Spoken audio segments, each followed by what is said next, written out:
Hello and good afternoon and welcome to the IPC World Athletics Championships here at the Stade de Rhône in Lyon. Jeremy Nicholas with you, alongside me is Will Downing. We've got another great afternoon of action. The last afternoon of track and field, just the marathon to come tomorrow. And today we'll find out if Tatiana McFadden can be the first woman to get 6 gold medals at a World Championship. She's in the 400 metres T54 final. We'll also find out if Michelle Stilwell and Eunice Castillo can keep up with Guillermina and get those 3 gold medals. I'll give you the times of their races later so you can set your clocks. Let's just have a little weather forecast though, because it's been very, very windy and blowy. I had my lunch in the tent with all the athletes and that was blowing about, and I thought, oh, this is a bit risky. I'll go into the media tent. That was blowing around even more. Instead, in the end, I came and sat back in our commentary position, which is the least windy. You can see the trees there, 35 km/h wind we've got at the moment. That is the flag of the World Championships blowing around in the breeze. Very, very strong gusts as well. Rather than being consistent wind. This morning we had a lot of headwind for some of the sprints that made the times a little bit slower, but we have got quite gusty wind. So Will Downing's alongside me to take you through the action on this last afternoon. Yes, and there's a lot of action this afternoon. We've got 22 finals in total. We're starting off with a couple of women's shot puts, men's triple jump, men's discus. The first track final comes 8 minutes in. Women's 1500 meters finals in T20 and also in T12. Men's long jump T11, totally blind athletes there. And then we go even further on. And events to watch out for today, particularly are the 2 400-meter ones. For the women, it's T54 at 17:50.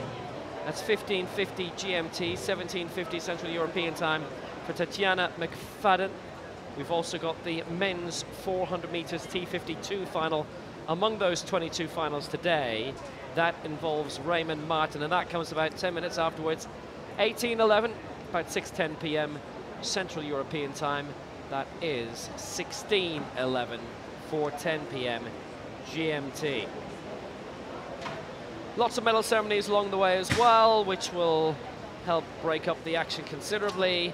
Lots of musical interludes and lots of wind as well, and we're hoping that it doesn't hit the forecast 80 kilometers an hour, although it was very, very blowy during the break in action. It was actually really, really windy earlier. To me, it felt a lot stronger than yesterday, so it was touching around 50 kilometers an hour. It is also very warm today. It's quite peculiar. It felt like a bit of a sandstorm as well. Very, very hot, but also lots of winds blowing up around.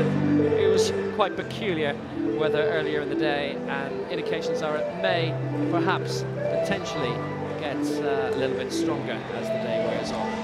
We've got the gaffer tape out and we have secured our television monitor, which we watch the replays on. The gaffer tape holding that down for the very good reason that one of the television monitors in the press box blew over in the wind at lunchtime.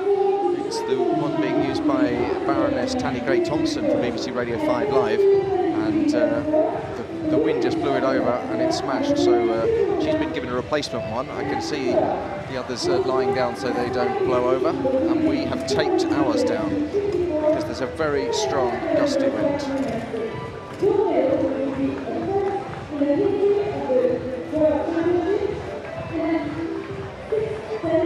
So you can hear in the background the speaker, the announcer, who's called Helene. I was working with her a couple of days ago on the media race, who announces in French and English all the announcements. And the basic announcement is keep in the shade if you can, because it's very warm in the sun, and keep yourself out of the wind. So let's have a look at the crowd, see if there's any good-looking characters in today. You can see the wind blowing around in the background. Some youngsters there with caps on. Everyone pretty much in sandals, flip-flops. That is the most desirable place to sit, underneath the trees. It's lovely there, nice breeze blowing through. And when I say breeze, I might mean gale, but it's blowing through. You get the dappled lighting, which is very, very pleasant indeed.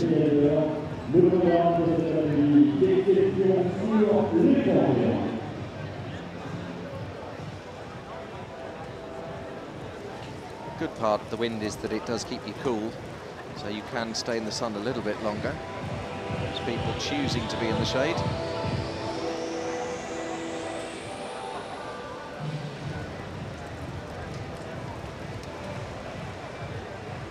So very shortly we will be meeting the athletes who will be competing this afternoon. We'll get a presentation from the announcer, and then our camera will go in close and we'll meet all the people. Just if you want to make a few notes, if you're doing things this afternoon, wherever you are in the world, and you want to just see the big finals, Eunice Castillo of Cuba, she goes in the 100 meters T46 final. That is 4:50 Central European time. Michelle Stillwell, she's going for her third gold as well, 200 meters T52, that's 7:46 p.m. Central European time. And that Tatiana McFadden final, where she goes for her sixth gold, 400 meters T54 final, 10 to 6, 5:50 Central European time. Now let's meet the athletes for the first field event of the final track session here in Lyon. It's the men's discus throw. It's the F32, 33, 34. Kamal Kajena of Algeria won the shot here this week, and also last year. The reigning champion is Wang Yanjian of China, or rather he won this title at London 2012.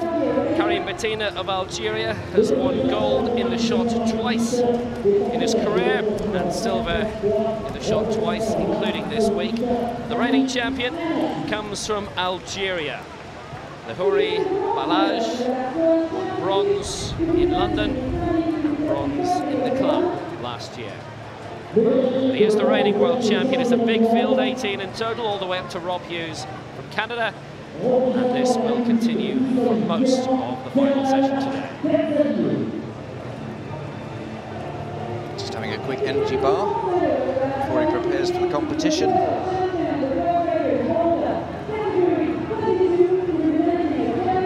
Now a lot of the tents had to be taken down. One actually blew down just about half an hour after the morning session. There's no one around, so that was fine, but a decision has been made to take all of the tents down and also to remove all of the flags and banners which would have been away to the right hand side. There's a few stands there. It's very, very hot in direct sunlight, so that's why all the crowds again are in the shade. I sat out watching some of the long jump yesterday, and it truly was unbearable. So barely 5 minutes and you would have to go into the shade. There'd be no other option. I can also tell you at least one television monitor blew over. It was a British radio position, got destroyed, and it's not easy for monitors to blow over. I would say the gusts were possibly around 60 kilometers per hour earlier today.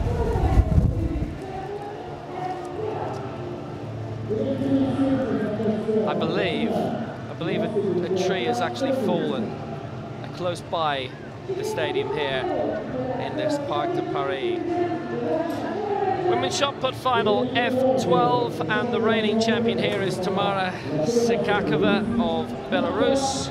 Won the world title in Christchurch 2 years ago, also won in Athens in 2004, silver medalist Beijing in 08, and Stephanie Timmer of the USA, by the way, finished 5th in the javelin this week. Rose Monepa of France is a non-runner. Just noticing as well that all the officials sit on white plastic chairs, and they have been advised now when they're not on the chair to lie it down so that it doesn't blow onto the track, and you can see all of the chairs lying down. Those little cones as well, I think they're pretty solid, they won't blow around, but there's some bags. I just saw a chair blow over, and they'll be trying to make sure that nothing blows across the track, because nothing worse in a big World Championship track final to have some debris blowing across the track. That's why we've lost the canopies. It does mean it's going to be very, very warm out there for these discus throwers, because they have nothing to shelter them from the sun, but better that than the wind blows the canopy away, as we saw one do in the lunch break, which is why they've taken this decision to take them down. And it is obviously safety that is paramount. It is getting very warm. There may be a situation again, as was warned yesterday, and this came very close on Thursday. Because of weather conditions, there may be a slight suspension in the programme, maybe for half an hour. That has not yet happened this week. Might not happen today, but it's worth informing you of that, just in case. So now the men's triple jump T12 final for those of medium impairments. An event which was not competed for at the last World Championships in Christchurch, but it was in London, and we've one of the medalists from there here. Vladimir Zayats of Azerbaijan also won bronze in Beijing in 2008, and Osama Al-Shankiti of Saudi Arabia, who we saw earlier this morning elsewhere, he won gold in this in Beijing in 2008 and silver in the long jump. They're just smoothing down the sand in the sand pit for the jumps, but of course the sand is blowing around a little bit. So you can see the little wind flag there that gives an idea of the strength of the wind. And it's on the jump on one side, it will help the athletes, and on the jump on the other side, it will hinder them because they're diagonally opposite each other. So it's I would say a remarkable 24 hours of weather here in Lyon. Very hot, but very windy. And conditions, I have to admit, I don't believe I've ever experienced before. It's peculiar. Where I'm from, if it's windy, the weather is normally bad, and you don't have 35 Celsius and beautiful sunshine and not a cloud in the sky. The officials are holding their hats on down there. Most of them have the white peaked caps, some of them have the more sort of Panama hats, the straw ones, or some have the big explorer hats, all with brims, and they're having to hold them on at the moment. Now we also have the women's shot put at 52-53 final. This is the fourth of the field events, which is just getting underway. This has not been an event at the Paralympic Games, but it is at World Championship level. Martha Gustafsson, you saw there, is one of two Canadians here. She was born in 1950, which makes her 63, and she was a bronze medalist in 2011. Deepa Malik of India won the silver. Also included Pamela Lejeune and Deirdre Mongan of Ireland, Lejeune of Canada, Cassie Mitchell of the USA, and Svetlana Stepchuk of Ukraine. Nearly ready to go with the action. The athletes have been announced by the stadium announcer, Helene. Everything that needs to be secured is secured. The flags blowing very violently up the other end of the stadium. The flagpoles actually are swaying quite strongly. And there's some very tall trees around. Hopefully none of those will come down, as one did in the park earlier. Now let's take a look at the medal standings here. Russia have won 22 gold medals, and there are 22 gold medal events in this final session. Brazil, another marvellous games, have won 15 gold medals. United States 13, Great Britain and Ukraine 11 each. Australia have actually won 28 medals also, but only 4 of those have been golds.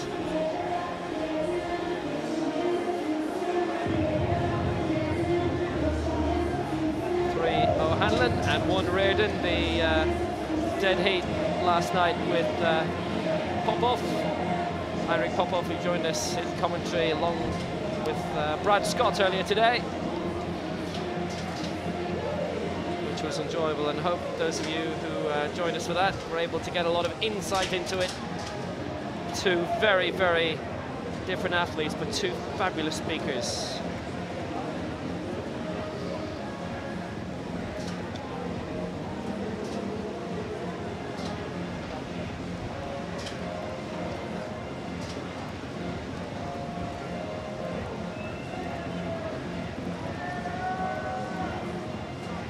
So, Marcel Hoog goes in the marathon tomorrow. He's won 4 gold medals and 1 silver. Tatjana McFadden goes in the 400 later. She's won 5 gold. And Raymond Martin goes in the 400 later, has won 4 gold medals. We also see Wally Katila later as well. He's won 3 gold medals in the 100, 200 and the 800. And I think we've seen one of the Russian sprinters as well, who has won 4 gold medals here. So it's been a spectacular week. It's not over yet. There's still an opportunity of more glory. This is Martha Gustafsson of Canada, who has made a flying start, shall we say, to the women's shot put, F52.53, because she's thrown a championship record, 3.67, and then she's broken it with the second throw, 3.69. And we've seen Evgeny Svetkov win 4 gold medals this week for Russia in the sprints. Eurydice Castillo going for a 3rd gold medal of the week here. Evan O'Hanlon has won 2. He's won 3 in the 100, 200 and 400. So there have been lots of track stars during the week, with reflections on the week's action during the afternoon. But now the first track final is the women 1500 meters T20. This a category which had been suspended for 10 years after the aftermath of the Sydney 2000 Games. Barbara Niewidzial of Poland, whilst the T20 was suspended, they went off and competed for a different organisation, and a world record was set by Barbara Niewidzial in Sweden in 2004. Aleta Melok of Poland won the gold medal in Christchurch in 2011 and the silver at London 2012. Bernadette Biaxi of Hungary, just take a little bit of notice of her. Here is the world record holder, Barbara Niewidzial. London 2012 champion, silver medalist at the last World Championships. Let's be paying attention. A few months ago, before Barbara, London 2012 champion. This is not Bernadette Biaxi, it's her twin sister Ilona, who won bronze at London 2012. Katia Almeida of Portugal set her lifetime best this year, 4:47.93.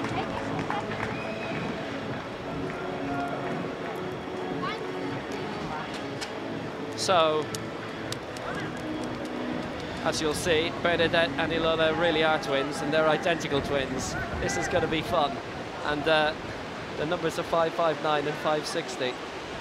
Could have been worse, could have been 5.58.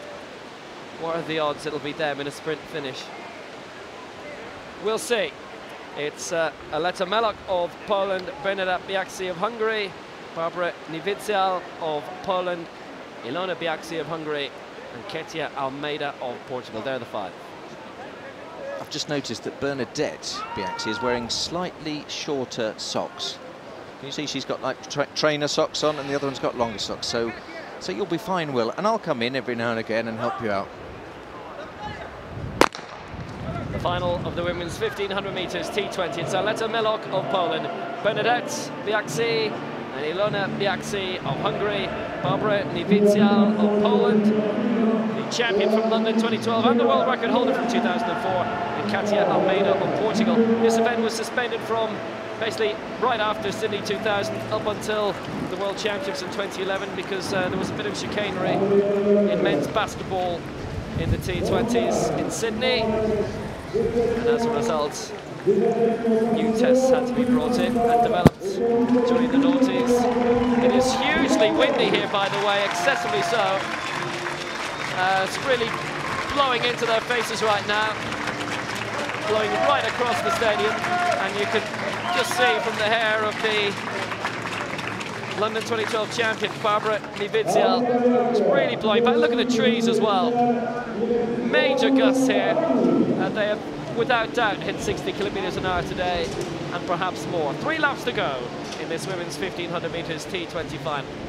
Yeah, Barbara Niewidzial of Poland is leading them out at the moment, and both the Biaxis are there, and at the moment it's Ilona Biaxi who is leading Bernadette Biaxi. But they're at the back, and at the moment they're being led round by Poland's Barbara Niewidzial with the longer hair blowing back, and it really is getting quite windy here now. And not only a problem as they go that way, because of the wind being against them as they come round, but also it's very, very gusty, and also lots of dust blowing up, and it's a bit of a problem. They're dropping one of the Biaxis. I think that's Bernadette who's dropping off the back, so that's good for us. Ilona keeping up with the field here.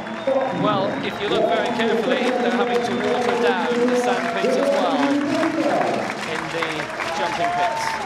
So we've got 4 who have broken away now. It's Melok of Poland, Nivizial of Poland, Ilona Biaxi and Katia Almeida of Portugal. They are the 4. They've dropped Bernadette Biaxi for the time being. It was Ilona who won the bronze medal at London 2012. Bernadette, her twin sister, they're both 27 years old. They were born Christmas week in 1985. Barbara Nivizial holds the lead. They went under a different umbrella, these athletes, through the noughties, running under a different organisation, which still holds the World Championships. It was on in Prague last month, but they are now back under the Parasport banner as well. And now there's a good break coming on the outside here, and it's being made by Ilona Biaxi. Will she stay out in front? She was going really hammer and tongs for a moment, but then just decided, and she looked around the rest of the field, she was not going to burn off easy, so she's pulled back in, and the 2 Polish athletes right behind her, Aletta Melok, Barbara Nivizial, and also up there is Katia Almeida. Yep, the 2 Poles have gone with her on this one as she increased that pace. The 2 Poles now getting away, and the Portuguese girl, Katia Almeida, dropping back now, and it looks like it could be a race between the 2 Poles and Ilona Biaxi as they take the bell. It's a real acceleration as they take the bell, and it's Barbara Nivizial of Poland who have shot out in front, but a compatriot, Aletta Melok, is with her as well. Biaxi, Ilona Biaxi is hanging on in 3rd place. Left behind in 4th is Katia Almeida. I'm trying to see where the other sister has gone, and she is quite an extra little bit back. It's Bernadette Biaxi, but it's a Polish battle for gold, and Barbara Nivizial has pulled away. Still 200 metres to go in the stormy, violent, weathery conditions here in Lyon.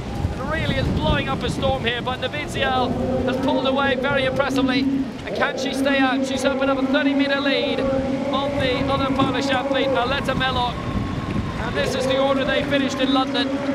It was reverse order the last World Championships in Christchurch. But here goes Barbara Nivizial in the closing straight for Poland. Hair being blown black by the strong winds here. But she has been fleet of foot, and she has got the gold medal for 40.31, the winning time. It'll be 2nd for Melok. It'll be Ilona Biaxi will be 3rd for Hungary. Almeida will be 4th for Portugal, and Bernadette Biaxi, the other twin sister, will be 5th for Hungary. But there was a real stiff breeze, heavily blowing in their faces. And Nivizial, a very good winner, as Bernadette Biaxi comes in here. But you can see the camera shaking with the winds. There's no exaggeration in how strong the conditions are. And the leaves, we are in a public park as well, and there are winds being blown off, leaves being blown all over the place here by the winds. Nivizial winning quite comfortably in terms of the victory.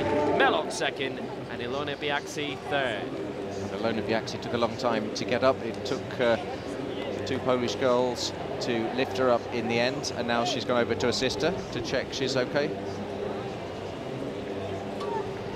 I should tell you as well, the cameras are 30 kilos in weight, that's around 65 pounds, and they're on a tripod, and they are being blown around. And as I mentioned earlier, a BBC monitor completely blew over when the final session, morning session, was wrapping up here. So we'll carry on as we can.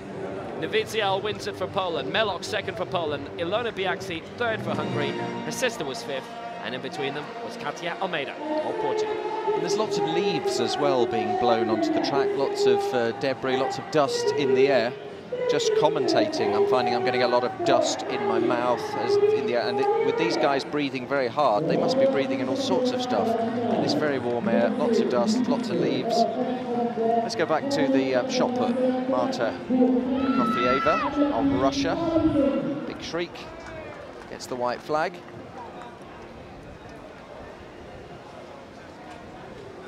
Leading with 12.73. There are two women's shot put finals on at the moment. This is F12. Prokofyeva with 12.73, a personal best. Osia Ilchina of Ukraine, second, 11.64, and Tamara Sivakova of Belarus, currently third, 11.20, and it's decided by distance, as it is a one-category event. That's a world record, 13 meters 12, and my word, what an early advantage she's getting here. And Sivakova had held the world record for 7 years, not now.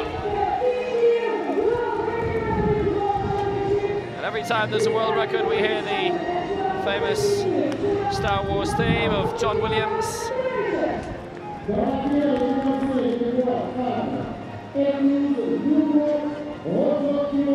So something for Minella Almada, Argentina, to try and emulate, or should I say Mariela Almada.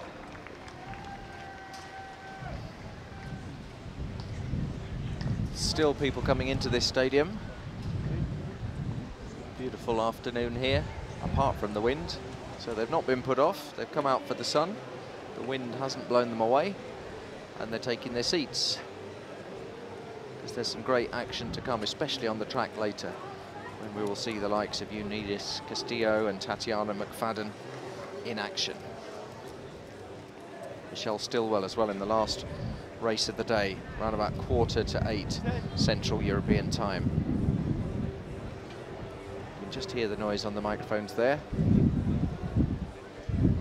We're trying not to over-exaggerate, but it's impossible to. It's truly is the major factor of the day. It's been very hot all week, but now they've something else to deal with, and it is quite menacing.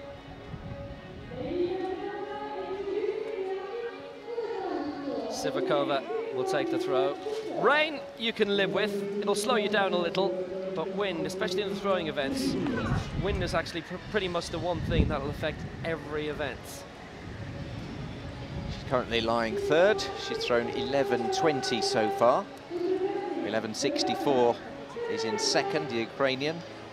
Ilchina and Prokofyeva, we've already seen throw that new world record for Russia of 13.12.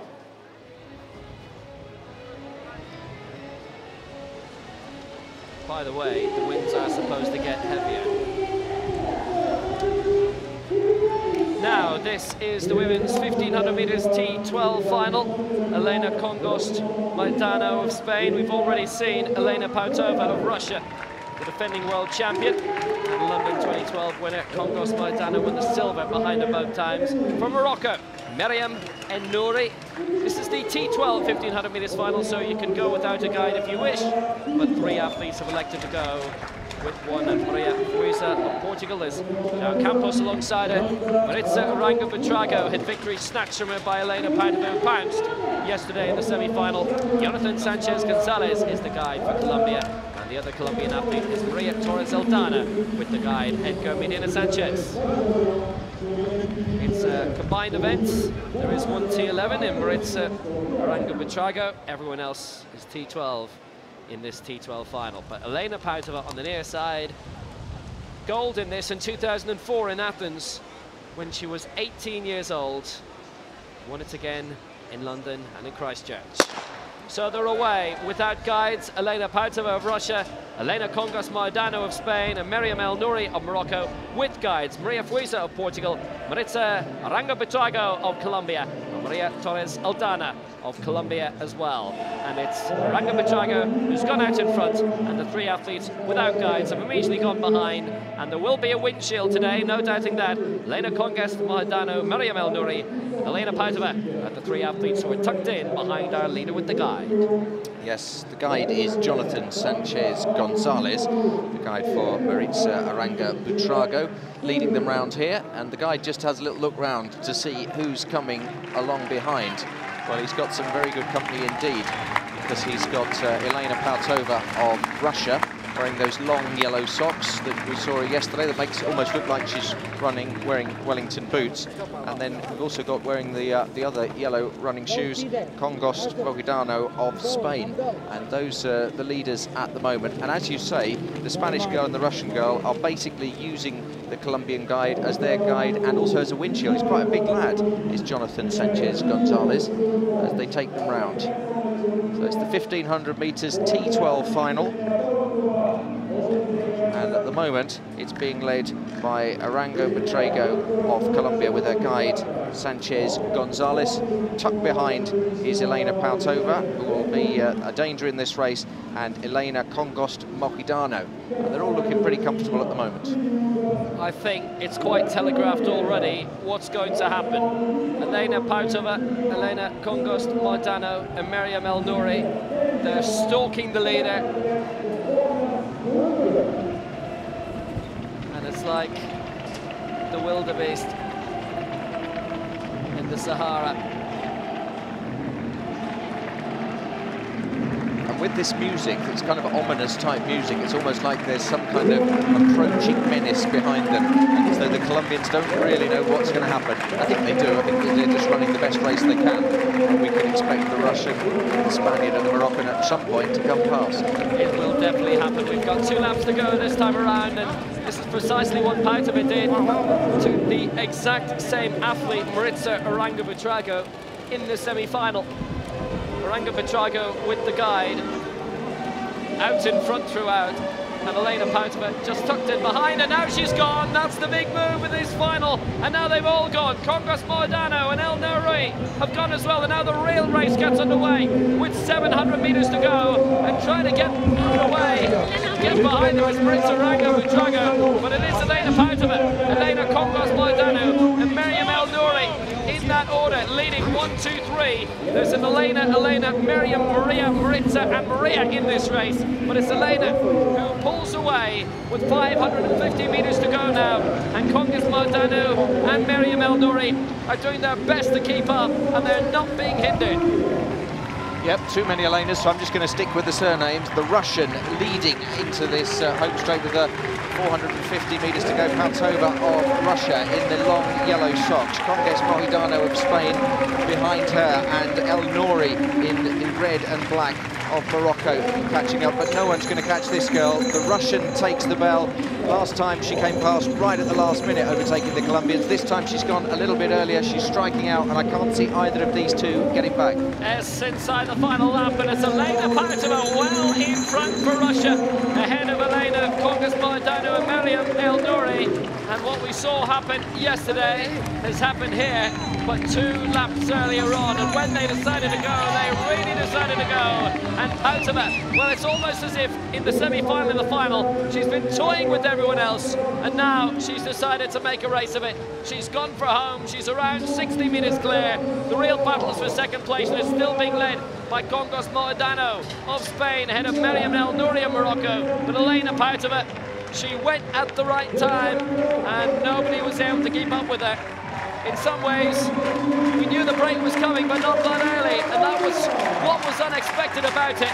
Elena Pautova, gold in Athens in 2004, gold in Christchurch 2011, gold at London 2012. She's got that golden feeling again.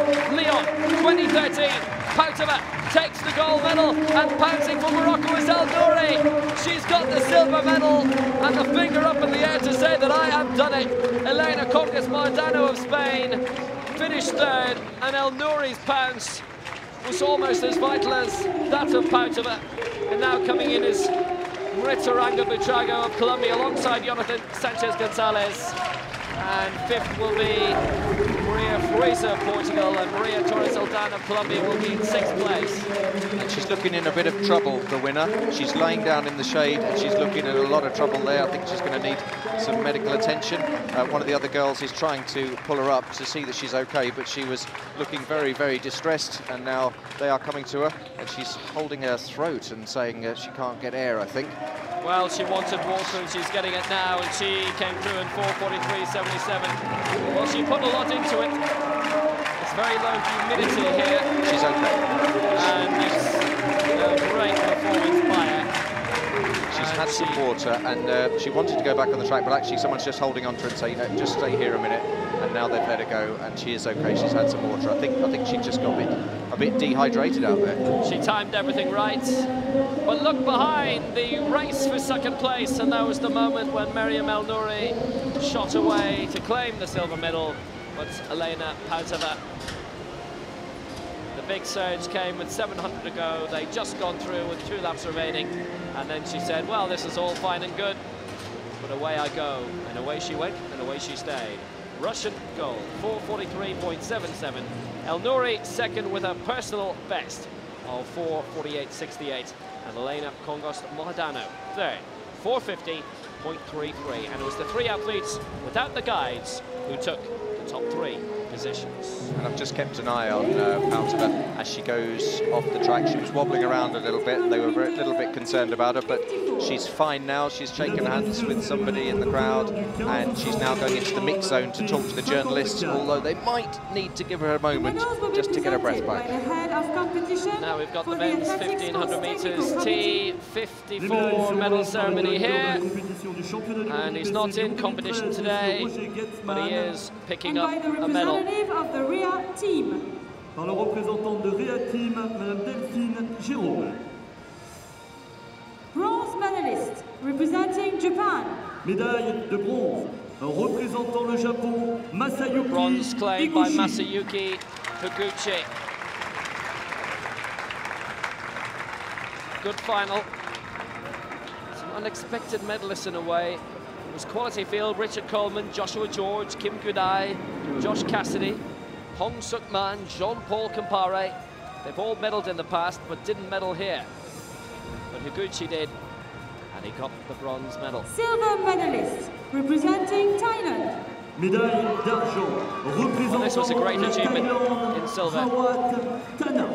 Rawat Tana pounced in a blanket finish. Just shot away in the final 20-30 meters to get second cleanly, because between third and ninth there was only 0.8 of a second. It was a blanket finish behind him, but he got away in time. So the silver was his. Gold medalist and world champion representing Switzerland. Médaille d'or et champion du monde représentant la Suisse, Marcel Hug. 4 gold medals. 5 in all for Marcel Hug. 1 silver in the 800. And tomorrow it's the marathon. And today's the only day he's not competing, but hey, he's showed up anyway just to collect a medal. Keep an eye on the ladies in the medieval outfits, because they are doing very well to stay on the podium, because their capes and veils are being blown out like Superman. Si vous le pouvez, pour l'hymne national de la Suisse. This man is Superman.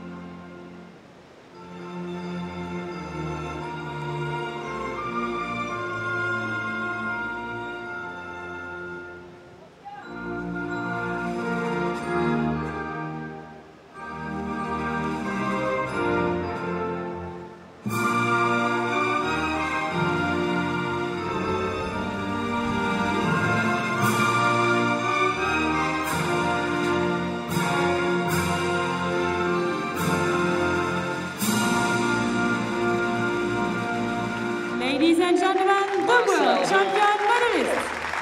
Mesdames et messieurs, les having médaillés the week of mondiaux. his life for these World Championships. And it's not over yet. Tomorrow, the marathon, and it could be a 5th gold. Tatjana McFadden already has 5, Raymond Martin 4, Wally Kutila 3, Svetkov 4. Big week for all.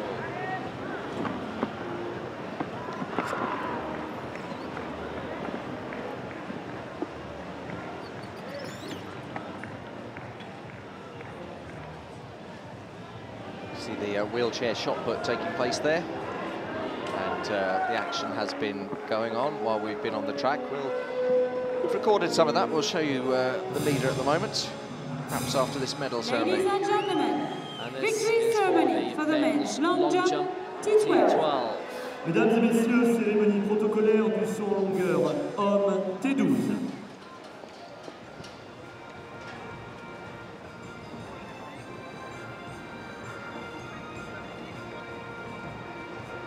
Bronze medalist, Azerbaijan did very well in this. Azerbaijan. They Médaille got the de silver bronze, and the représentant bronze. l'Azerbaïdjan, Erza Osmanov. Erza Osmanov, personal best 688.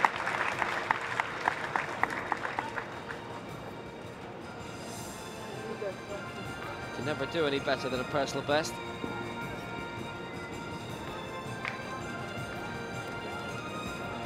New lengths. Silver medalist, representing Azerbaijan. Médaille d'argent, représentant l'Azerbaïdjan, Kamil Aliyev. His compatriot from Azerbaijan, Kamil Aliyev, getting the silver. Went down to 6.99. Again, it was a final of major quality, but only one man would break 7 meters. Gold medalist and world champion, representing South Africa.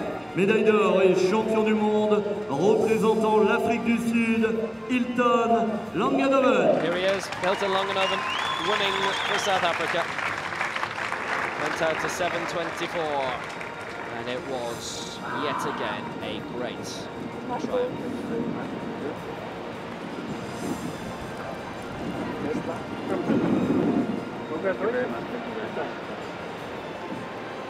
Ladies and gentlemen, please rise if you are able for the national anthem of South Africa. Mesdames et messieurs, merci de vous lever si vous le pouvez pour l'hymne national de l'Afrique du Sud.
Ladies and gentlemen, the world champion medalists. Mesdames et messieurs, les médaillés mondiaux. So very, very windy during that medal ceremony, and one of the ladies in medieval dress lost her hat. It blew away, but she stood very dignified without it, didn't try and retrieve it, didn't want to spoil the medal ceremony. Very, very professional. And now the other lady in the blue dress, let's just see them as they come off. It's the lady on the right that's lost a hat. The lady in the blue dress has a sort of veil on her hat, and she's very concerned she might lose hers. She's holding on to it at the moment, blowing up behind her like a bridal veil. Really can't stress how windy it is. I don't know where the hat went. I can't see it actually. It's something which should stand out. We don't know where it's gone. No, because the wind is not blowing in the same direction all the time. It's gusting about, but it's going to be somewhere off to our left, but I can't see it. We're blowing towards that long jump pit. So if you see a hat in the sand, sorry, that's where it will be. Have we mentioned it's windy here? It's the IPC Athletics World Championships here in Lyon.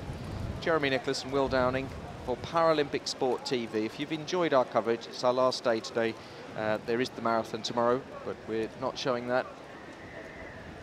Then you can watch all of the action by going to Paralympic Sport TV and just putting in the event you want. Now this is Cassie Mitchell, a championship record, 5:79 in the women's shot put, F52.53, beating the previous championship record set by Martha Gustafsson, and that had been 3:45 going into it, but she went out to 3:79. This an event where all the athletes have their 6 throws in rotation.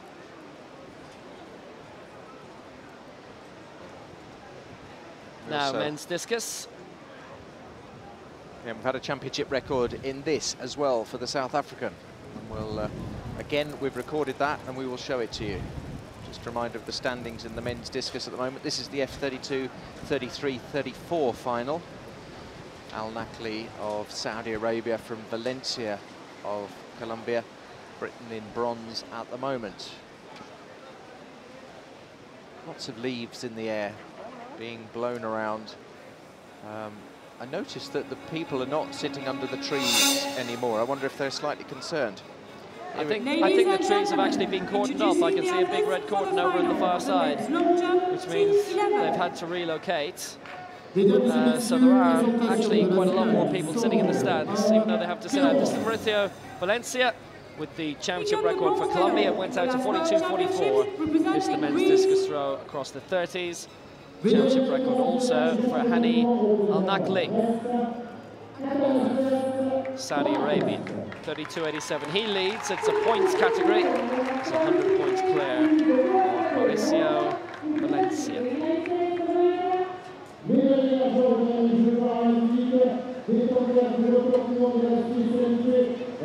So we do have a triple jump going on. We've got a long jump just about to start. And the long jumpers were standing very still, the blind long jumpers for the medal ceremonies, but now they're ready to go. Men's long jump T11, a big field in this, and this again is one of the remarkable events where athletes are guided by sound from their guide. Silver medalist at 3 consecutive Paralympic Games is Alexis Gillette, Lex Gillette of the USA. Bronze in the long jump in Christchurch. Anastasios Barakos, bronze in the last World Championships 2 years ago. Greek also won bronze in Beijing 2008. Ruslan Katishev of Ukraine won this title at London 2012. Denis Kulin of Russia with a triple jump there. And you can hear what the guys doing.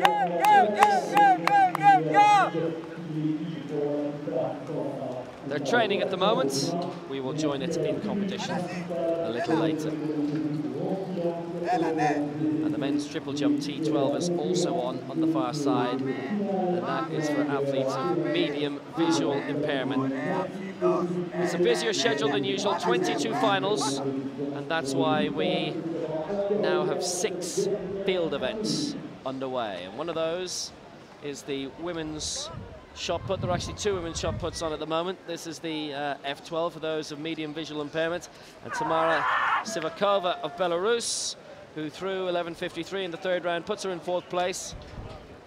Prokofieva threw that world record 13.12 in the 2nd round, which we had for you earlier. Sofia Exum of Russia is in 3rd, 11.89, with Orisa Ilshina of Ukraine just behind her, 11.64.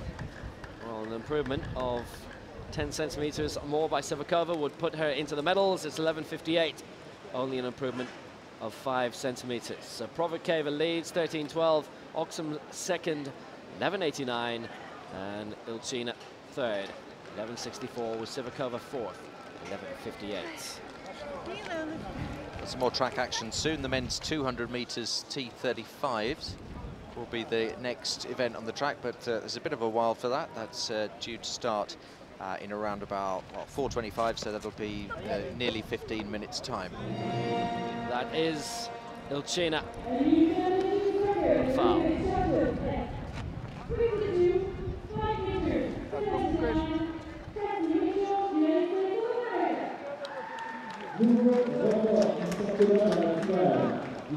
And she just stepped out, unable to control the momentum, and it brought her away.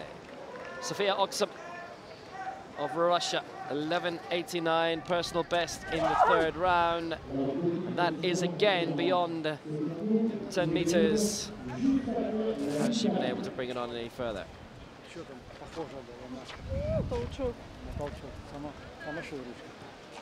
So just a reminder, this is the last day in the stadium. There is marathon tomorrow, and we're going to see if Tatiana McFadden can get her 6th gold medal. Nobody's ever got 6 before. She's decided she's not going in the marathon tomorrow to go for 7, and her final will be on at 10 to 6 French time.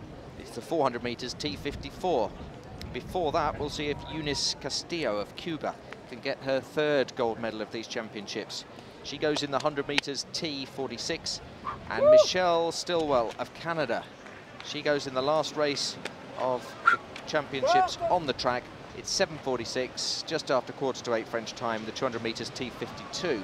Prokofjeva, world record 13:12 in the second round. That's gone a good distance again. Well, each of her 2 throws that have counted so far, enough to have her in front. Is that an improvement?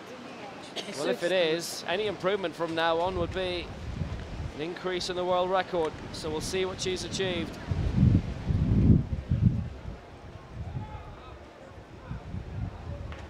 The guide will inform it's 12:85. And again, that would have been good enough to lead on her own, but it's no improvement. So Prokofjeva, with the world record, is in front. Oksum 2nd, and Ilchina in 3rd for Ukraine. I think it might be fun to find out your best moments of the championships, so send me a message on Twitter. I'm Jeremy_Nicholas, Jeremy_Nicholas on Twitter, and I'll read them out wherever you're watching in the world, your favourite moments of these championships. And I think Will and I will give you ours as well once we've had a chance to think about them. There's rather too many. Women's 200 meters T13.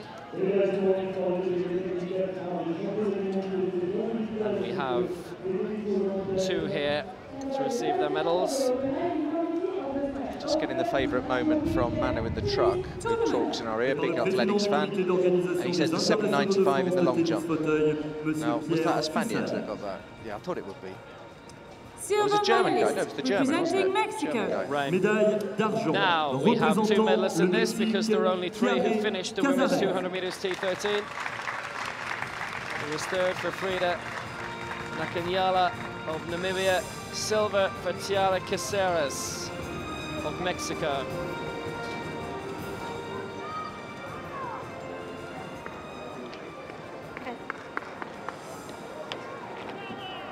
Gold medalist and world champion representing Morocco. Médaille d'or et championne du monde représentant le Maroc, Sana Benama. Sana Benama gets the gold medal in the 200. It was a season's best. So she now has a medal of each colour. Bronze in the 100, silver in the long jump, and gold in the 200 meters. She again has been one of the Ladies and gentlemen, of the week. please rise, if you are able, for the national anthem of Morocco. Mesdames et messieurs, merci de vous lever si vous le pouvez pour l'hymne So for national du the Maroc. 3rd time this week, the national anthem of Morocco.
Ladies and gentlemen, the world champion medalists. Mesdames et messieurs, les médaillés mondiaux.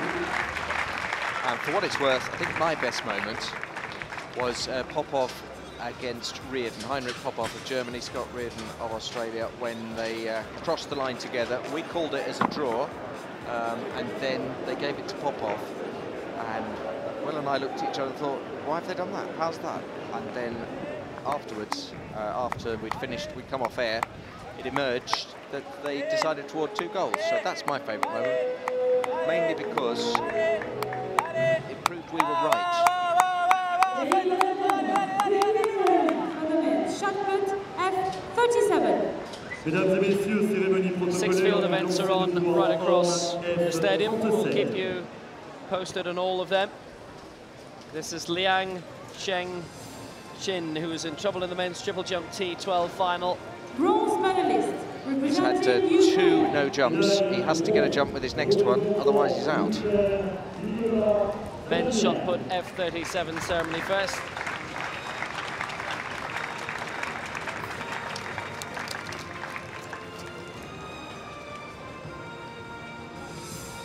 And this would produce another record at the Games. Mikola Shabniak with the bronze for Ukraine. Personal best, 14 meters 12. Silver medalist, As was the representing case. Lithuania. The silver medalist, Mindaugas Vilius of Lithuania. Mindaugas Vilius. 15 meters 24, that personal best too.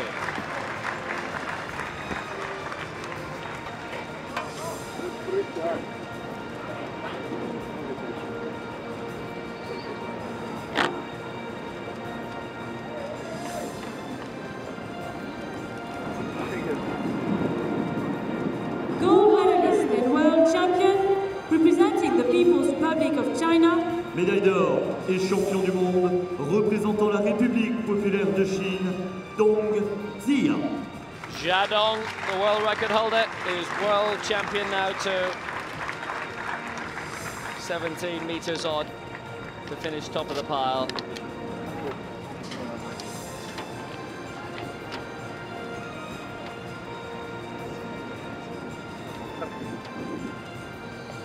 Ladies and Consistency gentlemen, from please China rise as well. if you are able for the national 9 anthem gold medals of the now this People's week. Republic of China. Mesdames et messieurs, merci de vous lever si vous le pouvez pour l'hymne national de la République populaire de Chine.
Ladies and gentlemen, flags the fluttering world very champion strongly. medalist. Mesdames et messieurs, les médaillés It was a mondiaux. little device that made them do that in Beijing. It was a fan, it wasn't the wind. They had a fan that blew the flags. For every medal ceremony in Beijing. And it was a nice effect, I must say. I've seen it repeated a couple of times in a few different sporting events. We don't need it today, I'll tell you that, because it's very, very windy here. Just asking for silence as the people from the medal ceremony leave the track, because we're going to start now the resumption of the long jump after the medal ceremony.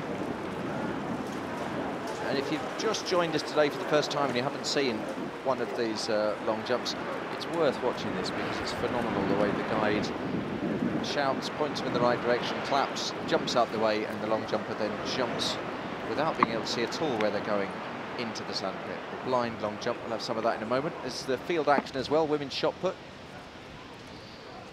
And this should be Sofia Oxem, who currently lies second with a personal best 12.15. This is her penultimate throw. Needs to improve by a meter, needs to break the world record to overtake Marta Prokofieva of Russia, her compatriot. And I wonder if that brings her any way close. The crowd reaction was very strong.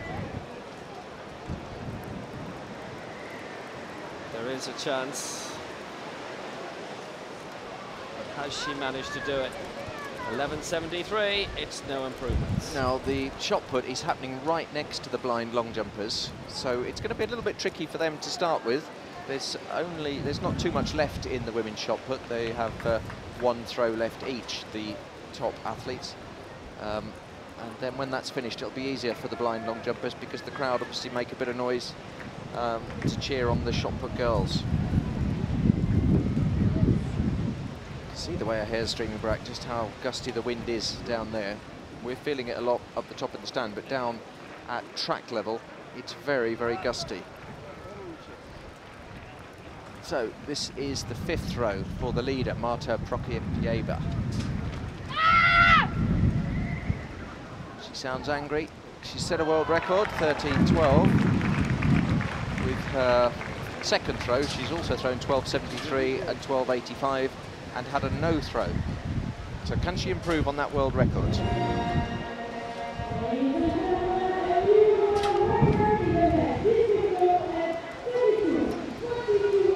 No, 11.73. So sorry, 12.50. 12.50. So that's still no better than 13.12.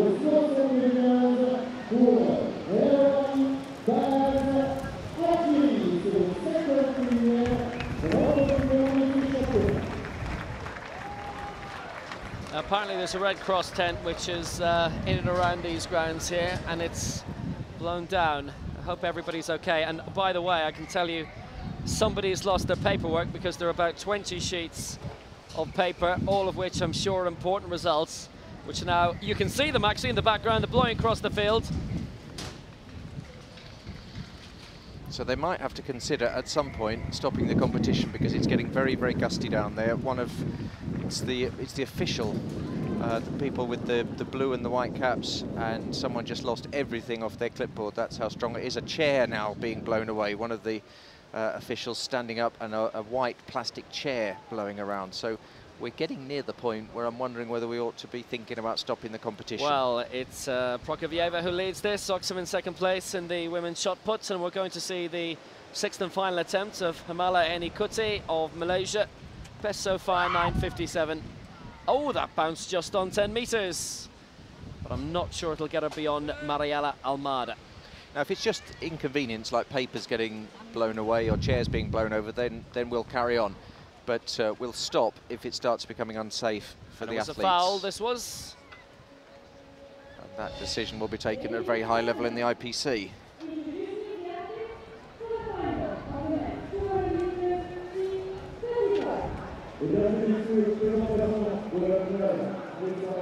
So we're going out on the track again now. It's the men's 200 metres, the T35. There they are, in that very blowy corner. You can see the trees behind them blowing around. They've cleared spectators away from there. Couloir 1, représentant l'Allemagne, Nils Stein. Stein of Germany. Lane 2, representing the Russian Federation. Couloir 2, représentant la There's Andrei Fédération. Antipov, 29.25. He's gone this season just outside his personal best, 29.12. Champion, representing South Africa. Here's the champion, Thibaut Galagadi, the Republic of South Africa.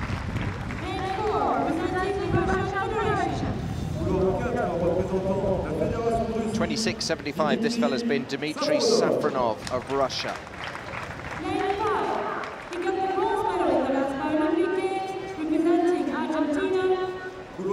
We've seen this fellow be absolutely stunning this week. He got a bronze medal at London 2012 in this event. It's the Argentinian Hernan Barreto.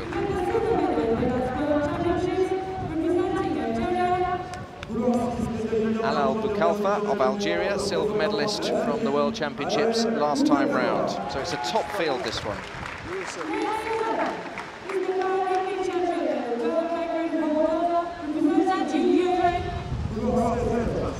But this is the man to beat. World record holder, Zarak of the Ukraine. And he set that in winning gold at London 2012. And this is Bubnov of Russia.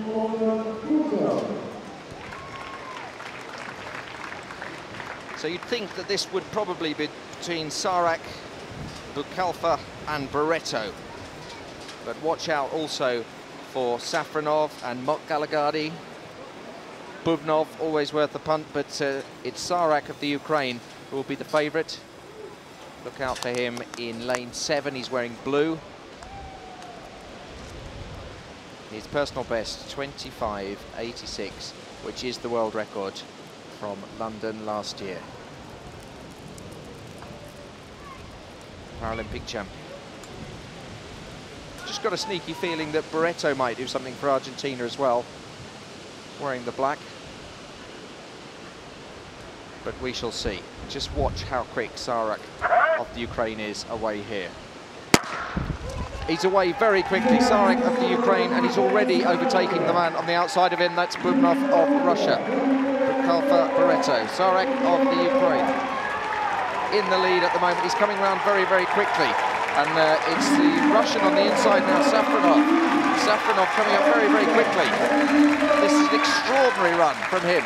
Coming back is the Ukrainian, but he's not going to get him. And it's a win for Dmitry Safronov of Russia. Well, that was an extraordinary run from the Russian, because the Ukrainian was absolutely flying. The Ukrainian came in second. And in third place, it was Hernan Barretto. And I tell you what, it took some run to beat him, because Safronov has set a new world record.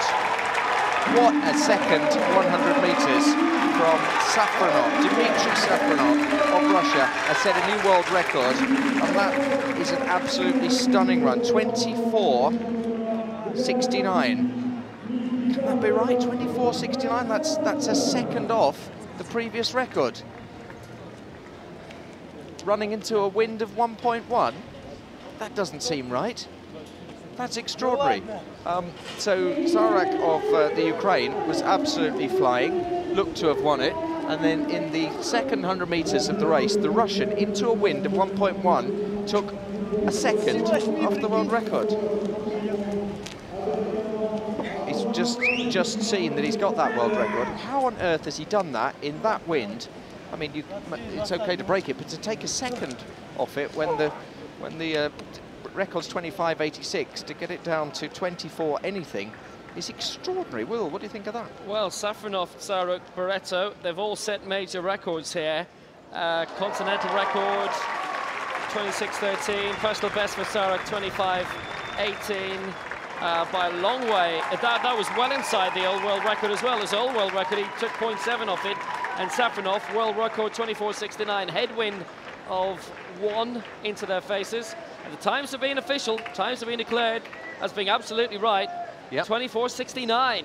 Extraordinary. And bearing in mind that there were 3 people in the race with faster personal bests than him, he has, I think, been keeping his powder dry and perhaps been not telling us how quick he's been.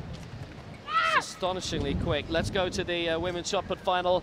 We are near the conclusion.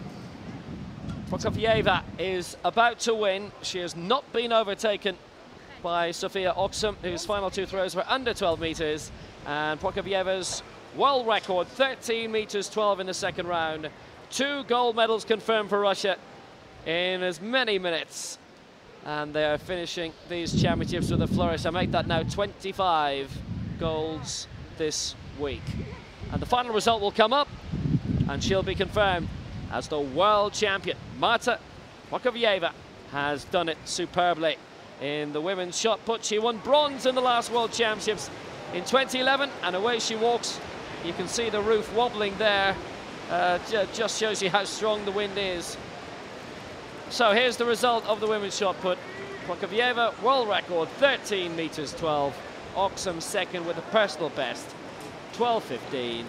And Sivakova, 11.99, gets the bronze. And in the space of just a few minutes, we've seen 2 world records and 2 fantastic wins for 2 Russians. What a phenomenal games they're having in extraordinary conditions that are not ideal for throwing or sprinting. We'll be back with that long jump action at the moment, which will be much easier now the noise has died down from the women's shot put. Next on the track, we'll have a couple of 100 meters finals. It'll be the women's 100 meters, T36. We have a victory ceremony before that, though. This should be the women's discus. Leah, 57 and 58. That's from earlier today, which means we get to see an Algerian and an Irish woman. Les médailles sont remises par le président du Conseil des gouverneurs du 11 Club International, M. Jean-Jacques Stoffel-Munk.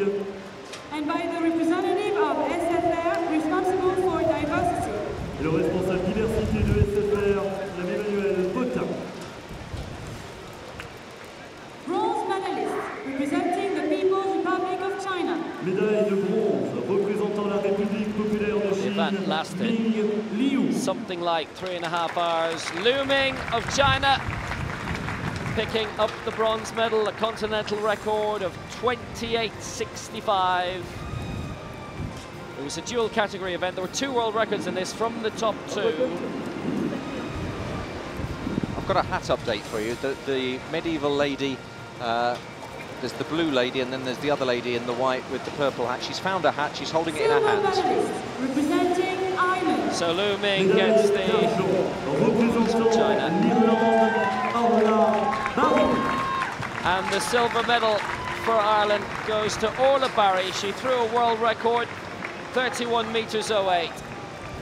And in her major championships, sequence of results, 5th, 4th, 3rd, and 2nd today. European Championships are on in Swansea next year. The potential is there for her to be on top of the podium, which is where Nassima Saifi is. Here she broke a world record herself, 42.05 in her category. Barry's world record in her own one was 31.08. It was Chinese bronze, Irish silver, and it's gold for Algeria, for Nassima Saifi.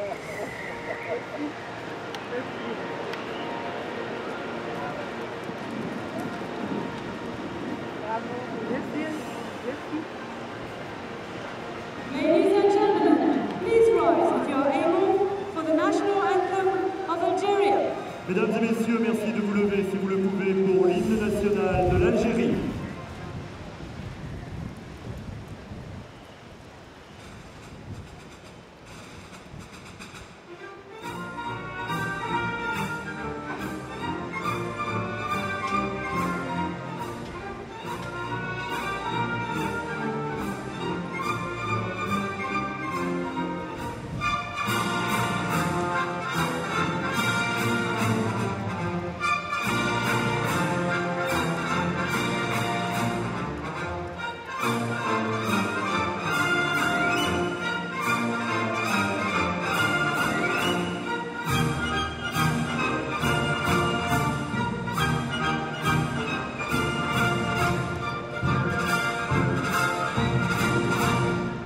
Ladies and gentlemen, the world champion medalists. Mesdames et messieurs, les médaillés mondiaux.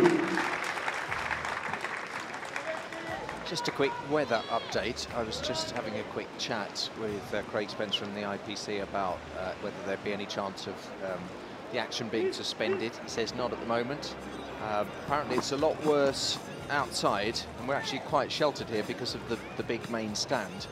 So it's safe to continue at the moment. What they have done is they've taken the flags down from the to the right of us at the end of the stadium, where we saw that the big flag with the World Championship logo on it. They've taken those down because those poles were bending alarmingly, and they're still bending quite a lot, swaying in the breeze, but there's no flag on it now. They're still using the smaller flags for the national anthems. Men's triple jump T12 final. And this is Sergei Burdakov of Belarus, 13 meters 92 in his third round. And I'm not sure that is much of an improvement.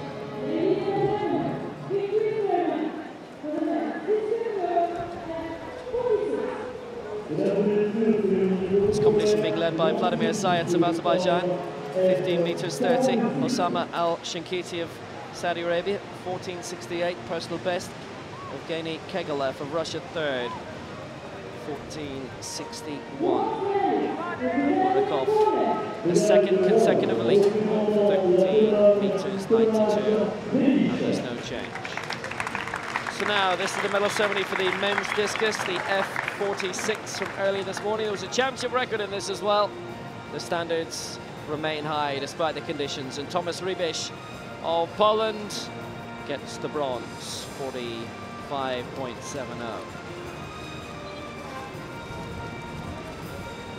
Thank you. Very pleased to meet you.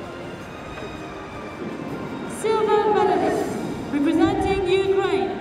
Médaille d'argent représentant l'Ukraine, Dmytro Ibragimov. Dmytro Ibragimov of Ukraine, personal best of 46.26 in this F46 men's discus final.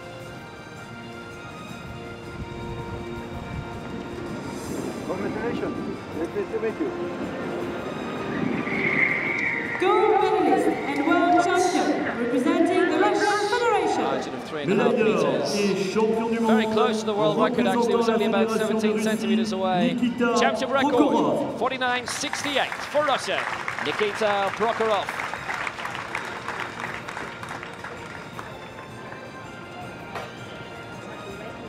Got some great women's sprint finals on the way. The 100 meters T36 final and the T46 final. Stay with us for those.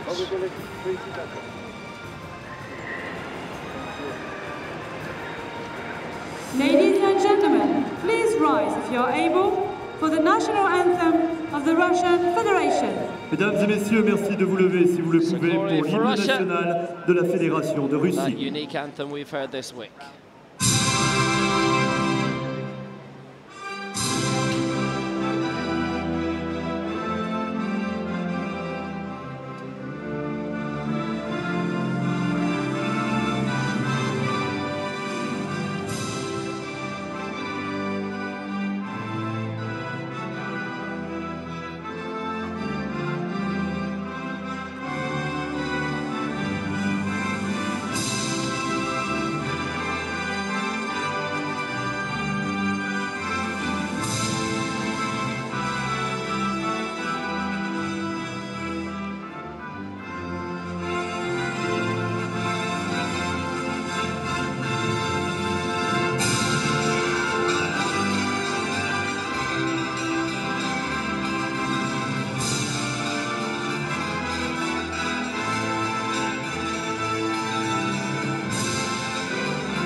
Ladies and gentlemen, the world champion medalists. Mesdames et messieurs, les 25 gold medals for Russia. 206 medal events are here. They've had a good week. They've won more than 10%. And the fading of the fanfare means the long jump for T11s continues. We're going to stay with the T12 men's triple jump over on the far side because that's at a more advanced stage. Yes, usually with the medal ceremonies they'd walk off to quite rousing music, but because we got the blind long jump off, the medalists walk off quietly just to give these blind long jumpers the best chance they possibly can of doing well. Evgeny Kegalev of Russia. Now, he was held in the last round by a plus 6.2, Burdakov by a plus 6. So forget about personal best here. He's flying like a... He's flying like a 747. An astonishing breeze behind him. Again, that had to be very strong wind reading. Plus 6.2 last time is just almost unheard of. Plus 5.4, plus 4.6. Now there was a headwind of around plus 5 at the European Team Championships First League in Dublin last month. He was flying so long through the air that at one point a stewardess asked him if he'd ordered a vegetarian meal. That's how long he was in the air. 14:39 plus, look at that, plus 6.7 is outrageous. Plus 6.7 meters per second.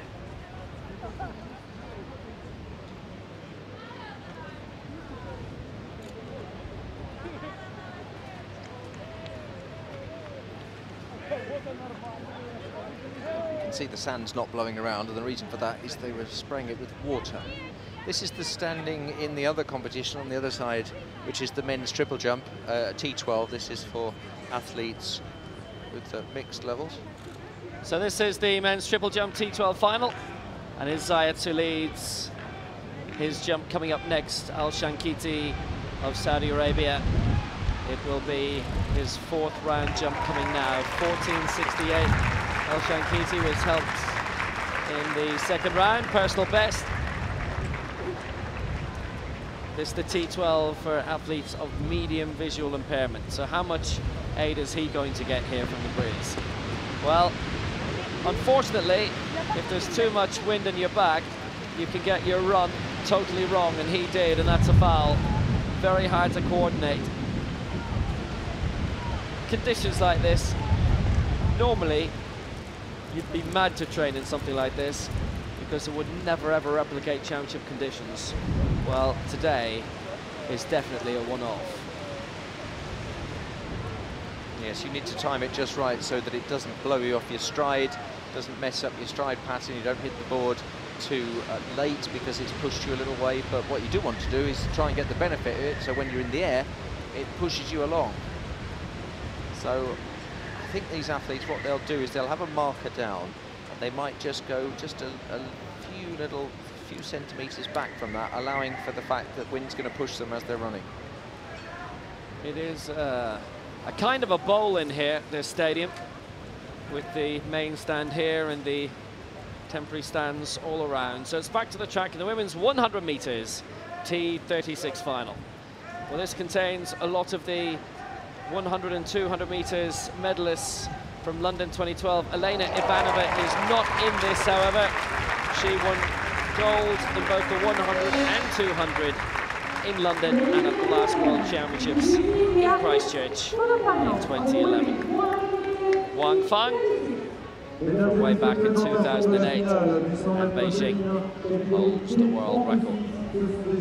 Championship record hers from Assen 2006 in the Netherlands. Aina Bayduldaeva of Kazakhstan is in lane 1.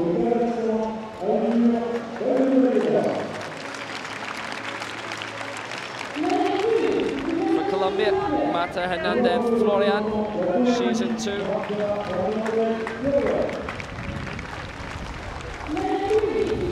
It's Igor Sakib Sadieva of Russia, who's in lane 3, the bronze medalist in the last World Championships in 2011.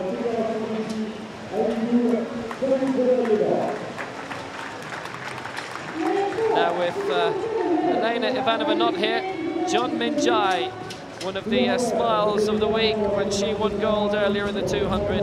Well, she won silver in London in the 1 and the 2. Ivanova's not here, so she's got a great chance of doing the double here. Claudia Nikolaitzik of Germany, bronze in the 1 and 2 in London, bronze in the 200 in 2011, and silver in both the 1 and the 2 in Beijing. Yanina Martinez of Argentina is in lane 7.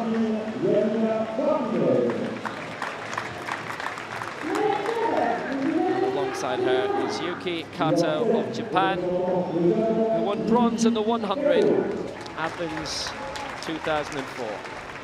So 7 in this final, and they will be running into a very severe headwind, as we all know now, and I think as they know now as they were lining up. So it's Bayduldaeva in 1, Hernandez Florian in 2, Sakib Sadieva in 3, John Minjai in 4, Nikolaitzik in 5, Martinez in 6, and Kato of Japan is in lane 7. The T36 women's 100 meters final. And slight discomfort for a couple of the athletes here.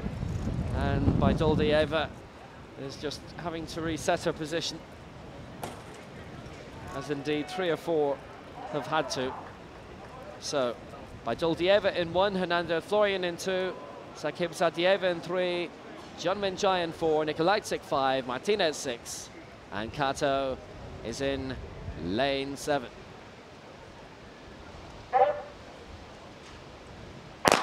So away they go, finally, they reset, and it's Nikolajczyk who's doing well in 5, and alongside her John Minjai. John Minjai is leading here for Korea. John Minjai, Nikolajczyk alongside, Sakhibzadieva is coming up with the purple singlet for Russia. Nikolajczyk wins it, and I think it was John Minjai who allowed a silver to a gold from earlier this week, but Klaudia Nikolajczyk, she is now a champion after so many silver and bronze medals in her career, 5 of those in the past.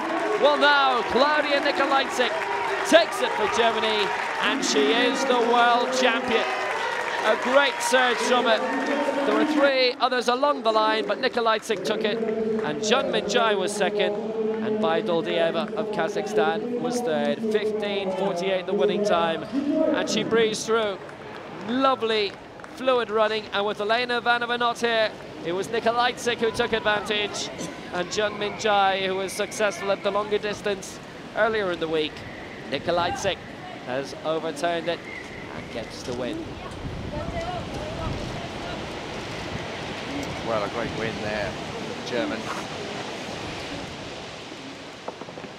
She wins 15.48. John Minjai second, Sakhibzadieva in third, Martinez fourth, and just look, and there was just 0.2 of a second between second and sixth.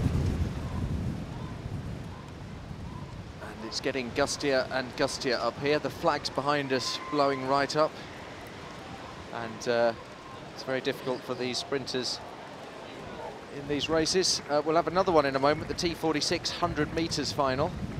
Let's just check out what's happening in the triple jump over on the far side. At the moment, Zayets of Azerbaijan in the lead from Shankiti of Saudi Arabia and Kegalev of Russia. This is the Belarusian athlete, Ciarel Berduku, F12 competitor, and that is 14:38, his best. So he was in a little bit of trouble early on when he did 2 no jumps with his first 2 jumps, but then he's improved.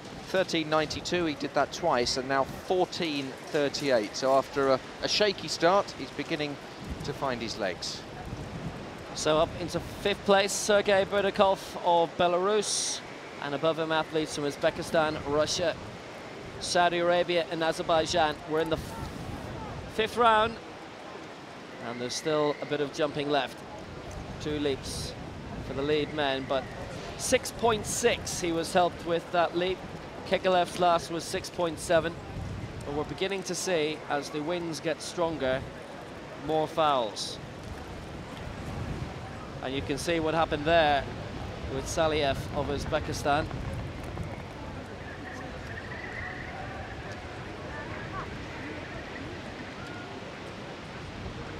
.14.19 is the personal best of Burdakov. Yeah. 14.38, and there might be a back injury also, a little twinge. He's twinged his lower back. He's gone down in the sort of child pose stretch you do in yoga when you're just trying to lengthen the distance between the facet joints in your lumbar spine, and he's hopefully it's just something muscular and nothing worse, and that can be all right. He can just put a bit of ibuprofen gel on that, and he'll be good to go. So now let's go back to the track. You can see blowing around at the end there the 100 meters finalists. It's the T46 start list final. And are we going to see Unides Castillo of Cuba win her 3rd gold medal of the Games, or will she be denied by the awesome Russian Nicole Rodobekina? There's the lady who had a medal stolen from London 2012, but they've been given back, or they've presented her with new ones here. That's Anrune Liebenberg of South Africa in the green, wearing the shades, and the red of America. It's Katie Walker, personal best 16:22.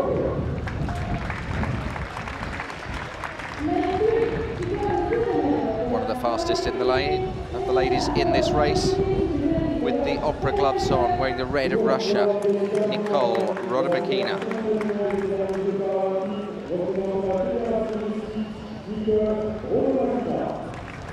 She's in great form at the moment.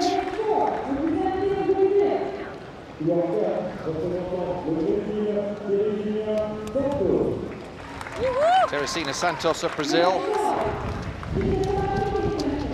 Been a great games for Brazil, particularly in the blind sprinting, but they're not bad in this category as well, the T46 for women with upper arm deficiency. This is Unides Castillo. She's already got 2 golds. We saw her taking strain after winning that 400 metres. Can she add the 100 metres to it? Alicia Fiodoro of Poland.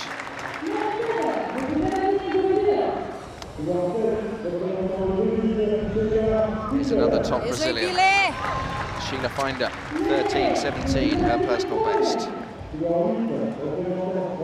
And making up the field from Poland, Katarina Pajkart. Now, I've got this down as a straight battle between Unides Castillo and Nicole Rodimakina. But watch out for Santos, watch out for Fiodoro. Finder, always good in a race. But Castillo, the world record holder, the championship record holder. She is a T46. It's a combined class. The T46s in the race, Santos and Castillo and Pajkart. The rest are T47s.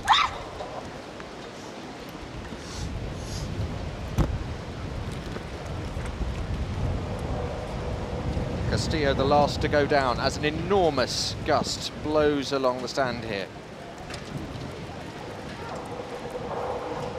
Castillo just stepping up a bit, her hair's blowing out behind her.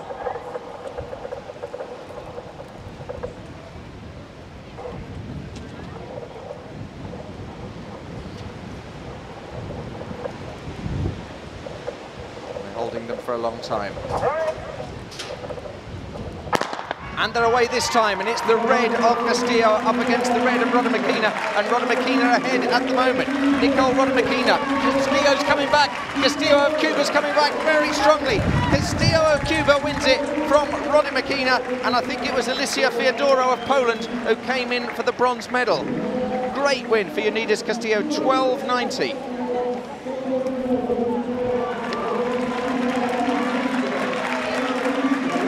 Into a 5.2 metres per second wind. Nicole Rodimakina away very, very quickly. She was leading up till the halfway point in the race. And there is Unides Castillo, the winner of 3 gold medals at these championships. Now, the official time coming up is 12.90. So no record there, but into a 5 metre per second wind. You wouldn't expect that. Rodimakina, 13.21 after a fantastic start that really brought the best out of Castillo.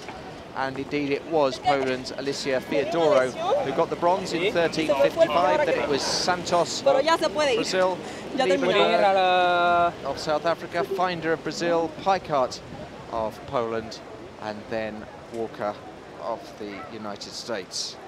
That's another medal for the collection of Unides Castillo. Fabulous athlete throughout her career, and now she has an 11th major championship gold medal at world level. Fyodorov, who won silver in the 200, has now got bronze in the 100 here. And Rodimakina also another one to add to her collection. But for Castillo, it's another gold. Because of that, Rodimakina and Fyodorov, a lot of silvers and bronzes. I just swallowed a leaf. There's lots of leaves blowing around, and I just swallowed one. There's a whole row of trees behind us, and it's a bit like confetti at a wedding at the moment with it blowing across. And I think it's actually a lot warmer than we think because of this wind, because I've just drank some water out of a bottle to try and flush the leaf down. And water in the bottle is almost like hot water out of a tap. So I'll stop moaning now, but it's great fun. This is the men's discus, F32, 33, 34. They have put netting up around this sector again, by the way, but it's quite awkward for the athletes here. And they are being allowed shelter away from the throwing zone because of the strong winds. They cannot have the little tents, little canopies up. So there's some athletes who will stay around if necessary, and others are allowed being rest in shade. It's probably a wise option. There's 18 athletes in the men's discus, and there's certainly only, I can barely count 1 or 2 in that area. Women's shot put, currently, Mongan is in 4th place for Ireland, Lejeune 3rd for Canada, Stetsuk in the silver medal position for Ukraine, Cassie Mitchell leading for the USA. Men's shot put, F54, 55 medal ceremony is coming up, lots of these on the final day. The medals will be presented by the Chief Executive Director of Agreco. Les médailles seront remises par le directeur général d'Agreco France. And by the director. Monsieur Fabrice Ré. And by the director of the Paris Park area. Par le directeur du parc de Paris, Monsieur Pascal Goudier. Bronze medalist representing the United States. Well, Scott Winkler won the bronze, and it was on countback as his best throw was the same as Jali Bagheri Jedi of Iran, which was 10.82, which equated to 938 points because it was a points event, it being a dual category event, F54 and 55. Drzenko Mitrovic was down in 5th, but was actually only silver 8 points away from silver. representing Austria. Médaille Winkler, d'argent 938 points. l'Autriche, Georg Tischler. Georg Tischler of Austria, the silver medal, he threw 947 and 944 points, and that a season's best.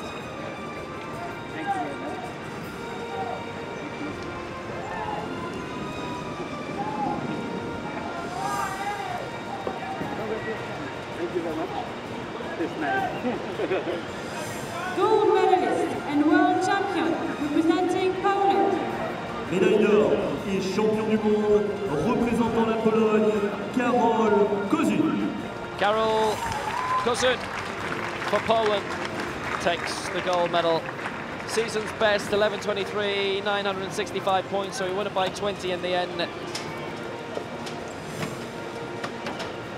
A good display to earn him the gold medal.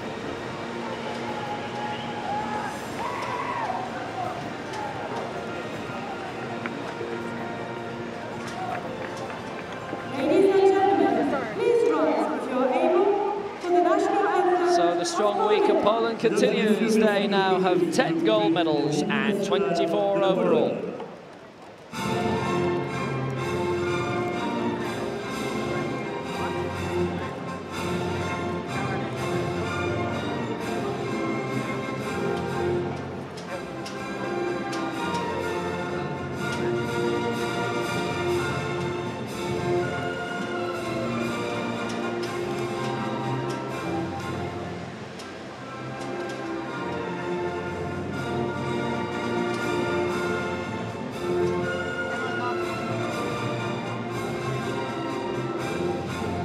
Ladies and gentlemen, the world champion medalist.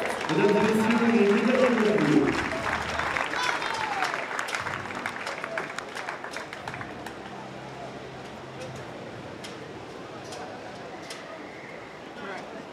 So Poland, Austria, USA, the medalists there. Good job, guys.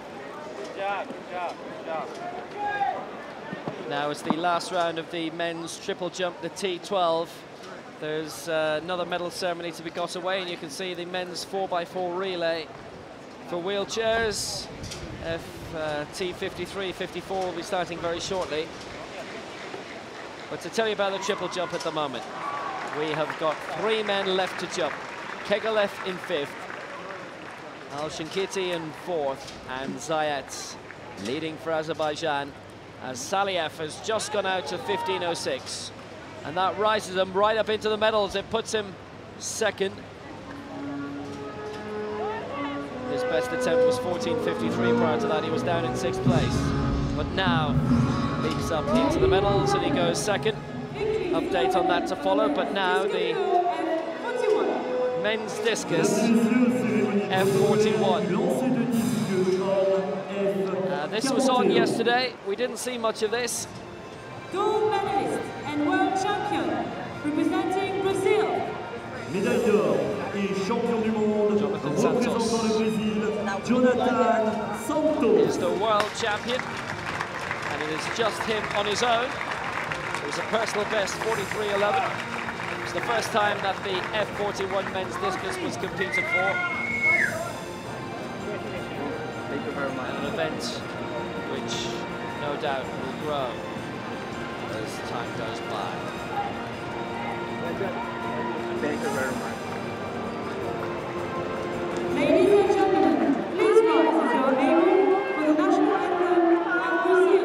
Mesdames et messieurs, merci de vous lever, s'il vous plaît, pour l'hymne national du Brésil.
Jonathan Santos, he takes the honours in the F41 discus. There are now 2 categories for those of shorter stature. Now let's go back to the men's triple jump, the T12. We still have, because of the anthem, 3 men left to go. It's Zayats leading for Azerbaijan, 15 meters 30. Zaliev second for Uzbekistan, thanks to his incredible leap, 15.06. Right up into the medals, Berdakov of Belarus, 14.75. And Kegalev of Russia is now 4th with his final attempt of 14.73. There's 2 men left, and it's Elshinkiti of Saudi Arabia and Zayats of Azerbaijan who are to go. And we're looking at Kegalev there, who's 14.73. Put him in with a chance of the medals. He was just 2 centimeters away in the end. Largely what denied him was the man who went before him, Sergei Berdakov. Went out with an incredible 14.75, and even more incredible, the wind at his back was plus 7.9 meters per second, which I, in my life, have never seen before in an athletics competition. So there's 2 men left, Elshinkiti, and if he gets a plus 7.9, as long as he gets his striding right, he'll be very happy. Zayats is leading, 15.3. And every single one of these attempts, bar one, has been over plus 2. This is Elshinkiti. Can he pull it off? Can he get a medal? He's in 5th place going into this. 14.68, needs to improve only by 8 centimeters. It is within him. And did he get the run-up right? Had to be very careful in terms of meeting the board. Wait and see.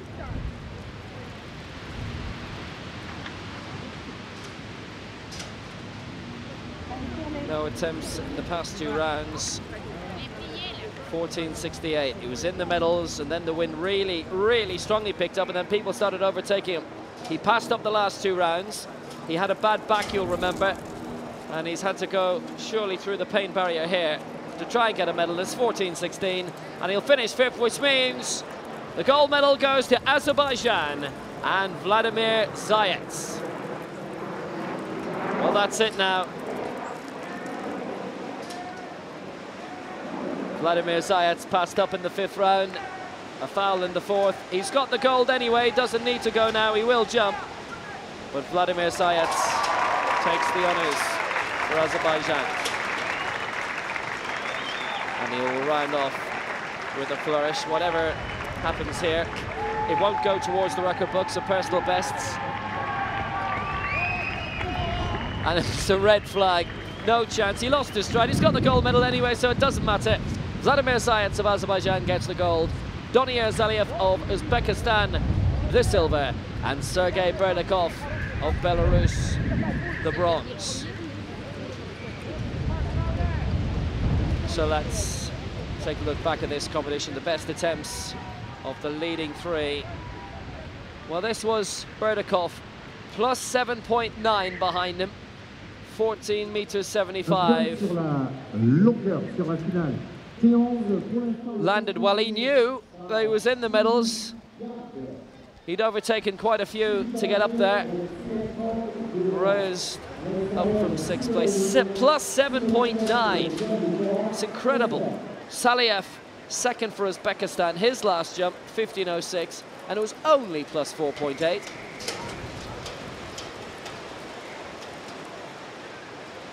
That was a major jump. And there were, in the end, well, Saliev plus 4.8. Foul in the 5th round. It took a lot for competitors to judge the wind at their back strongly so they didn't foul. There were only 3 jumps that counted for Zayats, and the important one was in the 3rd round. He cleared 15 meters 30, and it was the only one that would have won him gold. The rest only would have been good enough for silver. And he had no marks for the final 3 attempts, so Zayats wins it for Azerbaijan. He gets the gold. Donier Zaliev of Uzbekistan second, and Sergei Berdakov third for Belarus. So lots of great action to come on the track. In about 20 minutes time, we've got the women's 400 meters, the T53 final. That's the one with Zhu of China up against Ballard and Riley and McClammer. And then at 10 to 6 Central European time, Tatiana McFadden, can she make it 6 gold? She's up against Edith Wolf and Diane Roy. But now one of my favourite events on the track, the relay, and it was great fun watching this earlier.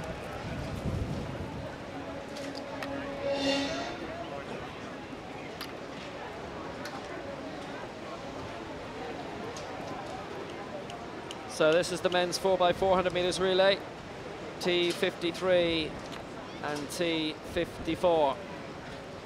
4 in this after this morning's semi-finals. Korea, Canada, Australia and Thailand, and many medalists among this side.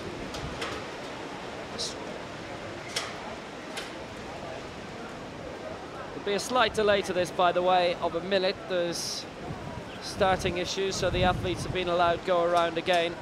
So we're going to go back to, well, one of the remarkable events, the T11 men's long jump for athletes who are completely blind, and the guide will clap. That is a foul. We've seen a few fouls in this. Large gust just as he started his run up, that may well have thrown him. They are a lot more shielded by the main stand here than over on the far side where the triple jump was, and in saying that, the wind readings have got up to plus 6.2 at one stage for Ruslan Katishev. Denis Gulin. Now this is one of the prime candidates here. He's won triple jump gold in the past, but he's had 2 fouls. And, well, he'll need to put in some sort of a solid jump of over 5 meters in order to get into the final 3. And he changed lane here. Should be in the other one. He was in the wrong lane, and that is a foul. So he has his difficulties. He's an illustrious athlete, but now it's back to this men's 4x400 meters relay for T53 and T54. It's a spectacular event. There's no baton in this. It's all the best wheelchair athletes. Korea, Canada, Australia and Thailand have made the final. So basically one athlete just touches the other, pushes them away, and they're off.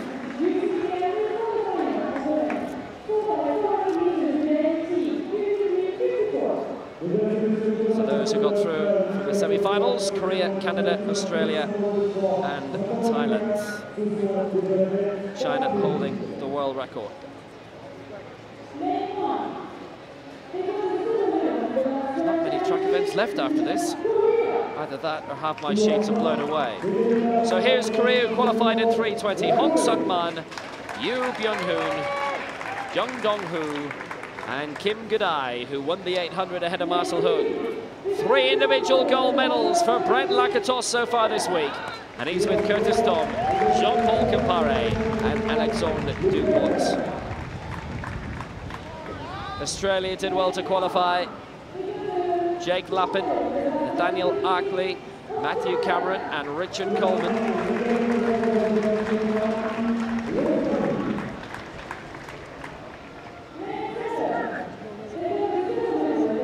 And on the outside, Thailand, who performed well this week. Namlun, Tana, Kronjet, and Saichon Komjet are their men in this.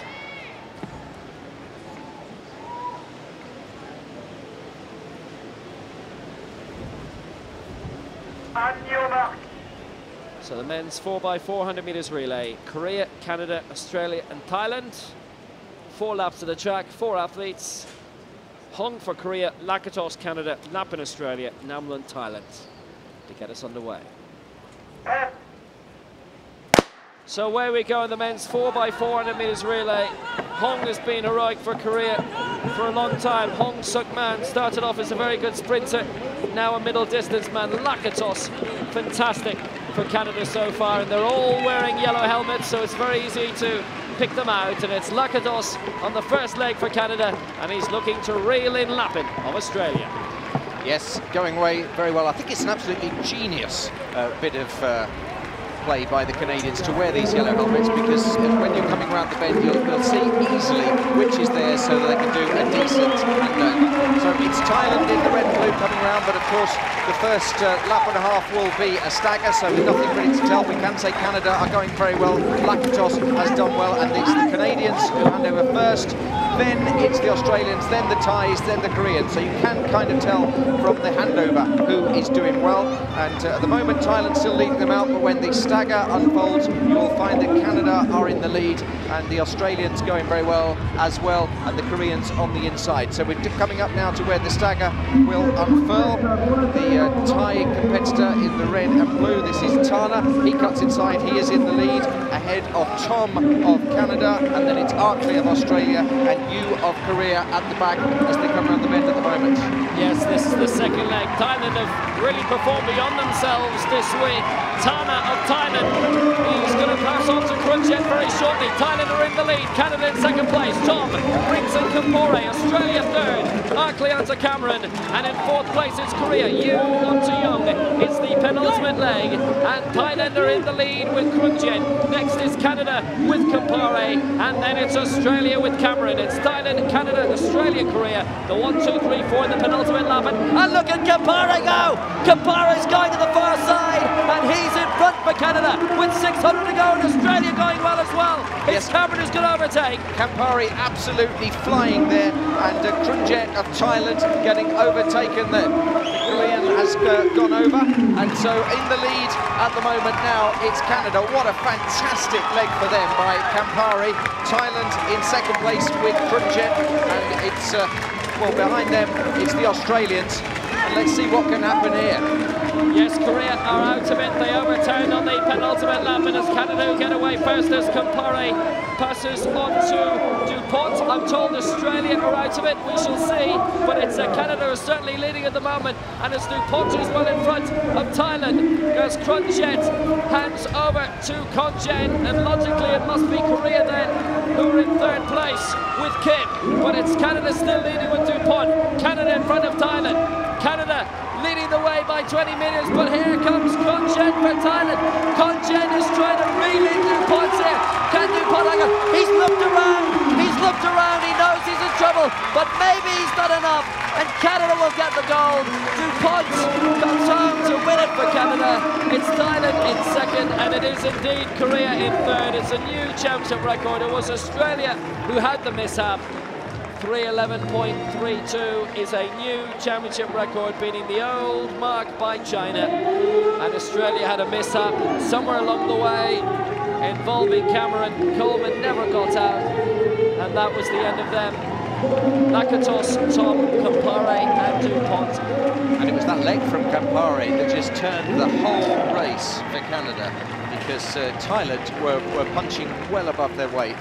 Let's just have a look here. Surge by DuPont, but Congen was coming all the time, and he looked back, and then he realised just how close the Thai anchorman was, and he shot away DuPont to glory. Canada winning it in a championship record time, 3:11.33. It's been rounded up to Thailand second, a new national record, and Korea in third. Australia did not finish.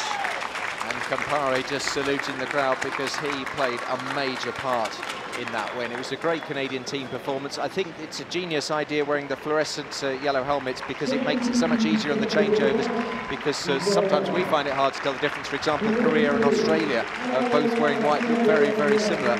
The Canadians wearing black, so fairly easy to spot them, but the yellow helmets just mean that there's absolutely no doubt they've got the sun in their eyes as to where they're going. Well, it was a brilliant performance, and it's a 4th gold medal for Brent Lakatos. What a week he's had, 3 individual, and now the relay. He has had the week of his life. Well, the wheelchair broke, so he's deciding. This is Cameron of Australia, the man who did the 3rd leg, and he's getting applauded by the crowd. His wheelchair broke, but he is going to finish the race. If we can get a shot of this, if we can get a shot on the guy in there. Well, they tried to fix it, and there was no chance. He couldn't get away, so now... Can we get a camera on this, please? Because we've got a very brave Australian who's coming in a wheelchair race without a wheelchair, and this is heartbreaking, really. I don't want to see a replay. I want to see a shot of this guy from Australia, please. Can we please get a shot of this guy from Australia? This is heartbreaking moment. Is there a camera on this? Well, it just went wrong in the end, I'm afraid, for Australia, and they just couldn't fix it in the end. And that was the end of Australia. Well, what a shame we couldn't show you that, because that is one of the moments of the games. The guy from Australia, Cameron, look at that. And here he goes. He wanted to come all the way around and finish, so that he would have done his job and complete the race without his wheelchair, and he did, and that's wonderful bravery. It is, but unfortunately the moment was before that, the last 20 seconds before that, because he came in front of the stand and the whole stand stood and applauded him, and I just wish we could have shown you that. What a great moment, what a brave man. Coleman of Australia, his wheelchair broke and he finished the wheelchair race without his chair, and the whole stand stood to applaud him. What a brave fella. So let's give you the result of this men's 4x400 metres relay. It's Canada, Thailand and Korea. Australia did not finish. Championship record for Canada, 3:11.33.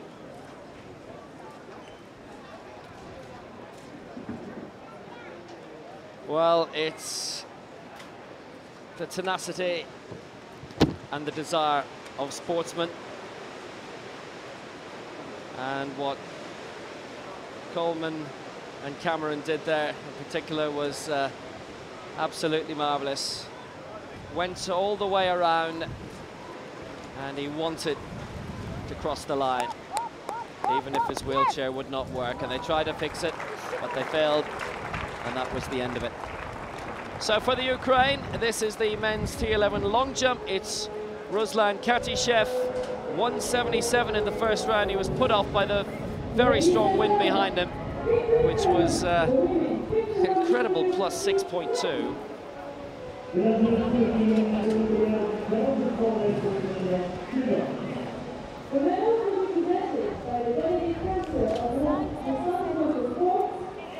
Let's see if he's been able to get an improvement of around 4 meters or so, up towards 550 is what he wants. We'll have a medal ceremony for the women's 1500 meters T20, which was within the past hour.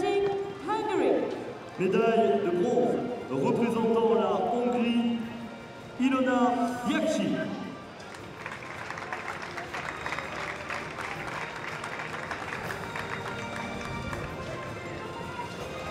So Poland got the main medals in this in the end, and the Biaksi family, well, they two in this, two twins. Bernadette finished 5th. Ilona gets the bronze. Silver medalist representing Poland. Médaille d'argent, représentant la Pologne, Arleta Meloche. And 2 major medals for Poland. The silver to Arleta Melosz. She was the world champion in Christchurch ahead of Barbara Nowidzial. That result was reversed in London. And again Gold here. medalist and world champion, representing Poland. Médaille d'or et championne du Nowidzial monde, holds the world record from représentant la Pologne, 2004. Barbara Niewiedzaj. She won in London, and she is now the world champion for the first time. An event, a category which was only revived in 2011. She won silver then, and it's gold now, and she has the 2 biggest titles around.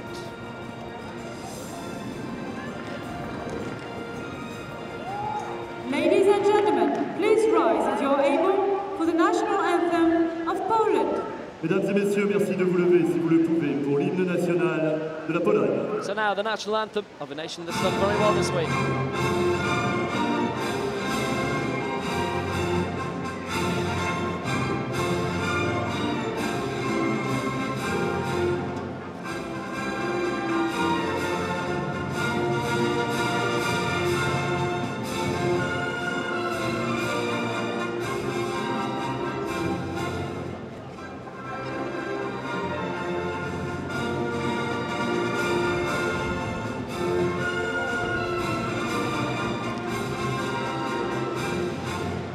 Ladies and gentlemen, the world champion medalists. Mesdames et messieurs, les médaillés mondiaux. So, Poland with the gold and the silver.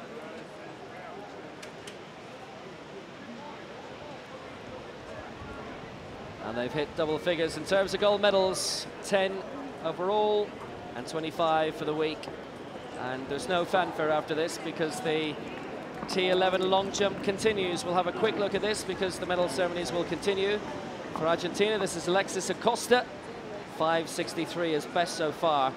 Now, there was a jump just a few moments ago from Jose Belisario Angulo of Colombia, which was plus 9.9 on the wind gauge.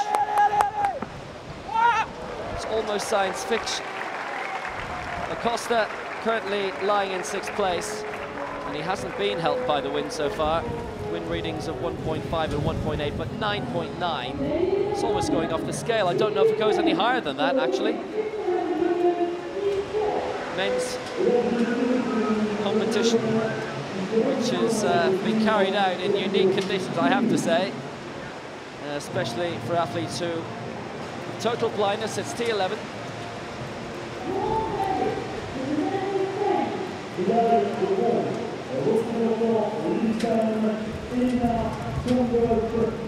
So now we've got the women's 1500 meters T12. The race for this began with 700 meters to go when they all surged past the guided athletes. It's 5.64 for Acosta, by the way. He stays in 6th place in the long jump. Milena Congos-Maldonado was one of those who pounced, but she was beaten, the Spaniard, in a race to the line for the silver medal by Mariam El Nouri of Morocco, who takes the silver, and a great achievement for the 22-year-old. Wonderful race to the line.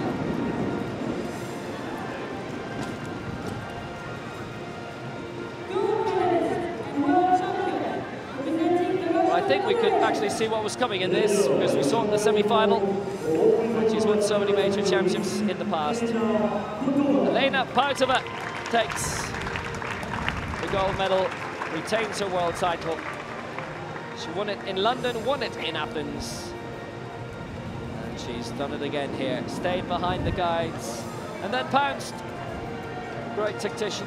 And she is again the women's 1500 meters T12 champion. 51 medals now for us in the games. 25 of them golds.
messieurs les médaillés mondiaux. So Russia continue their brilliant run, and they've had a great week. And Elena Paisova, superb athleticism, and the tactics of her were excellent both in the semi-final and the final. You can see why she wins so much.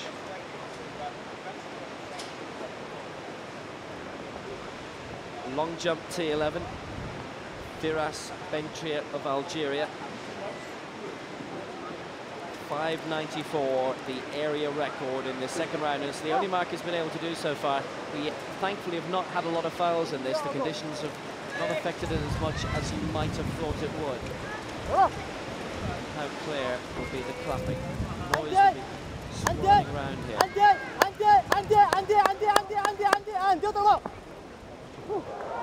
Well, that's quite a leap.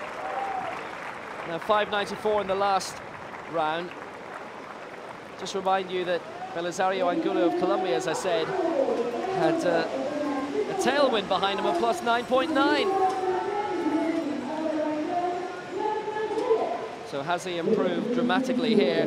If he has, he'd get into the medals. 5.94, the area record previously. And that's because it was only 1.8 of a win. This is 6.04. He stays fourth by 1 centimetre. He remains outside the medals. Alexis Gillette in third. That won't count as a continental record because it was a windy attempt. Plus 5.2 for Bentrier's previous go of 5.94 is. So this is how it stands at the moment. We're midway through the third round. Yang Chuan-Hee leads for Taipei. This is Anastasios Parakis of Greece. And he might just have got himself back into the competition here. Katishev, incidentally, who jumped to 1.77 in the first round and who, due to conditions, got it totally wrong. 5.07 in round 2. The 4.95 for Parakis.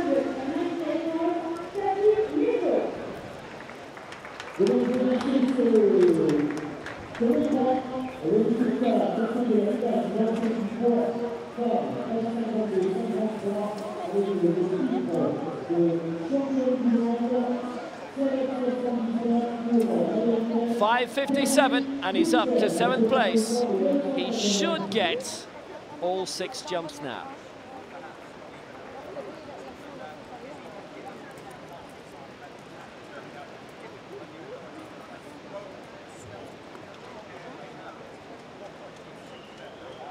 So now this is our leader, Yang Chuan-Hui of Chinese Taipei. 6.30 in the first round. It's plus 2.8, wind helping him. Just look at that wind gauge fluctuating incredibly.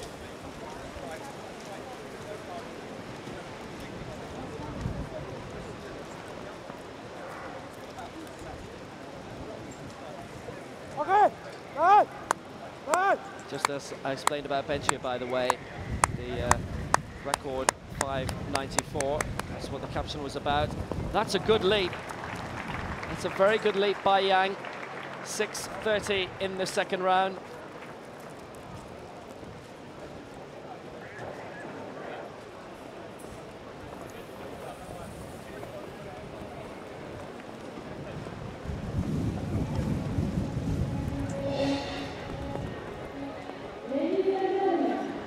Great women's 400-metre finals coming up. The T53, that's De Bruyne against Zhu and Ballard and Riley, and then the T54, that's the 2 McFadden sisters against Wolf, Roy, Cher, Jade Jones and Amanda Kataja. So it's the women's 400 metres T53 final, which features the champion from London 2012 in both 400 and 800. Lana Dupont now has a couple of medals this week. Bronze medalist in the 100 also in 2008. She goes for Canada. Kazumi Nakayama of Japan is in 2.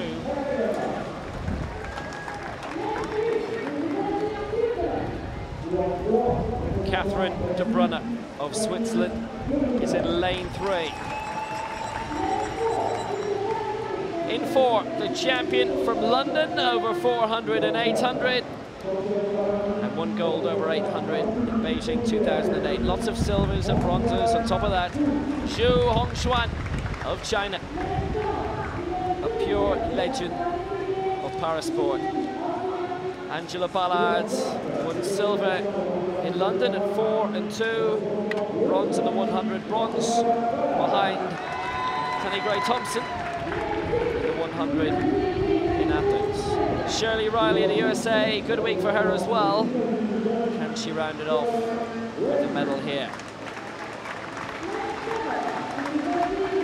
Chelsea McClammer of the USA is in lane 7. Lifetime best set this year of 58.85.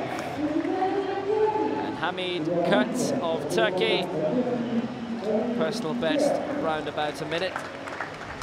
That must be improved on if she is to get a medal here. Jessica Galley and Leanne Shannon, the record holders here. Shannon from Birmingham, Britain, 1998. Women's 400 meters, T53 final. So underway, it's DuPont in 1, Nakayama 2, De Brunner 3, Zhu 4, Ballard 5, Riley 6, McClammer 7, and Kurt in lane 8. And Zhu is working well in the stagger at 4, and Riley doing the same for the United States in lane 6. And Ballard, Angie Ballard's beginning to fly for Australia here, and she's in the lead, Ballard. And Zhu is working well alongside. These are the two who have made the big move in the back straight in the first 200 meters of this women's 400 T53 final. And Zhu is zipping away well in front. She's overtaken Ballard. Can Angie fight back here? Riley in 3rd place for the USA. It's Zhu in front, Ballard in 2nd alongside. Does Ballard still have a little bit of bite left in her in the closing straight? It's Zhu in front for China, and Riley's coming well for the USA here. It's Zhu, Ballard and Riley, 1, 2, 3. Riley might be too far back. She's trying to catch up, at least on Ballard, and get something out of that. Zhu takes the gold. Photo between Ballard and Riley for the silver. Riley certainly had the momentum. It's a championship record as well for Zhu Hongxuan. So the 1998 record of Leanne Shannon has gone. That was 56.89, and this was 56.78. And it was indeed Riley 2nd and Ballard 3rd. It's been rounded down now. 56.76, the gold for Zhu, and she kept it going. And just look at the momentum of Riley there in the closer of the two between she and Ballard.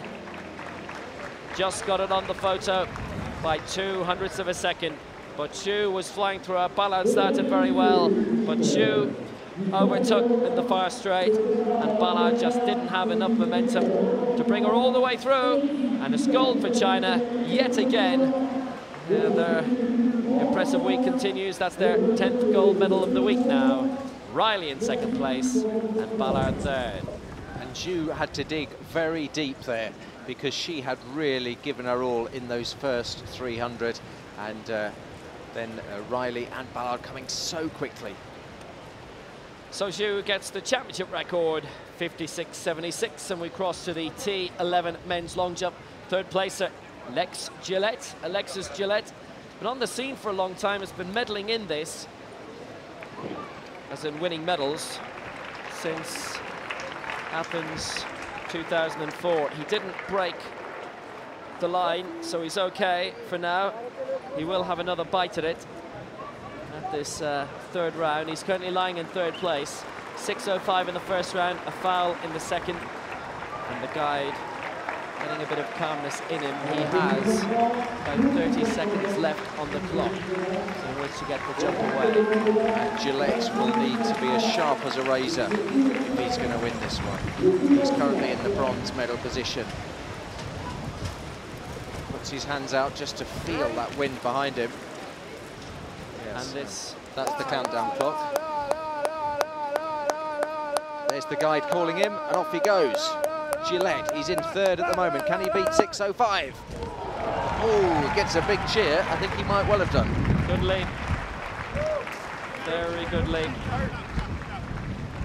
Well, the wind picked up there again. very strongly.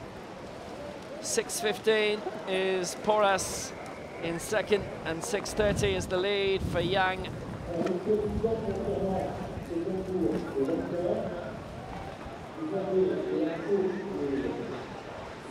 It's a good takeoff. He used the board very well.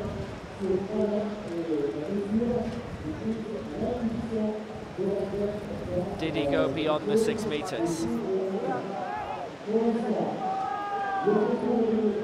Needs to get more than 6:15 to move up into silver.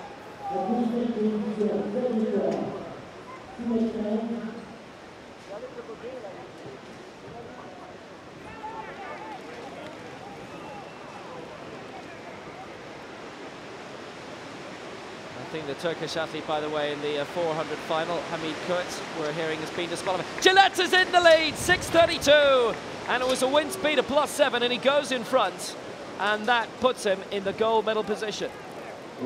Gillett, the best a man can get, into the lead, 6:32.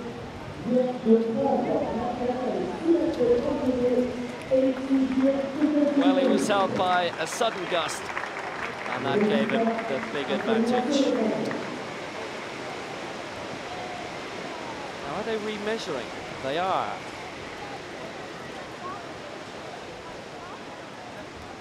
He did go quite wide in the pit, as you can see,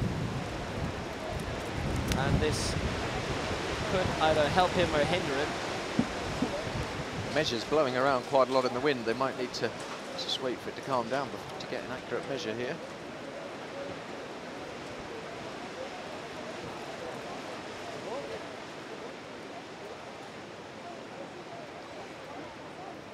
Looks to me that Xavier Porras is still waiting to get his jump away.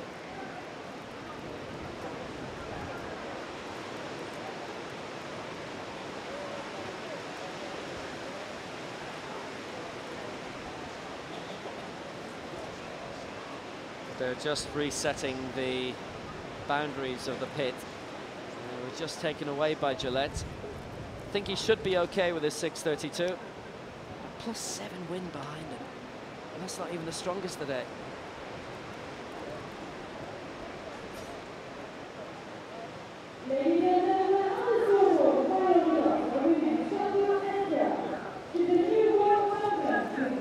So here was the jump. He started in one lane, and then he was following the clapping, but obviously the sound was swirling round as well. He took the tape away. He landed on the tape, but I think that's all right, isn't it? Can't see a problem with that.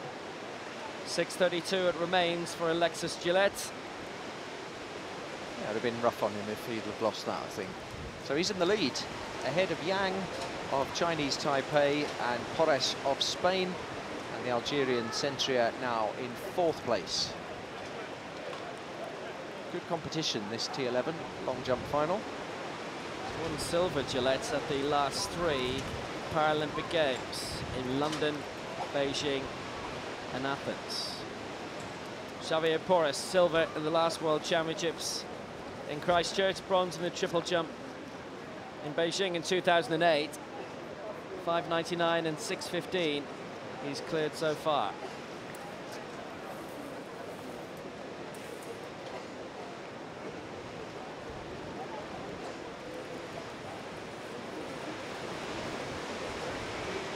Wind is picking up again, as you can hear. All around the stadium there's large trees putting this stadium in a bowl, meaning leaves going everywhere. Luckily not many on the track. It's a bit like Boston in the fall, except that these are green leaves that are being blown off, and they're being blown off by the pressure of the wind and not nature telling them it's time to turn brown and fall off. Ahí, escúchame. Bien, bien, bien, bien, bien, bien, bien, bien, bien, bien, bien, bien, bien, bien, bien, bien, bien, bien, ya. Vale, vamos. Well, that looks long. That looks very long. He had been in 2nd place and knocked down to 3rd by Gillett. and maybe he's responded in the best fashion, and the wind was picking up again there. Used the board well, right in the middle, and he kept straight, and well, the guides obviously are learning off each other as well, so he made sure that he would stay in front, Porras's guide, and didn't move until the last second, which a lot of guides do anyway. Is it my imagination, but they're leaving it later and later, the guides, to get out of the way? I haven't seen it yet that an athlete has run right into his guide, but I'm sure. Can't be far away, because as the margins get smaller and smaller, they do everything they can to try and get that athlete into the lead. He improved to 6:24, but he stays in third place, does Porras, and we're now exactly halfway through the competition. Yep, 6:24 to Porras. Yang has done 6:30, but in the lead with 6:32, Alexis Gillette of the United States.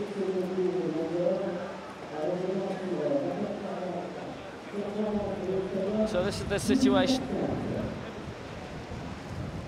before Gillette's jump. Very impressive 6:32 it was. Which puts him in front for the United States. Yang second, Porras third, Ventria fourth.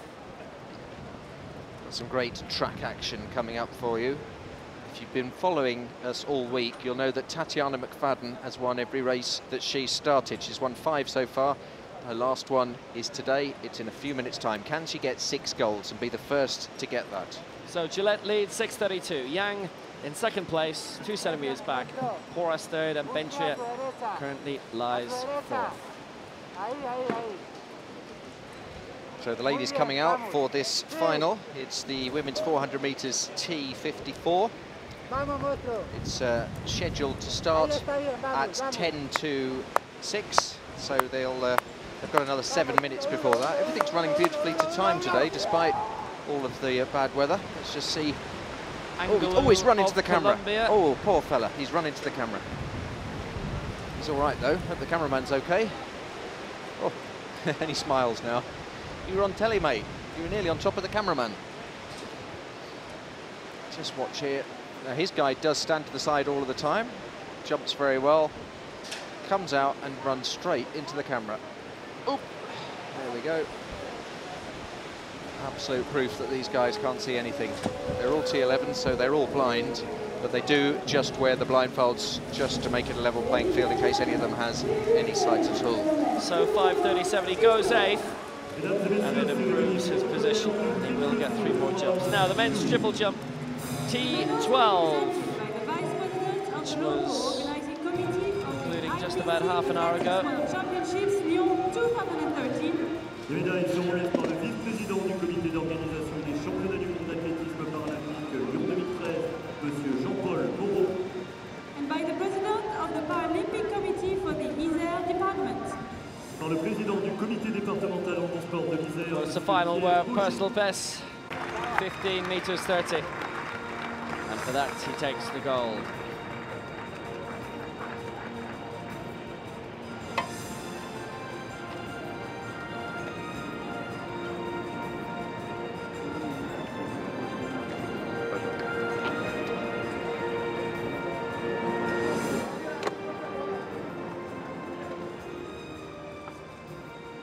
Championship record was 15:09. It stays 15:09 for another athlete from Azerbaijan, Oleg Manyutin, despite Zayats beating it by 21 centimeters because of the strong winds. So Azerbaijan have got the glory here. And it was a good win for Vladimir Zayats. Those who prevailed had to get through awkward conditions, and Zayats did.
and gentlemen, the world champion medalist. The dramatic national anthem of Azerbaijan and the flag of the crescent moon, as is Uzbekistan.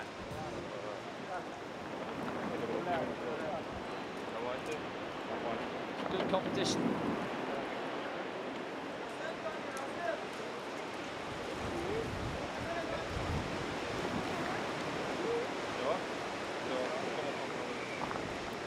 The fanfare ceased because of the continuation of the T11 long jump. Now, a little bit of danger for Denis Gulin. He must clear this, and Gulin is very much a past master on the jumping circuit. Triple jump gold in London. 2 fouls so far. The conditions have not been his friend. Ooh! And he was just going off, and he's having major trouble here. He said there that he couldn't hear. A major difficulty for Gulin. It's a major moment for a man who, in London, won a jumping event. And time is not on their side. They've got 45 seconds left.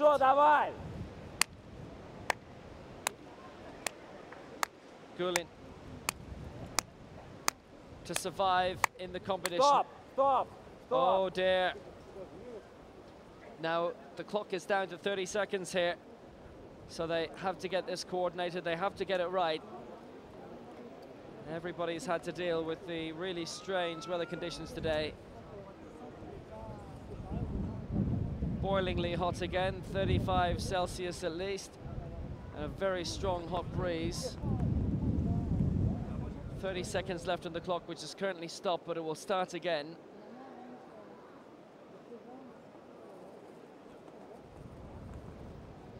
And once we've had this jump, we've got a special guest coming.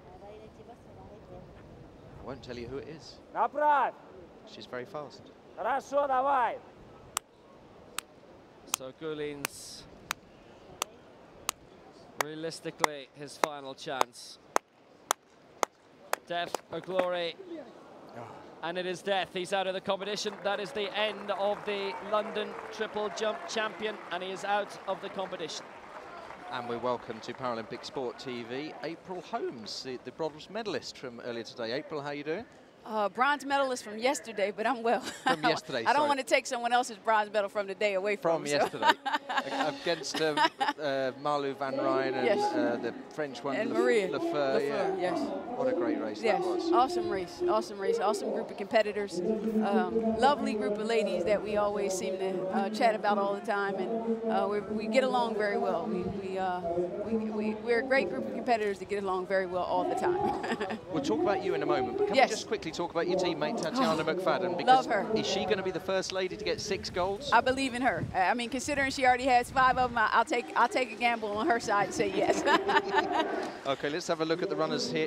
There's Jade Jones of Great Britain on the inside. There's Hannah McFadden. She's going to be good, isn't she? Hey, she's already there. She's not there with her sister, but she's getting there. Now, Manuela Scher of Switzerland, personal best 56.21. And then we're going to see the 2 women who are going to be the danger for Tatiana. There's Scher of Switzerland, so we get the cowbells.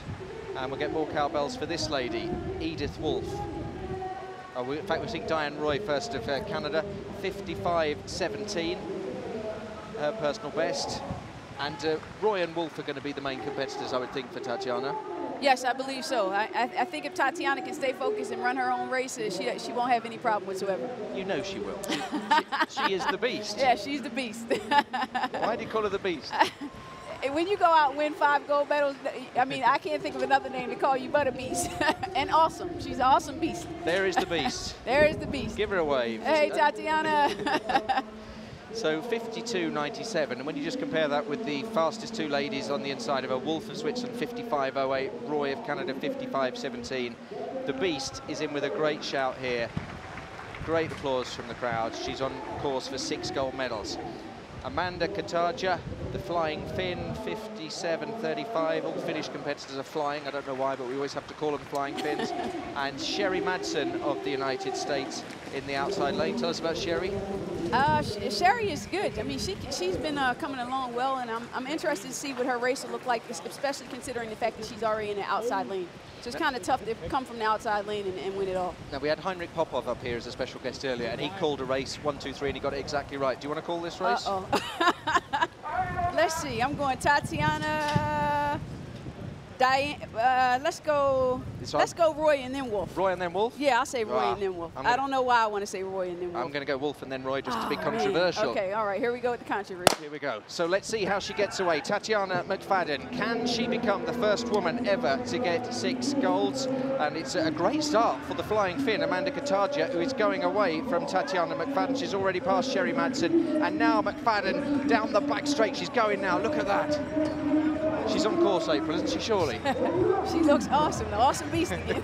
The awesome beast. The awesome beast. Anyone catch up with her? So Wolf and Roy are coming, but Tatiana McFadden coming round the bend. She's leading them round. I don't think anyone's going to stop her. The cowbells tell you that the Swiss girls are going well, but Tatiana McFadden bringing them round.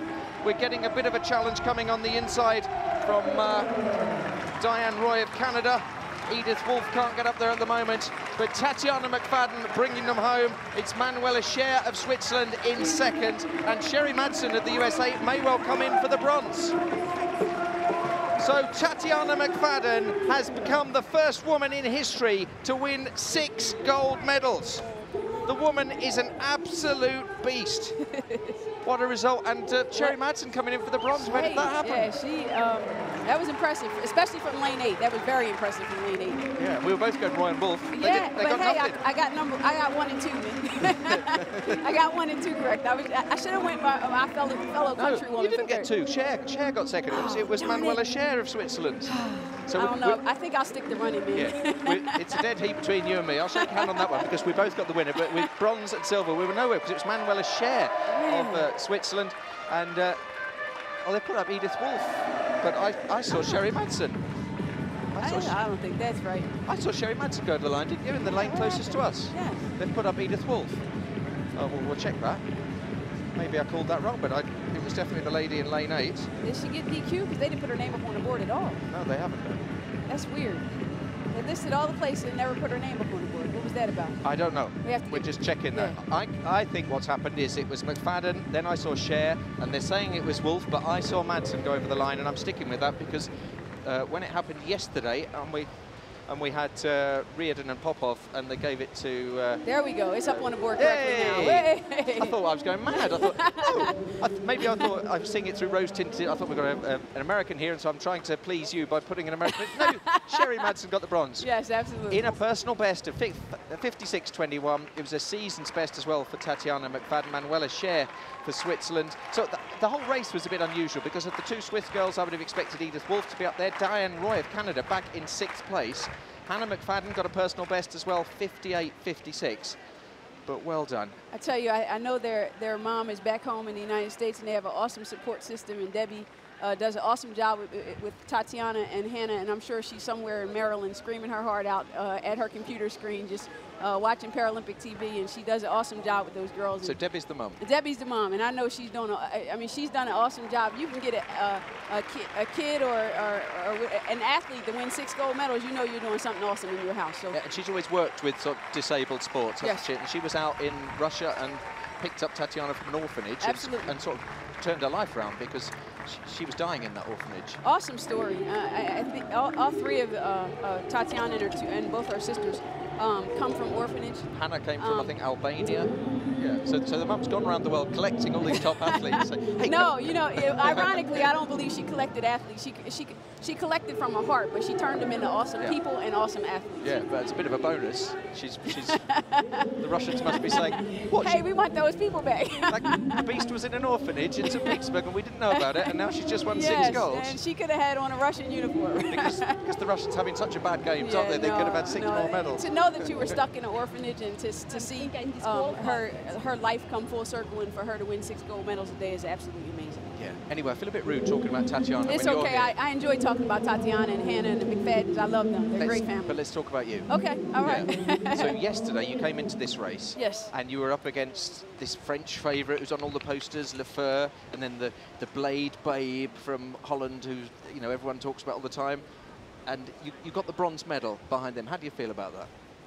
I think I had an awesome performance. I've had an up and down season. I've had some issues with my Achilles. I have weeks where I can train, weeks I can't, and weeks I'm spending a lot of time in the pool versus on the track. So we're a very competitive group of athletes, and on any given day, anyone could have won. We seem to have swapped around the medals that we won a little bit in London, and we got out here and put on a good show for the fans here, and it was an awesome race, and it just so happened to end the way it did, but. Pretty pleased with my performance and knowing I went out and did the best that I could. We'll keep an eye on the discus as it's going on there, but let's just keep chatting to you. How, I mean, as a proud Londoner myself, how good a games did we put on for you guys? Man, you did an awesome job. I didn't do it all myself, but I was there. As athletes, you always talk about, the games and which one are your favorite and how well a country did versus not, whatever. And we all thought, and I think a lot of people believe that, after seeing what Beijing did, it's like, okay, can London top what Beijing did? And I think you all did an amazing job. Yeah, and I loved it at the end when they said it was happy and glorious. Yes, it seemed like a party. I mean, really, whereby Beijing seemed more culturally driven to teach us about their culture and introduce people to their culture. I believe London seemed more partyish, and they were both awesome games, and the people there were, I think it was even better because they spoke English to me, so I understood every time that they were cheering. Even if they weren't cheering for me, I just imagined that they were. Yeah, we were all cheering for you. But yeah, we don't have the culture that the Chinese have, but we put on a good sporting event. Absolutely. And can you stay with us for after this medal ceremony? No problem. You need to get on, because I know that you're with the Michael Jordan Foundation, and I want to talk to you a little bit about that, if that's okay. But we'll have a little bit of a look at this medal ceremony, and then we'll come back and chat more with April Holmes, the bronze medalist from yesterday's 100 metres. And this is the men's 800 metres. Representing Argentina. T35, and it's the 200. Henan Barreto of Argentina took the bronze in this, as he did in London.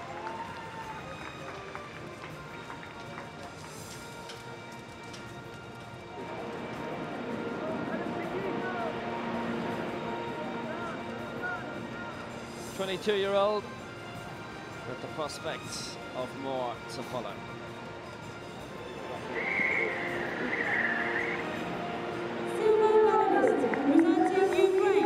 It's silver for the man who did the sprint double in London, but it's silver in the 200 here for Yuri Tsaruk of the Ukraine.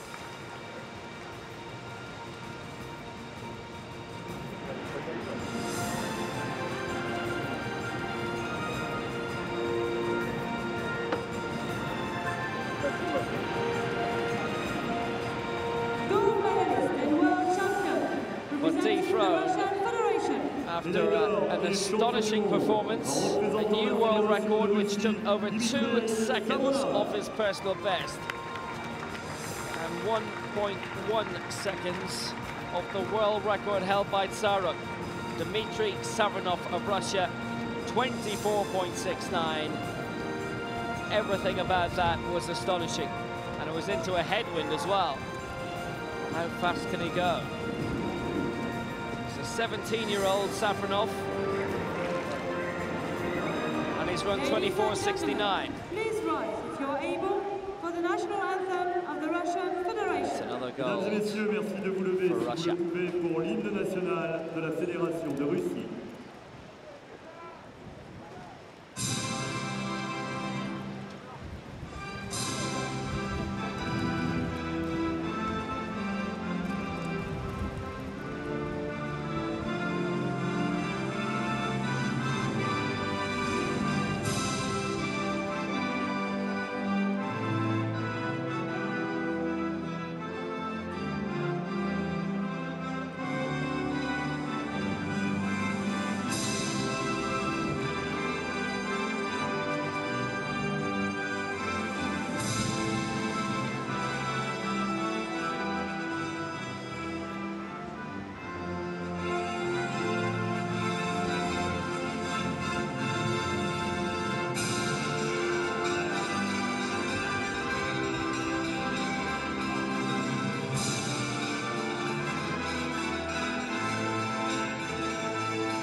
Mesdames et messieurs, les médaillés mondiaux. It is still fierce here. So let's chat more with April Holmes. Just get your headphones on, April. There she is. What's your favourite anthem other than the American anthem? Because we hear all these. I love that Russian one. Man, I don't have a favorite anthem other than the U.S. anthem. Oh, you only love the good old US of A. Absolutely. Looking at the medals, you guys are just behind the Russians at the moment. You've got 15 goals, they've got 25 goals, you've got 46 in total, they've got 51. They're awesome, the Russians, aren't they? I'd like to believe we are too, and so we're going to pick up a few more here in this long jump, hopefully. Of course, there's a few more events later on tonight, and then we have the marathon tomorrow. So we're looking for a strong push at the end, and we're going to finish out strong, and hopefully we'll win the medal count when it's all over and done with. Absolutely. There's the men's shot put, the F38 final carrying on. Just tell me about the link-up you've got with Michael Jordan then and the Jordan brand. This has been sponsored by the Jordan brand since 2005. It's a division of Nike. Obviously started from the greatest basketball player ever, Michael Jordan. Such an honor and a pleasure to be part of the brand. I grew up watching Michael, and I think most any kid around the country will tell you that grew up watching Michael believed that they could put on a pair of Jordan shoes and go to the basketball court and thought they could fly just like him. So to think that I was handpicked from the brand to represent them, and to think that they thought enough of me to represent his greatness is definitely an honor and a pleasure. And have a chance always to hang out with such great athletes in basketball and football and American football, that is always fun, you know, to get together. So what's it like hanging around with those other athletes, and how do they react to you? They always talk to me, you know, ask me about, you know, different races that I've had, congratulate me on my performances, and to know that, you know, basketball players are playing at least 82 games a season, and then plus the playoffs, and to know that they stop and congratulate me and are always, you know, watching things that I do. And we're a great family there at the Jordan brand, so definitely a pleasure and an honor to be part of it. Yeah, so give us some names of other people who are in that Jordan stable, just so that let's see, Chris Paul and Carmelo Anthony. Signed Des Bryant as part of the brand now. He plays American football, and you know, Blake Griffin, Russell Westbrook, so many great athletes. And, the best of the best are with the Jordan brand. And I said, part of the Nike family, so another extension of great athletes from the Nike brand. So together as a huge family, we go out and represent some of the greatest athletes, if not the greatest athletes in the world. And just a word about the games here in Lyon. What have you thought of them? They've been awesome. The crowd is great. They scream and holler, and they always have these festive songs playing all the time. And the fact that they have, you know, the scouts here kind of helping out or whatever, and, always extremely helpful people. So it's great when you go places and see a smile, you know you're welcome. So despite the volunteers make it, don't they? I mean, yeah, they do. I look at it like, you know, despite the fact that I'm here competing against their poster child, you know, they still are always with a smile on their face and willing to help, and so that's always a welcoming sight to see. And you were up against the Blade Babe. Do you have a nickname? No, April. Just call me April. I don't really care too much for nicknames. I think if you get stuck on nicknames sometimes, and then you're not that nickname anymore, so to speak, then it doesn't quite fit you anymore. Okay, we'll just leave it there because we've got the national anthem of Germany, which is another good one.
Ladies and gentlemen, the world champion medalists. Mesdames et messieurs, les médaillés mondiaux. So gold there for Germany. They'll have their picture taken. Now, what's it been like being with the American team here in Lyon? Do you all eat together and have meetings together and you're all at the same place? I kind of joined the American team a little bit late because I had some speaking engagements and some personal things going on in the States. So I kind of didn't join them until the competition actually started. But when I got here, there was a great sense of family amongst the Americans.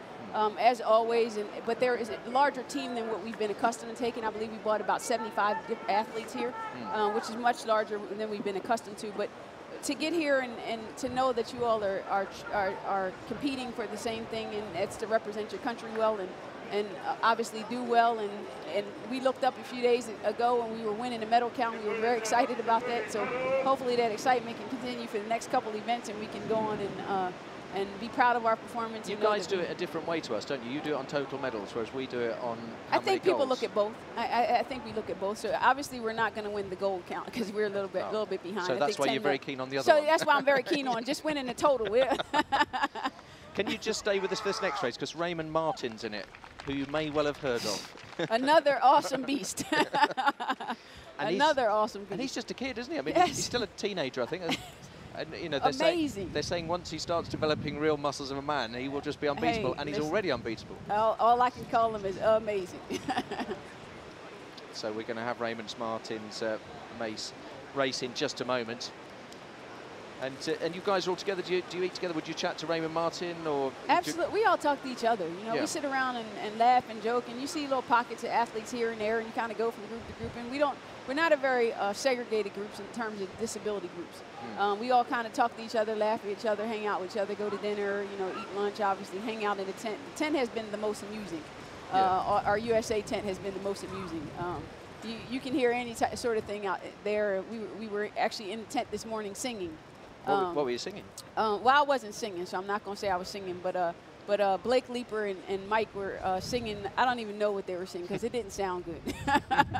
But we had a good laugh at the end of the day. Blake always looks a character. I mean, he was brilliant on the track this morning. And yes. He jumps around a lot, doesn't he? He's you know, he has a very contagious personality. His personality is he's always smiling, you know, always excited, and so to know that he was out there, and then a few kids came in this morning, and you know, he took pictures with them, which I thought was awesome. And this was not long after he had finished also his their world record 4x1 relay. So. And what you're doing now, talking about your sport, that's very important, isn't it, to spread this sport around the world? Do you enjoy doing the public speaking? I love it. I absolutely love it. To stand on stage and be able to tell not only your journey, but to be able to motivate and inspire people is pretty amazing.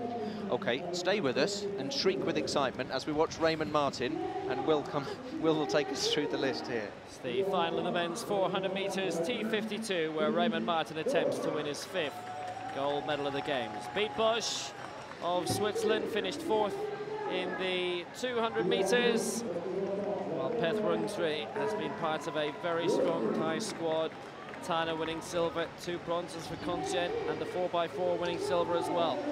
Thomas Garspickler of Austria, 1500 silver here, bronze in this event in London and at the last World Championships in Christchurch.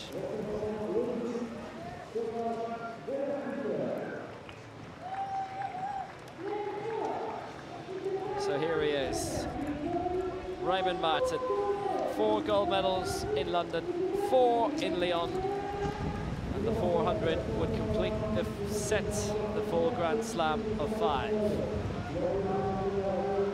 He's won the 100, the 200, the 800, and the 15 so far. Christian Torres of Colombia, he's in lane 5. Personal best this year of 103. Gianfranco Ionota of the United States, again, he set his personal best this year. Bronze in the 100, silver in the 200. What can he get in the 4? Now there'll be a nice roar around here for the Mexican, Salvador Hernandez. 100 silver here. Bronze in the 200 last year, silver in the 100 at London 2012. Stephen Toyoshi of the USA is in lane 8. Your prediction, April? I told you all I'm gonna stick to running, but since you're gonna make me pick this, you told me quietly. Tell us on air. I'm taking rave number 1. number 2 with such a cool name like Beat Bosch. I had just have to choose him for number 2. And I'm taking either one of the USA people in third. Oh. And they are underway, and it's Bosch in 1, Rungsby in 2, Guy Spickler in 3, Martin in 4, going for his 5th goal, Torres in 5, Yanota in 6, Hernandez in 7, and Toyoshi is in lane 8. And it's a brilliant start by Raymond Martin in 4, and Yanota's also going very well in 7, and Hernandez looking to make his mark too from Mexico, but Raymond Martin on the far side, having already won in the 100, the 200, the 800, and the 1500 so far this week, looking to round off with his 5th gold medal, which would be remarkable for a male athlete, as Tatiana McFadden has already got 6 here.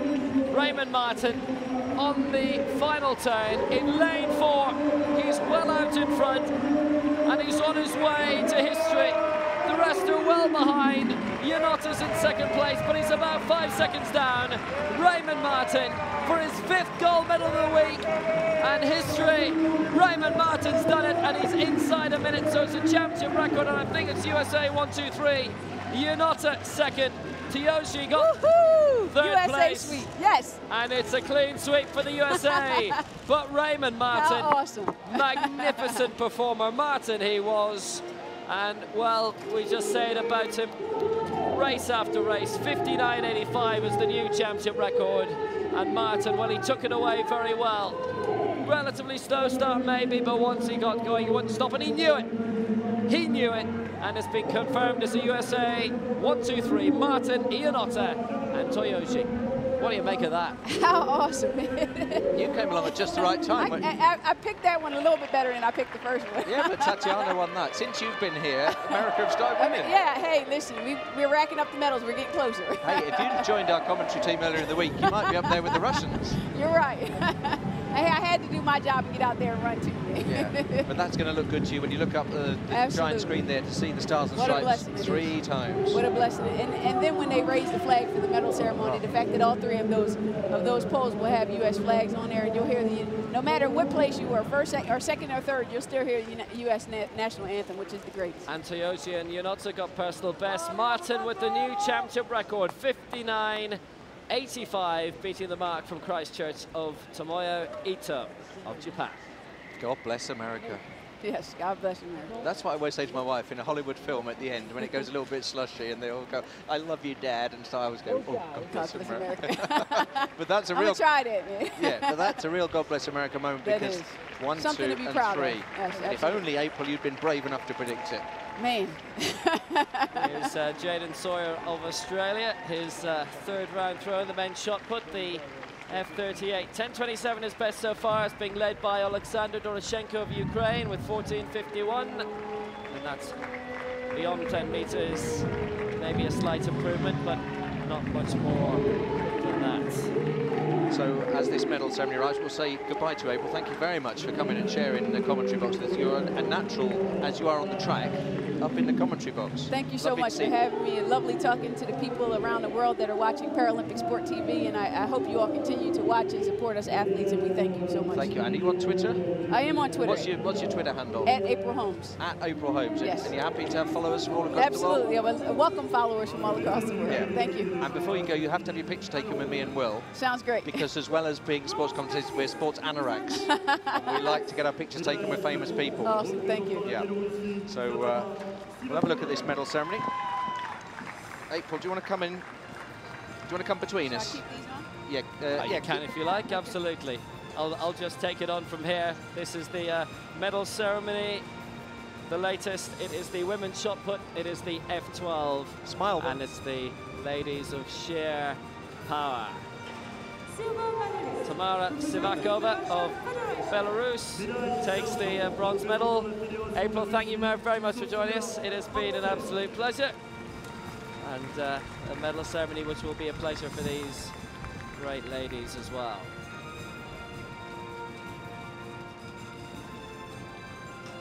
So Tamara Sivakova gets the bronze for Belarus.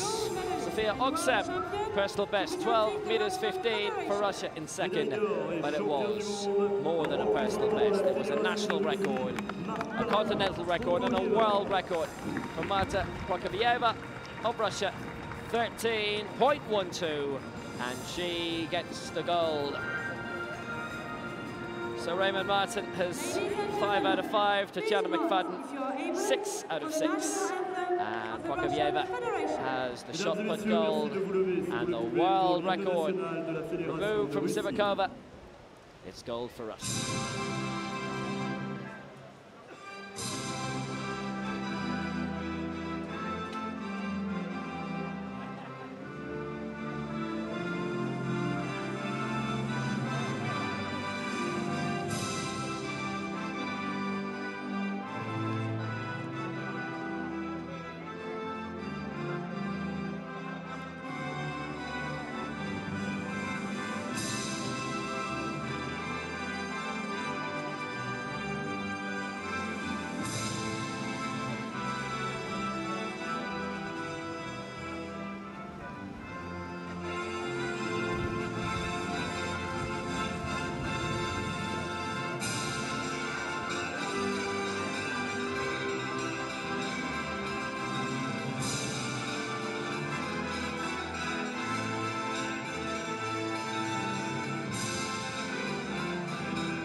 Ladies and gentlemen, the world champion medalists.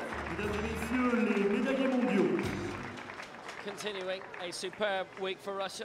Lots of these medal ceremonies to follow, but a reminder that the fanfare afterwards, the funky fanfare, will be curtailed because of the F11 men's long jump. That wasn't April Holmes great. She came along just the right time. It was perfect. We just saw her down the front, ran and asked her if she'd come across. She was more than happy, and then just happened to be at the time that Tatiana McFadden was in action and then Raymond Martin was in action. So great to hear from her. Now the men's long jump is just past the halfway mark. It takes a long time to get the athletes ready for obvious circumstances. This is Martin Pareco Maza of Spain. 5.75 is his best so far. Has he got the mark right? He's gone out a good distance, but it's a red flag and it's a foul. I think the guide was so busy concentrating on getting out the way, he forgot to go hup, and then did it too late. It was the guide's fault, I think. So the next medal ceremony is for the women's shot put at 52.53. That's why you really want a woman as a guide, because women can think of two things at the same time. Men can't multitask, and he couldn't think of getting out the way and shouting, hup. Now, Deirdre Mongan finished 4th in this for Ireland, just missed out on the medals, a personal best of 4.03. This was a points race in the end. And we had 2 continental records and a championship record as well. Représentant le Canada, Pamela Lejeune. Pamela Lejeune, continental record for North America, national record for Canada, and the bronze medal, 4.46.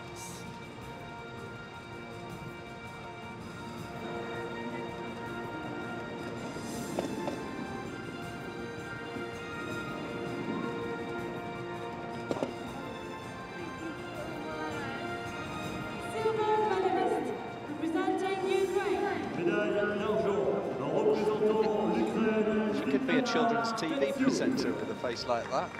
Svetlana Stetsya with a continental record for Europe and claiming the national record and the silver for Ukraine. And the nice thing about April Holmes, as she was leaving us, she realised that the Russian anthem had just started, and she stopped halfway down the steps and stood very still, very respectful. Credit to the sport. Well, happy reactions from all here. Cassie Mitchell of the United States. She's the world record holder and a new championship record here. 5 meters 79, 998 points.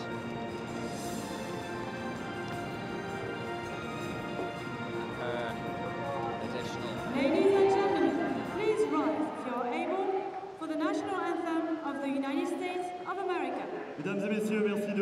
of pure happiness for all. l'hymne national des États-Unis Cassie d'Amérique. Mitchell gets the gold medal.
Ladies and gentlemen, the world champion medalist. Mesdames et messieurs, les médaillés mondiaux.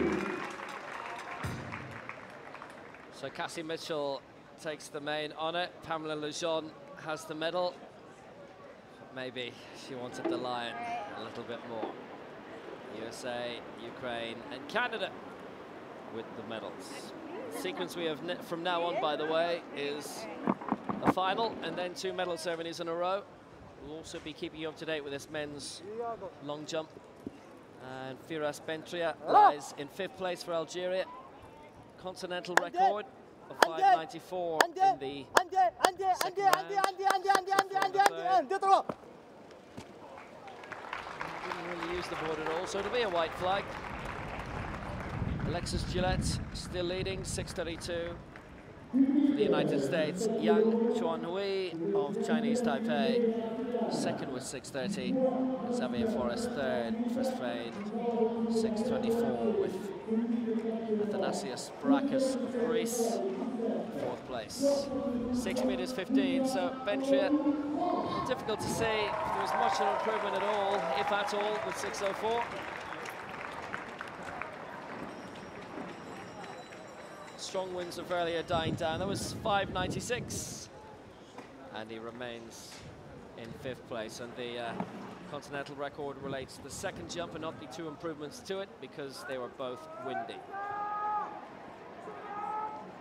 Men's shot put still continuing, the F38 final. This being led by Alexander Doroshenko of Ukraine. 14 meters 51 in 2nd place. Moussa Tambadou of France. 12.72 is season's best so far. That's beyond 10 meters. Still to be determined if it's beyond the 12. More great action to come on the track. The men's 400 meters T34 will be with us in a few minutes' time. They're just moving around the track, doing a warm-up, and that will see Reed McCracken taking on Walid Katila. Should be quite a contest. 12.21, and he does not improve.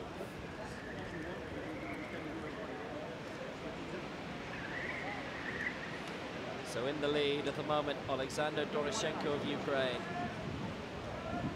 14.51, having him in 3rd place. His 3rd round throw has him in the lead, and that is impressive too.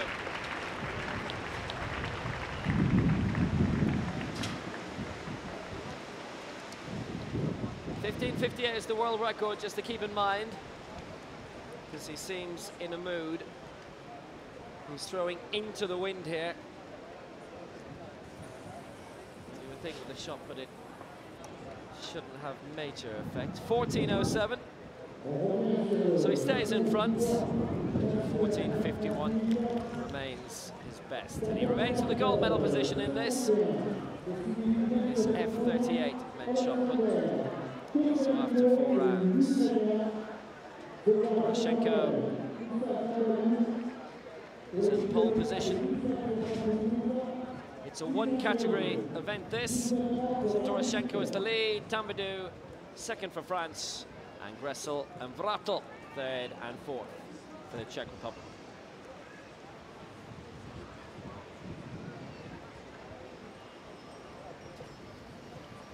So now crossing back over to the men's long jump, the T11 final.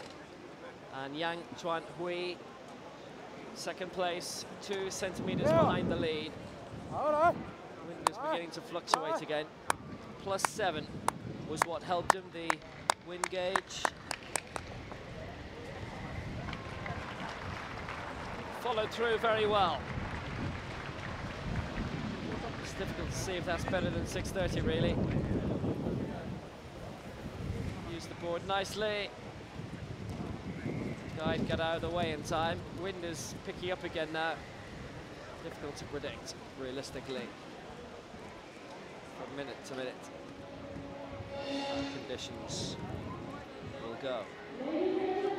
Gillette leading this 6:32. Yang, the man we've just seen, second 6:30. And Porras third, 6:24. With Barakas fourth for Greece, 6:15. We'll keep you up to date with how he went, but it's back for another track final. 6:07 that was, and he stays second.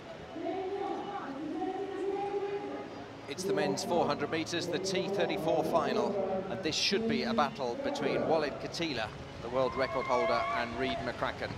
Jamie Carter of Great Britain on the inside, personal best 57.30.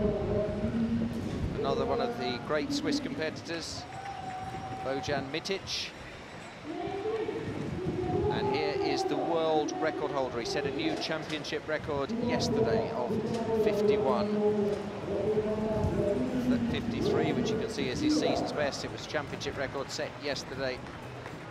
Here's Reid McCracken. He's the only other person in the race that's gone under 52 seconds. He's done 51.78, so he'd have to go a little bit faster to be able to challenge Khatila. It should be between those two. Henry Manny, he's the next fastest, but some 3 seconds behind, 54.06 for the Flying Finn. The black of the United Arab Emirates, that's Mohammed Hamadi, 55.21 he's done this season. So that's 4 seconds outside the guys we expect to be in gold and silver. Austin Smeek, one of 2 Austins in this race, representing Canada in lane 7.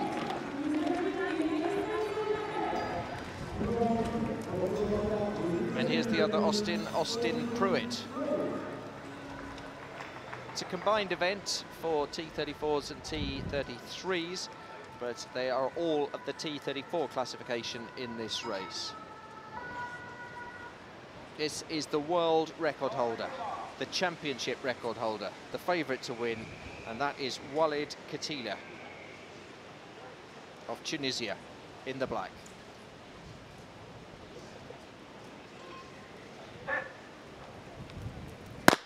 It's Carter, Mitic, Khatila, McCracken, Manny, Hamadi, Smink and Pruitt. And it's a great start for Mitic, who's already up on Khatila, who started very badly indeed. But Walid Khatila started very, very badly, and this is a chance for Reid McCracken, who's away very quickly in the yellow chair. And now Khatila's coming, but he started very, very poorly. But it's Reid McCracken for Australia as they unfurl the bend, who's in the lead at the moment. You can just see Hamadi, Mohammed Hamadi of the United Arab Emirates. But Reid McCracken in the white with the yellow chair coming round. And now Khatila's beginning to come. He started very slowly. It's going to be between these two. McCracken comes into the lead. It's McCracken leading them home. Hamadi and Khatila are coming. Here comes Khatila. Can he catch him? Reid McCracken of Australia. Khatila's coming fast. Is he going to get him? Is he going to get him on the line? Khatila comes. What a great race. The Tunisian, who started dreadfully, stormed his way through the field. Reid McCracken of Australia was way ahead, and Khatila just hauled him back. 53.60, that's a great race. An incredible performance from the world record holder, Walid Khatila, to haul back Reid McCracken after letting him get so far away. 53.61, he literally overtook him in the last 10 metres of the race. McCracken 53.71, and Khatila confirmed as the winner by a 1/10 of a second. 53.61 for Khatila, 53.71 for Reid McCracken. What an exciting race that was. Well, such a sensational finish from Kitila, who did start very poorly, but he was coming good all the time, and from about 40 to go, it looked like he just had the greater momentum, and he hauled McCracken in superbly, and it was a 1/10 of a second between them in the end. And what a finish from Wally Kitila. Terrific gold for Tunisia, and he now has gold in 100, 200, 400 and 800. He has 4 gold medals this week. Hugas 4, Raymond Martin 5, Tatiana McFadden 6, and don't forget Svetkov with 4 either. So confirmation that Kitila won it, McCracken got the silver, Hamady got the bronze, Pruitt, Manny, Schmeek, Mitic and Carter. And I just wonder if at the end there, Reid McCracken seemed to be quite a way out of his lane. I don't know if that's going to cause a problem. I think it might have caused a problem if he'd have won it, because he'd have been interfering with Kitila, but might just wait and see if there's any kind of inquiry over that. But they were going so fast, it's hard to keep in a straight line when you're pushing with such power as that, but you do have to. In a 400-metre final, you have to stay in your lane, and I just wonder if there was a problem there. We shall see. Back to the jumping, and the Ukrainian next to go. He's in the lead. Yes, this is the men's shot put F38 final. Doroshenko, 14.71 in the 5th round, and that's his best so far, and it puts him strongly into the lead. And this is the final round. Jaden Sawyer of Australia, continental record, 11.01.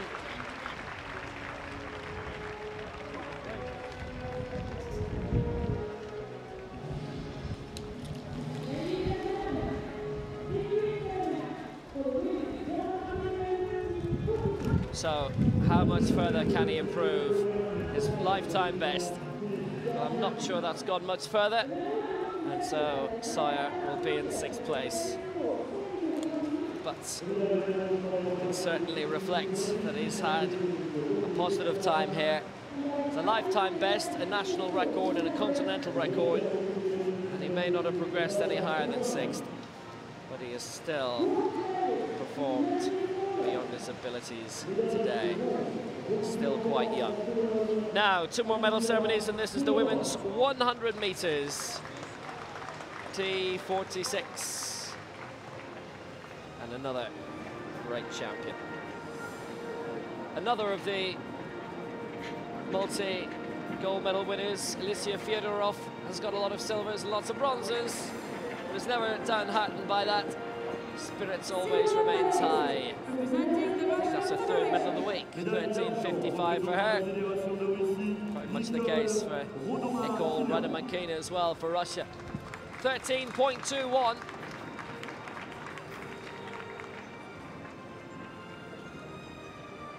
The winner in this was very much run away. 3 great athletes in the medals, Fyodorov and Radamankina. But another supreme competitor, never say die, never beaten.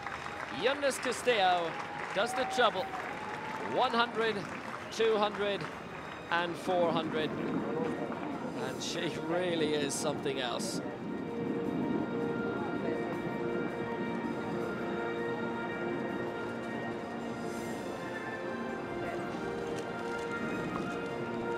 She too has been one of the stars of the week.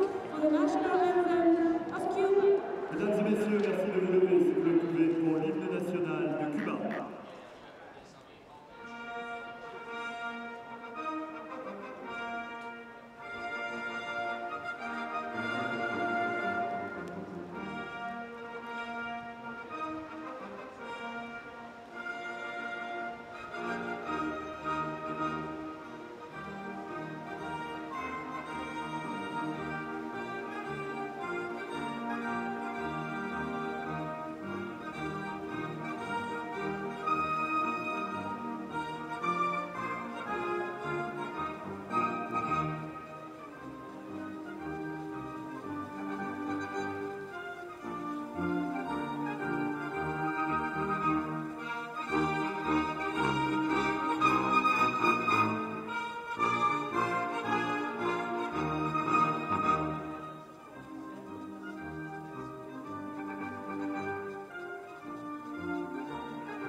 Ladies and gentlemen, the world champion. So she's done the trouble. The last 2 World Championships now.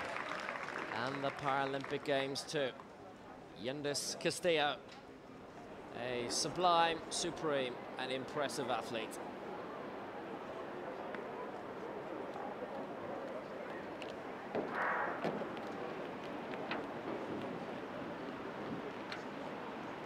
And the successes keep coming for her.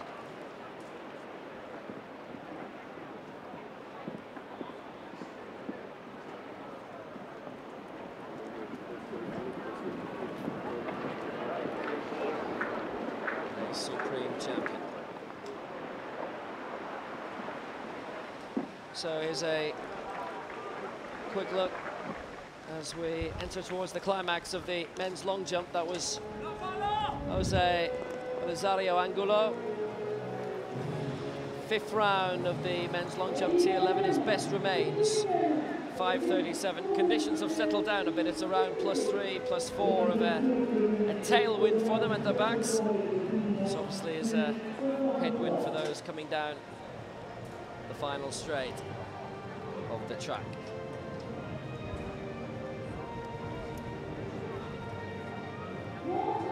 So this is the 70 for the women's 400 meters T53. Another of the great winners here. Another of the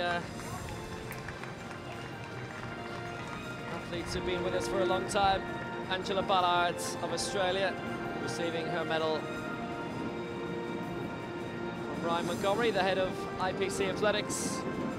Angie, who first started medaling in the Athens Games in 2004. She won the bronze there. The now Baroness, Danny Gray Thompson. Won the gold there. Shirley Riley of the USA. And a good week capped off by an impressive silver medal. Season's best as well. 56.98, just edging Ballard down into 3rd.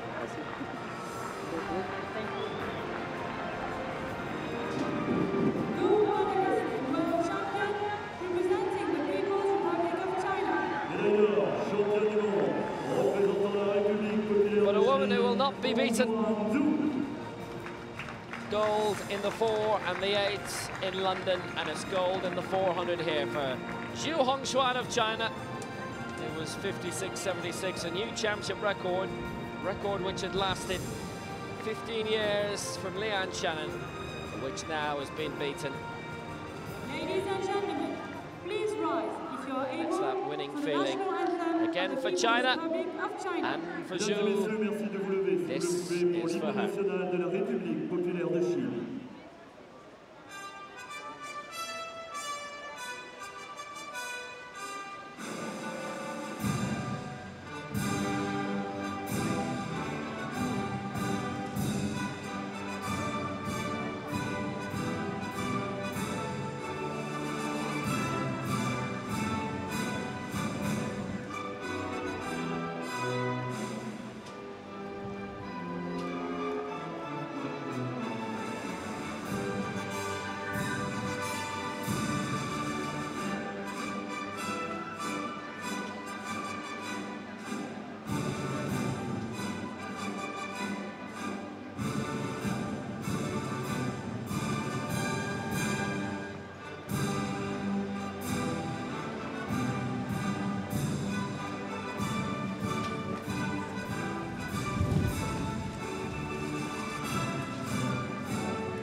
Ladies and gentlemen, the world champion medalists. Mesdames et messieurs, les médaillés mondiaux. So gold for Zhu, Shirley Riley, Angela Ballard, and now in her 10th year of medal winning. Now the men's shot put F38 final. We're in the final round. Moussa Tambadou only went to 12.71, so he finishes 2nd. There is our champion, Alexander Doroshenko of Ukraine. 14.71 in the penultimate round. Really, all of his throws that he's had, even a 12.88 would have won it for him. And victory is his. And the Ukraine have yet another victory. It's their 12th gold medal now.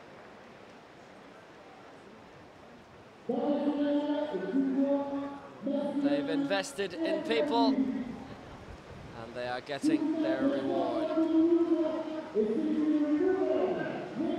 Doroshenko, 14.71, and he wins.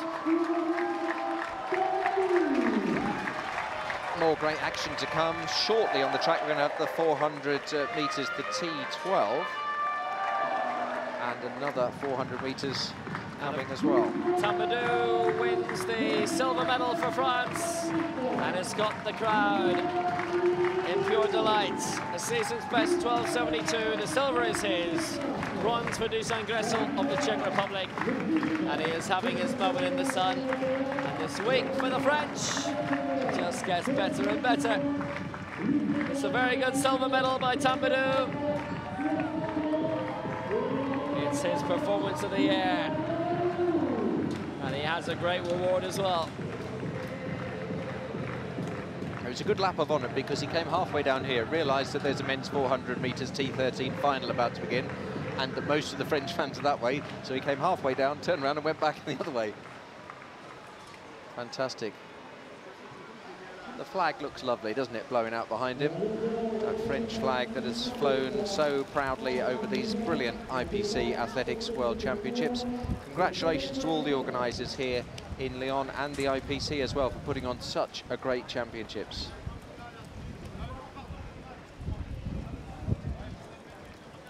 So the 400 metres T13 final awaits. The T11 long jump continues. So the athletes ready for this men's 400 metres T13. They've been down here for a little while as events elsewhere have taken sway, but now the spotlight is on them. We've got a reigning world champion in this, plus the champion from Beijing 2008. They're actually waiting because of the long jump for the blind competitors, and they don't like noise in the stadium when that's happening. So I think they're going to hold the start just while we see how this Argentinian jumper can do. It's Alexis Acosta. He's currently lying in 7th place. His best jump is 5.64. And we'll see his jump, and they will hold the start, so you're not missing anything. Here he goes. It's a good leap. He's shown good consistency with his last 3 attempts, by the way. 5.64, 5.63 and 5.62. It was a foul. I think he just went off to the left of the block. I don't think he went over it, but I think he may have gone a little bit to the left. So he stays in 7th place and will go down to the track again. So now the final of the men's 400 metres T13. Featuring the reigning world champion, who's in lane 8, but in lane 1, Gildo Zacharias of Mozambique. Lane 2 for Greece. Silver medalist in the World Championships in Christchurch 2 years ago, and bronze in Beijing in 08, Yanis Protas. For Namibia. What a strong week it's been for them and for him. Nambala Johannes.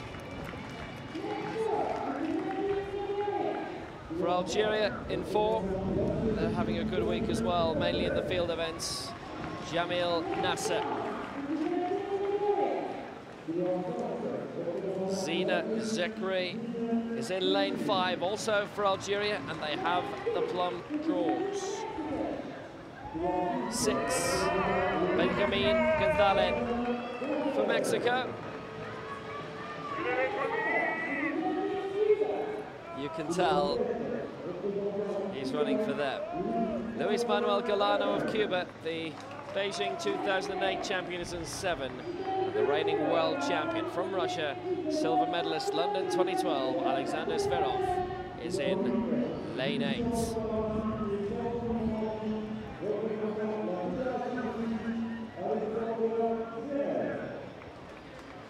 Zverev won gold in Christchurch and holds the championship record from there.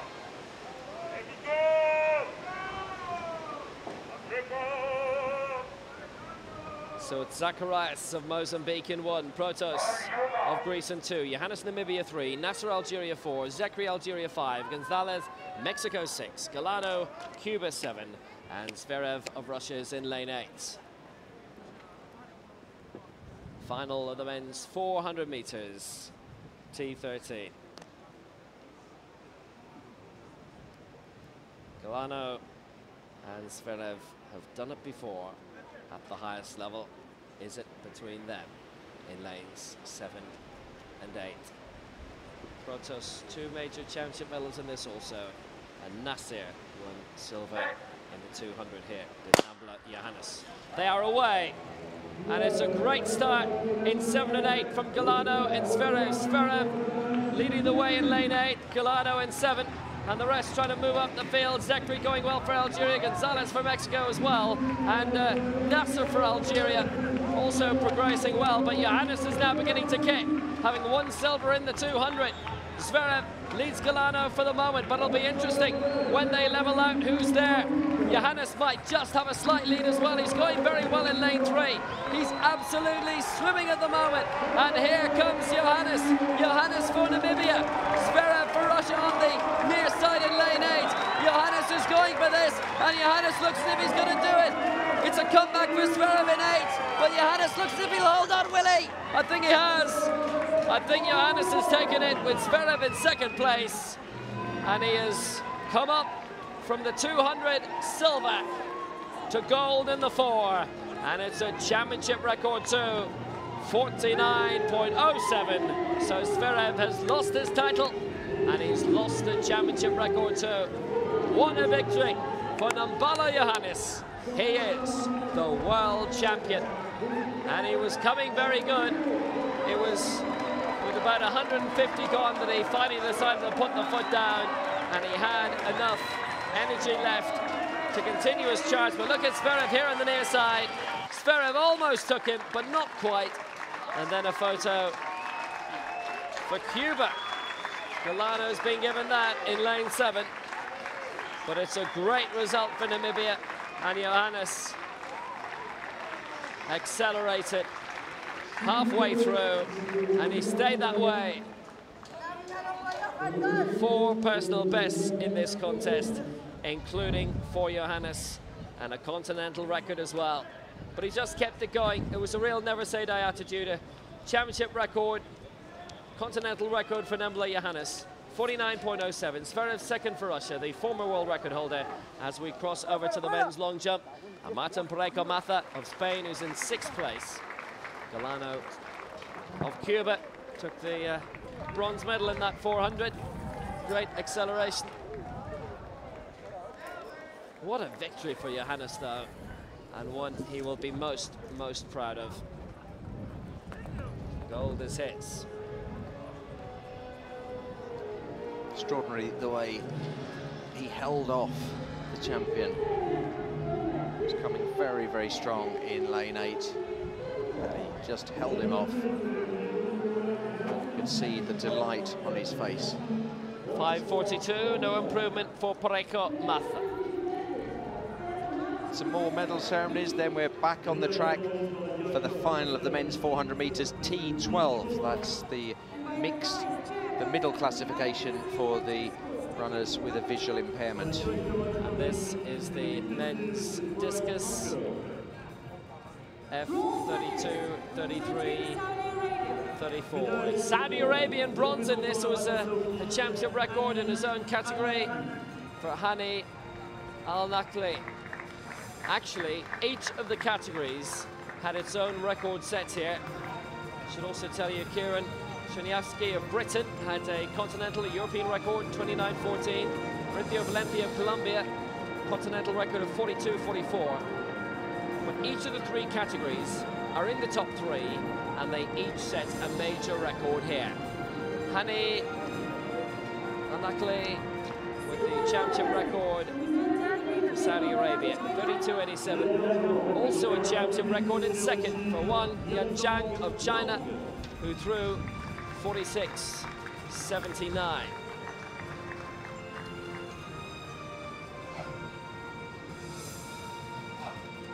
One is F34. Al-Nakli is F33. And our winner is F32. The top three, all through championship records. And for the winner, Nahari Balaj, it's a world record as well. 22.75. Gold in this in 2011. And he successfully defended his title.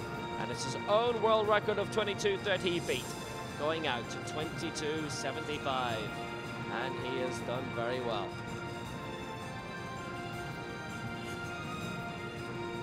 Ladies and gentlemen, please rise if you are able for the national anthem of Algeria. Mesdames et messieurs, merci de vous lever si vous le pouvez pour l'hymne national de l'Algérie.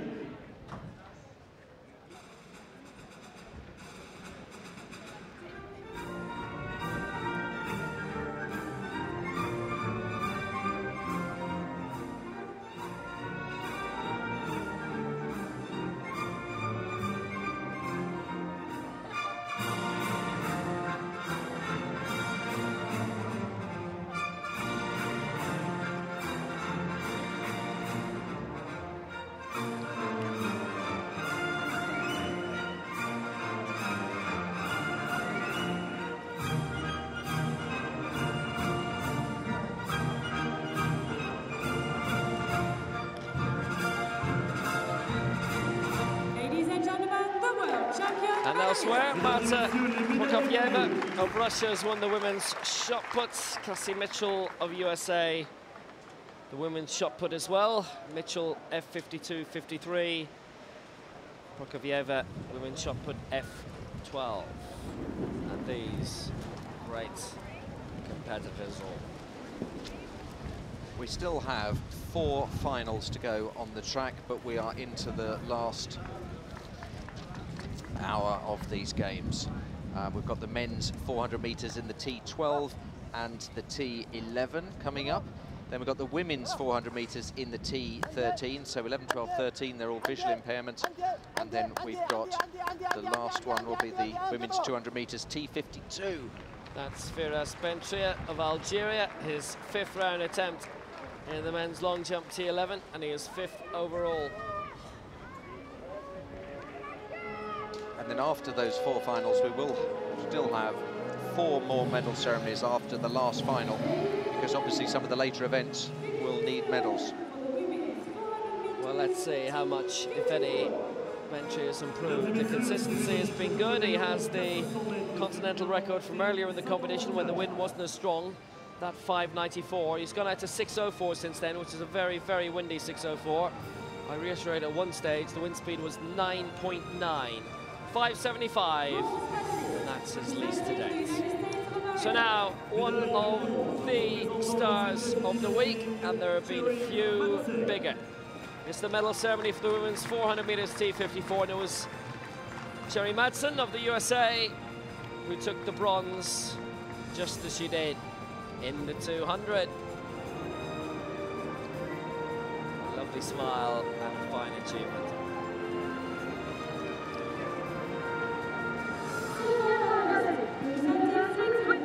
It's a 3rd silver medal for Manuela Schär of Switzerland. 5,800, and she's done it in the 400 as well. So she's moving down the distances impressively.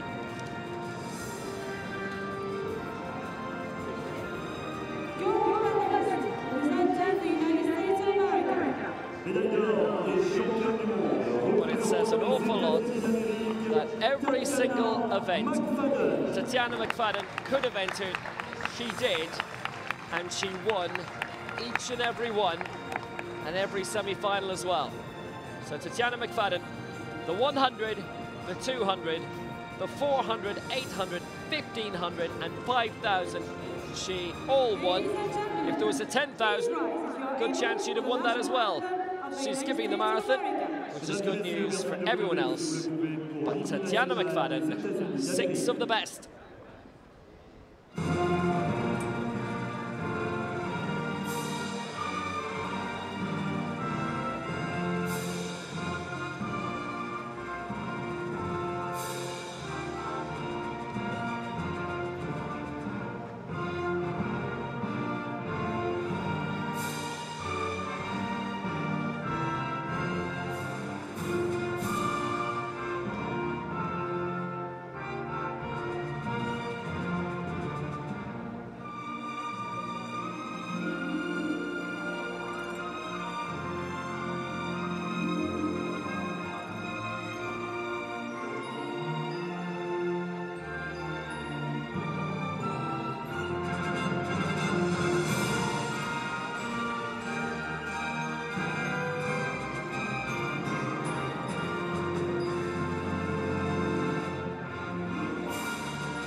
What an athlete.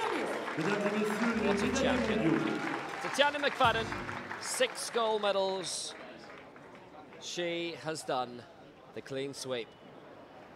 A little bit of history. First woman ever to get 6 gold medals at a world championship.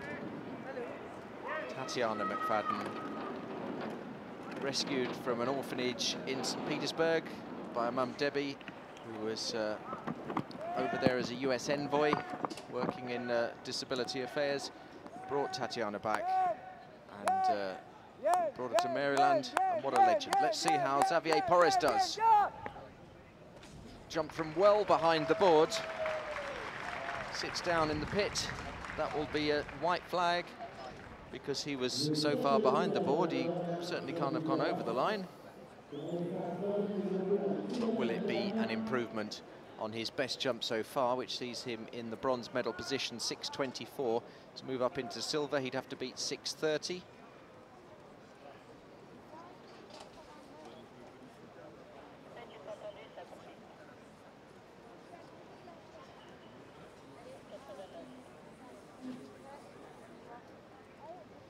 .589, so no improvement. He stays in the bronze medal position with 1 jump still to go. There's 2 people that have 2 jumps left, and they are Yang of Chinese Taipei, who will go next, and Gillette of the USA, who will go after him, who is currently in the gold medal position. So this the silver medalist at the moment. 2 jumps to go for this fella. And he's not messing about at all. In fact, he's got a big old gust of wind behind him. This is a good time to go, and that looks very good indeed. It's a huge gust. It is dramatic. It was a very, very big gust of wind. I held onto my laptop and my clipboard. It was very well timed because it came just as his jump was going. I think it'll be a big spike from the plus 3.6 we saw earlier. It should have been translated down in the field as well, I would imagine. His target is 6:32. 6:30 was his previous best. We'll bring you his tally later. We'll let you know how he gets on. Now we're down to the 400 meters, T12. 6 meters 16. Yang does not improve. That's Thomas Ulbricht of Germany, who's the only person opting to go with a guide, and that is Tobias Schneider. They've all got personal bests of very similar, around about the 50-51 mark. Gerard de Sagrera of Spain, 50.3 is personal best, and he has got a guide as well. Mark Moreno Martin. Igor Sharov just said something into the camera in Russian, which I didn't quite catch. My Russian's not as good as Heinrich Popov's is, who we spoke to earlier. 50.24 Sharov's time, and this is the local guy. Applause from the French crowd for Hyacinth Delaplace. 51.09. He's on paper the slowest in the race, but maybe the crowd will carry him around.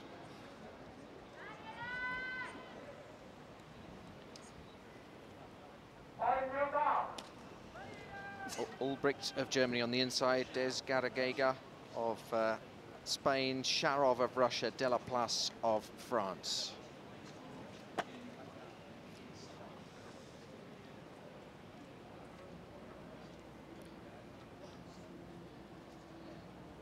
Des Garega settling into his blocks.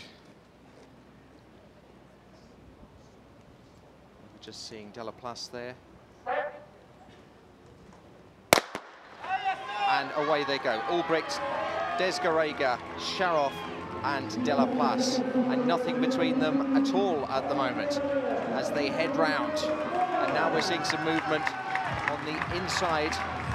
Des Garega closing down on Sharov. Des Garega from Spain in the red, closing down on the white figure of Sharov of Russia. Ulbricht of Germany going well on the inside with his guide. He's the only one running with the guide, that's Tobias Schneider. And as they come round here, Sharov of Russia has now stormed into the lead. It's a great bend for Sharov. Hyacinth Delaplace coming well for France. And on the inside is Ulbricht of Germany, but Igor Sharov of Russia is not going to be denied. Whatever he said to the camera, it was some kind of message, and he's certainly come home in a time of 49.18. Thomas Ulbricht of Germany with the guide Tobias Schneider coming in second, and Hyacinth Delaplace getting the bronze for France.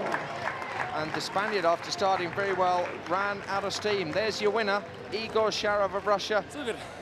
Again, says something to the camera. I didn't quite catch it. I need to brush up for my Russian before we go to Doha in 2 years' time. Igor Sharov there in the long red socks, the white outfit with the red top. And he looks absolutely immense as he comes down there. And over the line, it's the Germans on the inside with the guide, and Delaplace sneaks a very popular bronze for the French. So personal best for Igor Sharov, 49.16. Personal best for Thomas Ulbricht, 50.61. Personal best, or season's best for Hyacinth Delaplace. Well, the Russians have had a great games, but what a great sprint from that man. He said something into the camera that showed just how intensely focused he was on that race. What a great 400 meters. Confirmation of the result, Russia, Germany, France. So Igor Sharov does the 400-800 double as we join Alexis Gillette leading the men's T11 long jump. This his penultimate attempt. 6:32 in the third round when he was aided with a wind of +7.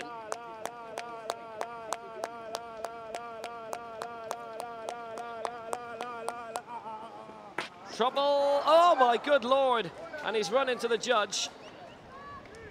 Well, that can happen in this. The momentum brought him round, and it is a red flag, as I'm sure you imagine, but he will hope that he hasn't done himself damage, because he may still need his last leap if he's overtaken by Yang Chunhui or Xavier Porras. And it did happen, something like this, similarly, in it was one of the women's events in London 2012. He was going wrong, and he couldn't break out, and, well, it is T11.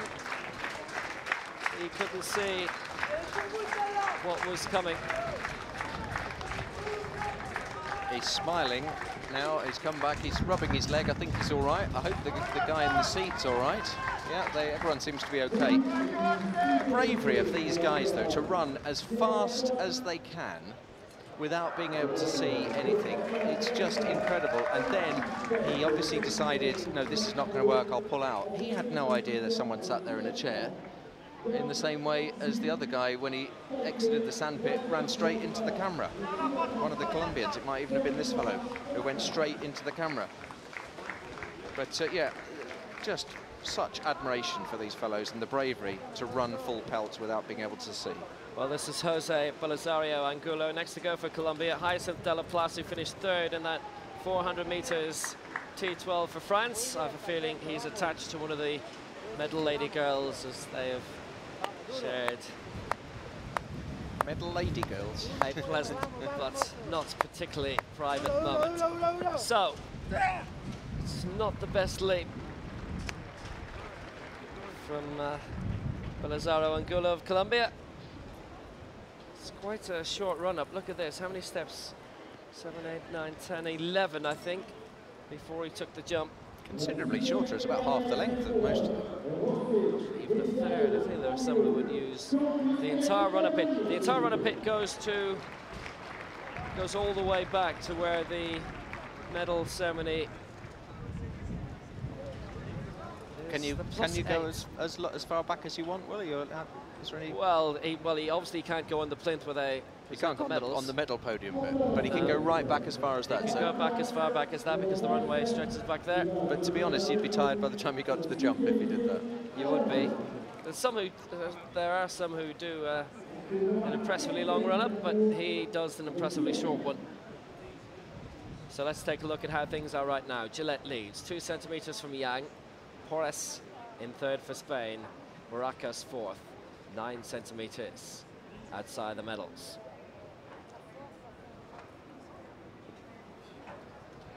Three more finals to go on the track. Some more 400 meters action, and then a cracking 200-meter wheelchair race to finish. So this is the last field event of the championships, and it's got huge support, huge interest. Baracus of Greece.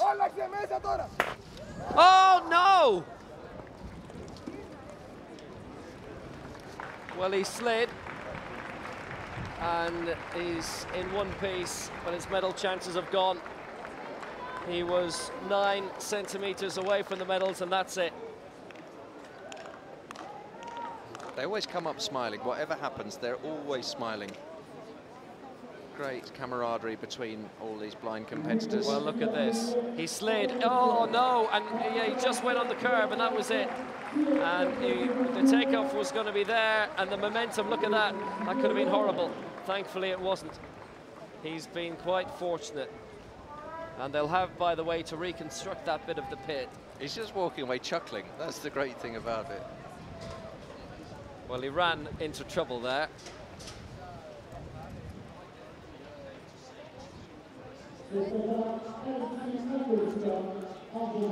For Argentina, Alexis Acosta, his reaction suggested possibly was not the first time that had happened. Now Acosta has got a bit of a chance here now. 5.64 is best so far. Needs to improve by half a metre. 6.24 is his target. It's possible, but he would need a major improvement. No quieras, eh. Bien. Bien. Excelente, dale. Dale. Dale. Dale. Dale. Dale. Vamos arriba, arriba. Oh, Look good. good attempt. Now he got good distance and good height there. Let's see what he could achieve. Well, he's certainly on, he's on 5.64. I think he's certainly improved on that. He's currently in 7th place. Quite a trajectory. A 5.64 was his best. It was a good try.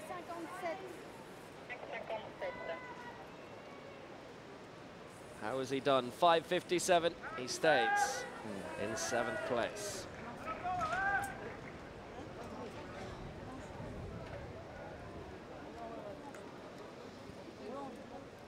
Five jumps remaining.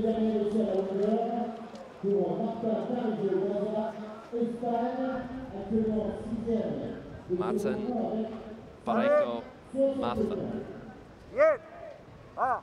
A ver, marca.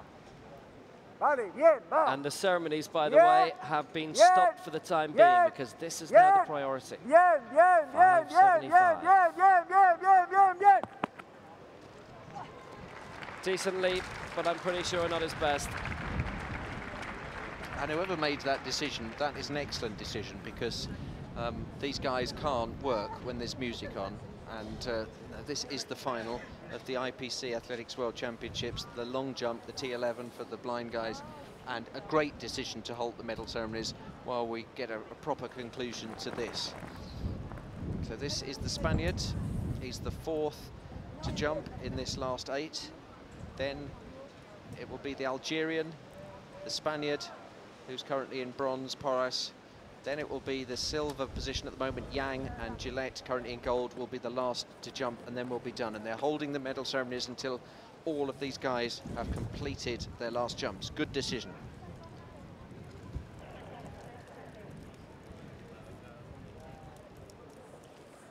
.557, but his best was 5.75, so we have 4 jumpers to go. Firas Bentria of Algeria, 6.04, his best so far. The area record was 5.94 in round 2.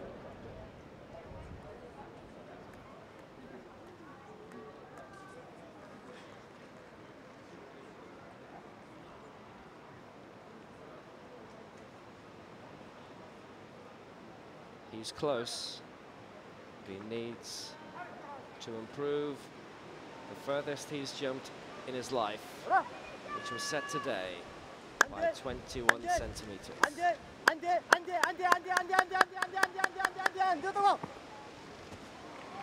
It's good. I don't think it's the best though.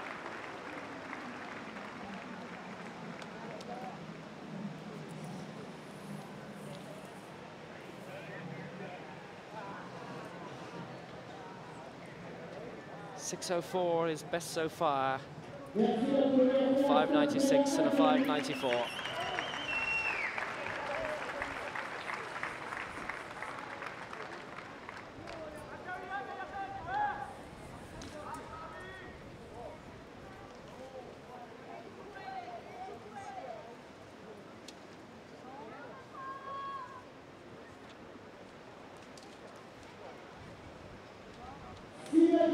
different takeoff board here, so they use tape. It's 6:11.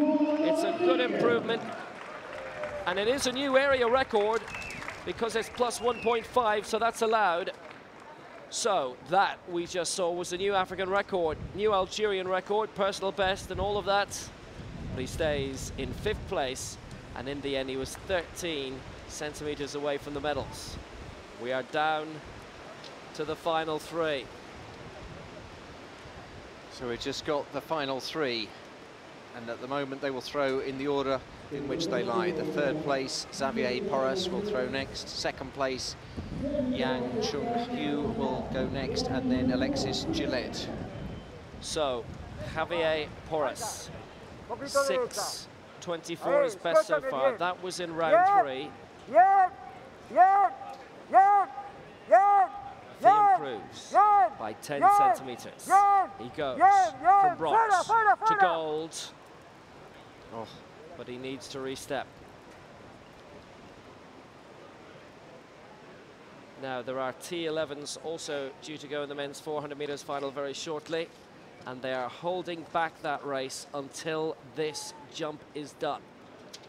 We'll have 2 jumpers left after it. We'll rejoin the competition in time.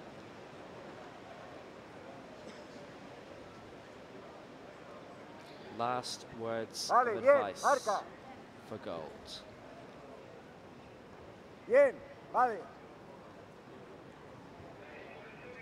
Advice from 2 guides. Prekobas's guide gave him one bit of advice. His own guide is on the line. Andre! What colour is the flag? It's a white flag. Has he jumped himself into the gold medal position? It could be very good, this. He didn't really use the board at all. And maybe it cost him 10, 15 centimeters, but we'll see. There was a chance.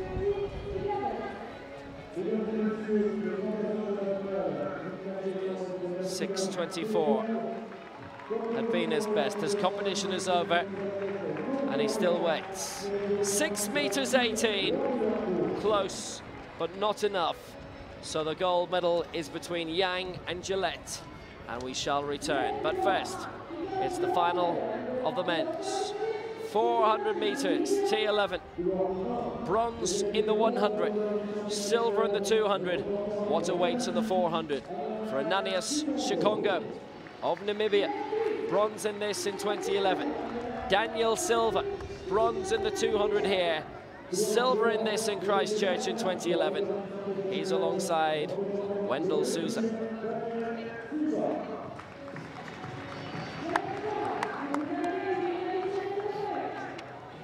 David Brown of the United States finished 4th in the 200 meters.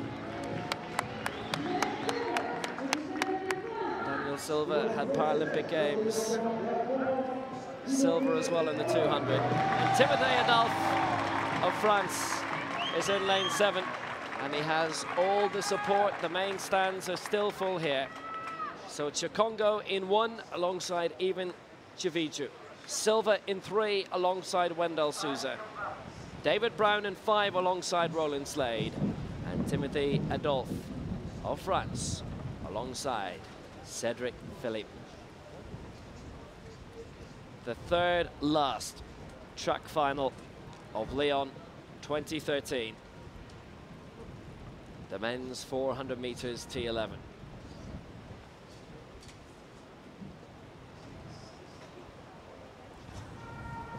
Shikongo with a bronze and a silver so far this week. Silver with a bronze. Brown was 4th in the 200 final. Glory awaits. Shikongo in 1, silver 3, Brown 5, Adolphe in 7. And they're away. Silva way very well in 3, and Brown in 5. Adolphe going well in 7. Good start from them all. Shikongo in 1, looking to eat the stagger up. Brown is now beginning to make strides in lane 5. On Adolphe in the outside lane in lane 7. Brown is going well. The other 2 looking to make their move in the back straight, and now Silva's beginning to accelerate. Midway point, looks even between Adolphe, Brown and Silva. They'll straighten up very shortly. Brown is still performing well in 5. Silva's coming good now. Silva's, they hit the final straight. Silva's taking the lead for Brazil. It's Daniel Silva, who's never won a major championship gold before. Lots of silvers. Silva's about to take this. Brown second, Adolphe third. And Daniel Silva takes the gold for Brazil. It's a championship record. Brown took second, a fall on the line, but Adolphe might just have got third for France. I don't think he did. I think he dipped too early, and I think he fell over and missed out. And Silva celebrates a precious gold and a championship record for Brazil. 50.38. A wonderful triumph for a wonderful nation in parasport. It's their 16th gold medal, the same as the United States. Brown second, and Adolphe's been given the bronze. But look at Silva go here. The gritted teeth, the determination. It was a huge lead, but he wasn't to know. And he crossed the line. And my word, Adolphe only got that, I think, by 0.02 of a second. Silva gets the gold medal. And by the end, I think he knew it was turning into a smile, and that finally he had reached the top of the mountain, and that the gold would be his, and that he would be, in his own right, a world champion. But what a dip, a fall in the line from Timothy Adolphe, and he's got the bronze. He just fell, but there was enough. Look at that. He fell to the ground. Maybe the fall helped him, do you think? Yeah. He fell in the right place. He fell in exactly the right place and anywhere else before the line, and that would have cost him. Personal bests all the way, apart from Daniel Silva, who's the world record holder, but it is a new championship record for Brazil. Brown the silver, and Adolphe gets the bronze. So now, Yang of Chinese Taipei, 6 meters 30 in the second round, and there wasn't a major win to help him. This is it. This for victory. Can he go beyond 6:30? I'm not sure he has. Gillette was 6:32.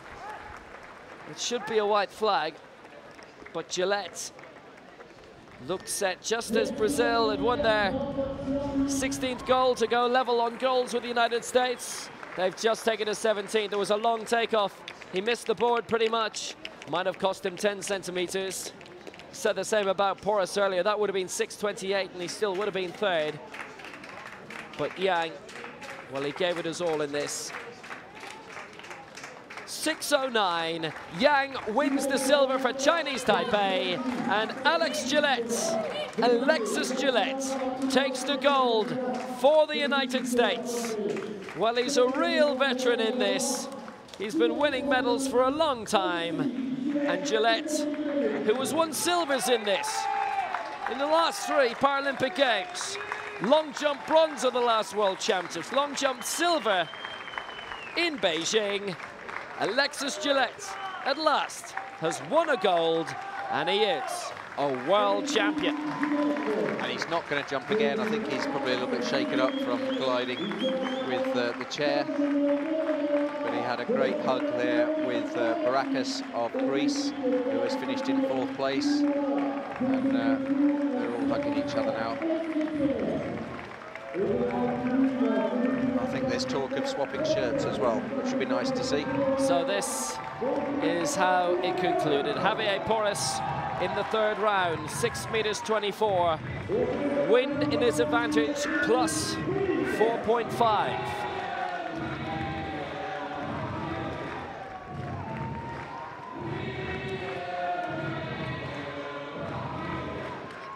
.3 was his last wind speed when he cleared 6:18. Wang Chunhui went out to 6:30. That was in the 2nd round.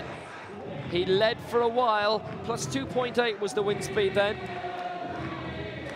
3.3 again, as from a few moments ago. And Alexis Gillette in the 3rd round, held by a wind speed of plus 7 in his favor. 7 meters per second, went all the way out to 6:32. Well, he went haywire here. but that's the jump in which he won the gold medal.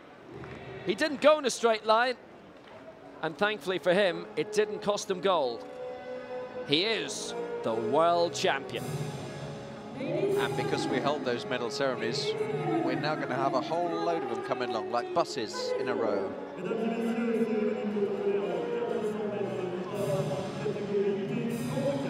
Well, we have a brilliant champion coming up.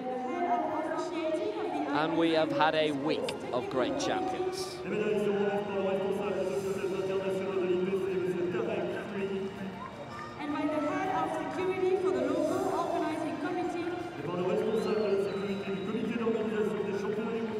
So this is for the men's 400 meters T34. And another star of the week. Hamadi is the first to claim his prize.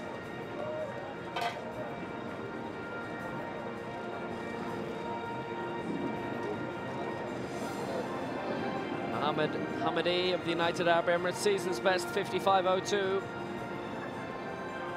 And a great result for him. An awful lot in this final who finished behind our eventual winner, but who'd been battling for medals throughout the week. And Hamadi, another one to add to his collection, having won silver in the 800. Reid McCracken won silver in both the 200 and the 100, bronze in the 800. This is his 4th medal of the week. And it's been a medal-laden week for Australia, albeit only 4 have been gold. 30 medals overall, and only 3 nations, Russia, the United States of America and Brazil, have done better. But this man is a medal factory in his own right. He entered 4 events and he's won all of them. The 100, the 200, the 800, and today, the 400. Walid Khatila of Tunisia. 8 gold medals for them this week, 10th in the medal table. 15 medals overall. What an impressive athlete.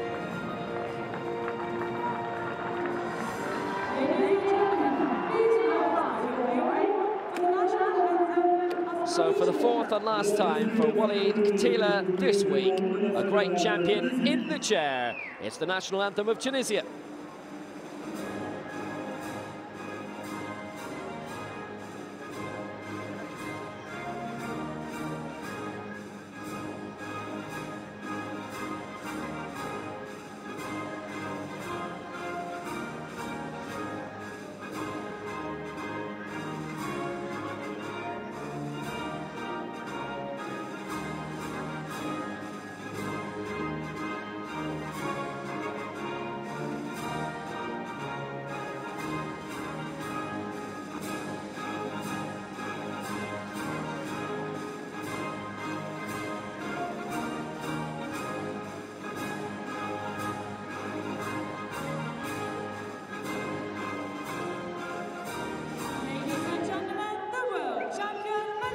Walid Khatila.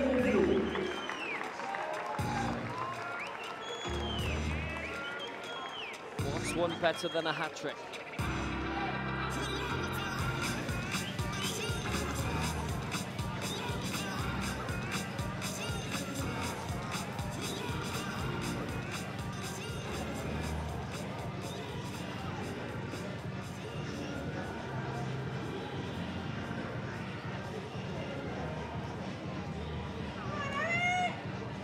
So a series of medal ceremonies and 2 more finals on the track. Now there are marathons tomorrow. And it's just great that Timothée Adolphe is taking a quick breather as the 400 athletes are wheeling past. And coming up next, another men's 400 meters category, this T13. Just a reminder, we've still got 2 track finals to go. The women's 400 metres for the T13s, and the last of the night will be the women's 200 metres T52s, which should be a real battle between Cassie Mitchell, Michelle Stilwell and Kerry Morgan. Bronze medalist representing Cuba. Médaille de bronze représentant Cuba, Luis Manuel So, bronze here for the gold medalist in Beijing, Luis Manuel Galano of Cuba, in the men's 400 meters, T13.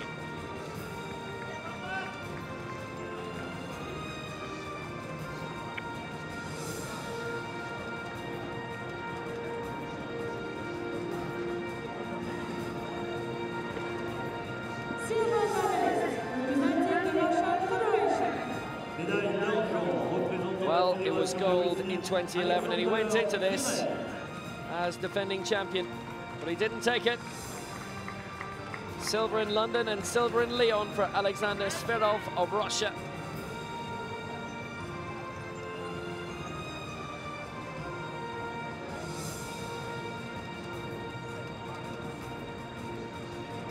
Gold medalist and world champion representing Namibia. Médaille d'or et champion du monde, représentant la Namibie, Nambala Johannes. And a championship record for Nambala Johannes of Namibia, 49.07. It was silver in the 200 for the Namibian. And he has the acclaim of the gold medal here in the men's 400 T13. 100 and 200 Jason Smith, 400 Nambala Johannes. Ladies and gentlemen, please rise. A worthy world champion, for the national anthem and the of lion Namibia. will be well supported, as indeed he was throughout the competition. The Namibian anthem.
Ladies and gentlemen, the world champion medalist. The anthem of Namibia for Nambala Johannes. So there's still 6 medal ceremonies left on the track and field, and 2 events left on the track. The marathon events tomorrow not televised. Huge undertaking, as big if not bigger, covering a 26-mile, 40-kilometre race and providing a week of pictures from the track. Maybe one day. And there's a real schools out feeling here, because you'll see the various photographers taking shots. This is the last day, realistically, of these championships, certainly within this stadium anyway. And we have a penultimate final. So let's go down to trackside. 400 metres T13 final. This is anyone's race because we have very few stats on these girls. Amy McDonough in lane 3 in the red of the United States. We have no personal best or season's best for her.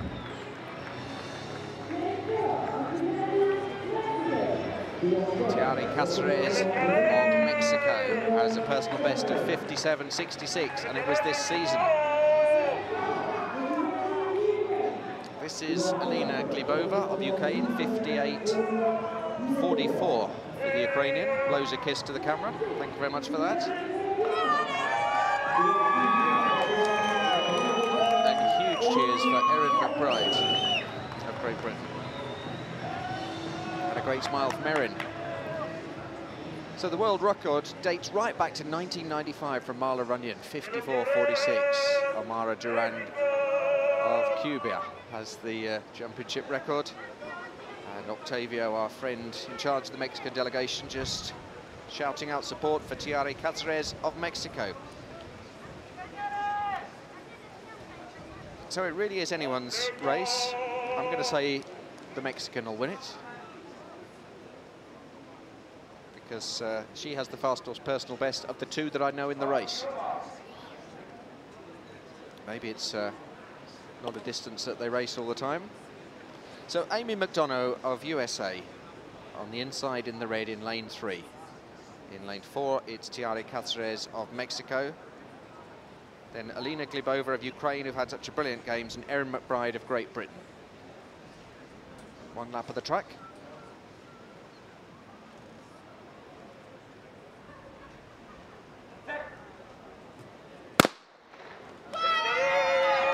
And away they go, and the Ukrainian's gone off very well. Alina Glebova of the Ukraine already tracking down Erin McBride in the outside lane.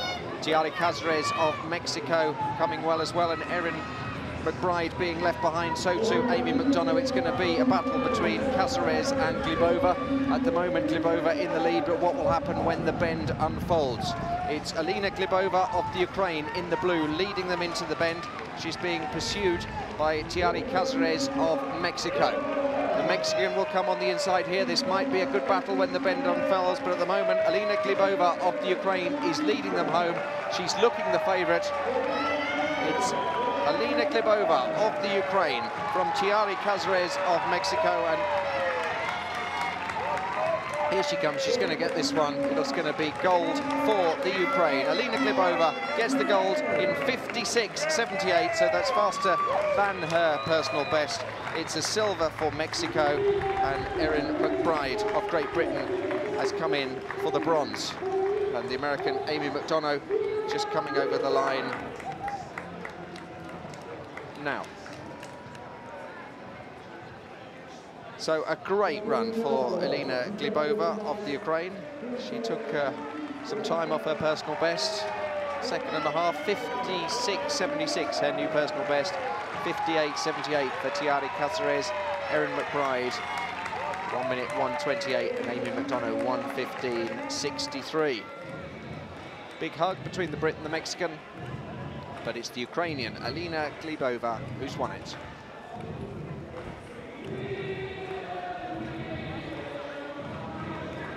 She ran a great bend, Alina Glebova. Very, very quick away. For a while on the back bend, it looked like Cáceres of Mexico was closing, but Glebova was aware of the danger. And it's been such a fine games for the Ukraine, and they've now got another gold medal, and she's done it in a personal best time. So there's confirmation of the result. Alina Glebova, Tiare Cáceres, Erin McBride, and Amy McDonough. And that's your 4 in the final. Gold again for the Ukraine. Oh, I think we need another medal ceremony after that. Still one race to come on the track. Features Michelle Stilwell. Now the men's 400 metres T12 ceremony, as we catch up on events which happened on the track barely half an hour ago. So this completes the winner. An excellent double.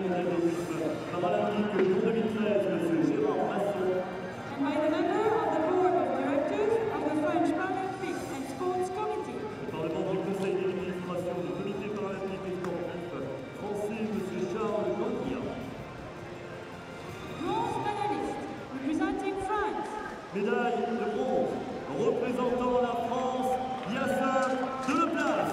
Hyacinthe Delaplace for France. A wonderful reception and a superb bronze medal.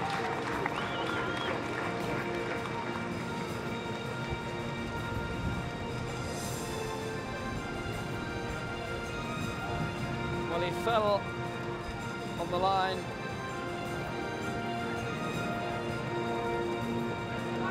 Just did enough. Silver medalist representing Germany. Médaille d'argent représentant l'Allemagne, Thomas Ulbricht. Thomas Ulbricht of Germany with Tobias Schneider, his guide, held on well for the silver medal.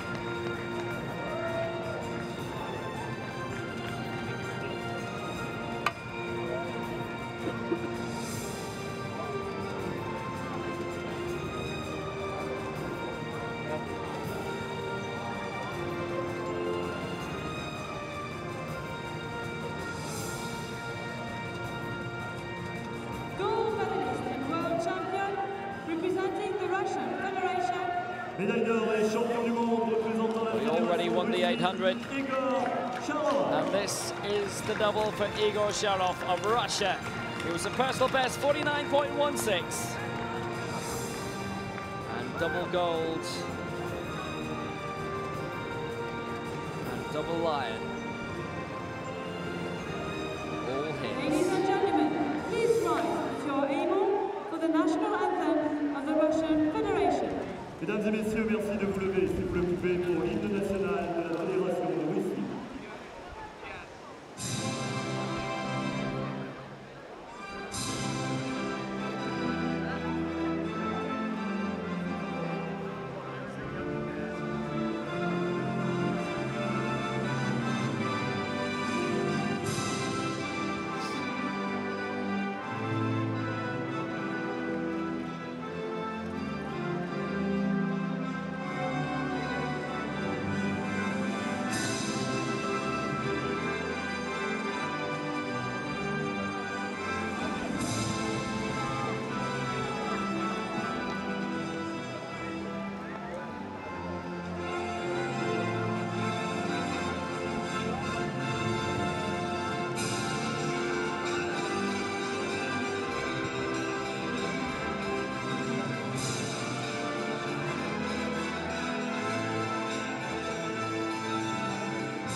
Ladies and gentlemen, the world champion medalist. So Russia, 26 gold medals and 53 medals in all, and Igor Sharov has contributed to Thomas Ulbricht.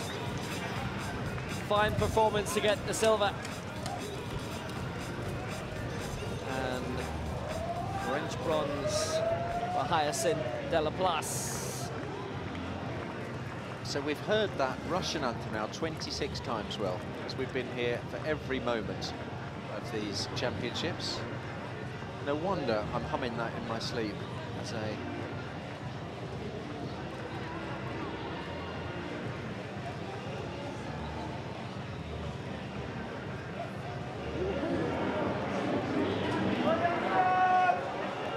Sorry, we just lost us there. As I fall asleep, I just hum that Russian anthem. I think I may have to have it as my ringtone on my phone when I go back to Great Britain.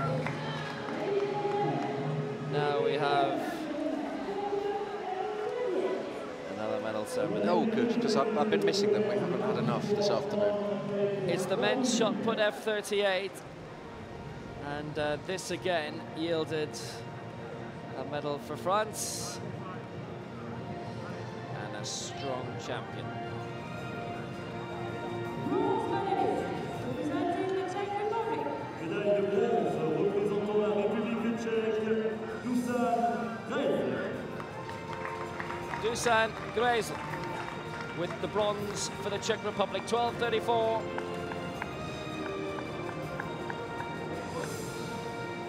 It's actually third and fourth for the Czech Republic, as Petr Vrátil just missed out on a medal. It was a personal best for Vrátil as well, but Grezl, his compatriot, managed to cross the line for the Czech Republic anyway. Médaille d'argent représentant la France, Moussa Tambadou. Moussa Tambadou for France, a season's best of 12:72, earning him a great silver medal, and it's been a super games for France. We always say it's always good when the host nation does well, and they've won 14 medals here. 3 of them gold, 4 silver now, but this was 2 meters of a margin in the end. Alexander Doroshenko dominated the field, and he has won the men's shot put F38.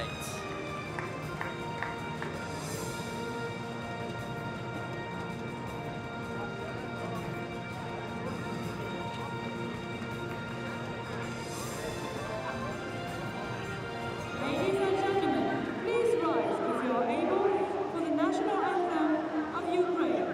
Well, we said this last year about them, and the same again here.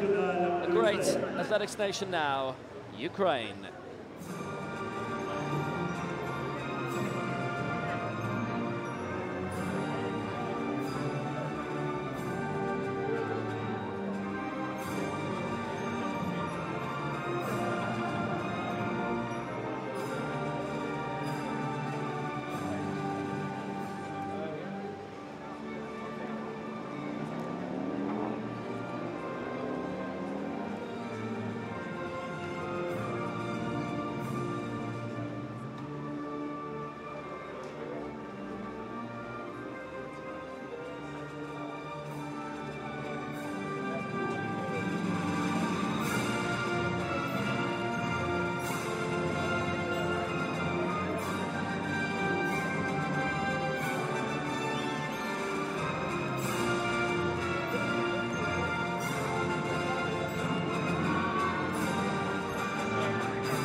seems a long time ago since the Ukraine anthem was a victim of the memo the first few days that all anthems would be faded out after 60 seconds, and then there was a little bit of leg room given. And now we hear the wonderful Ukraine anthem in all its glory. They've won 13 gold medals here, and they were very effective at the Paralympic Games in the athletics.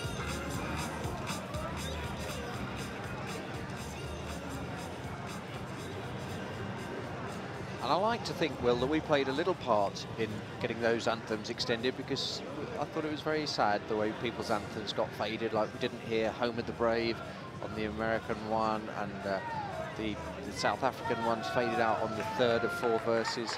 And I think us mentioning it maybe just put a little bit of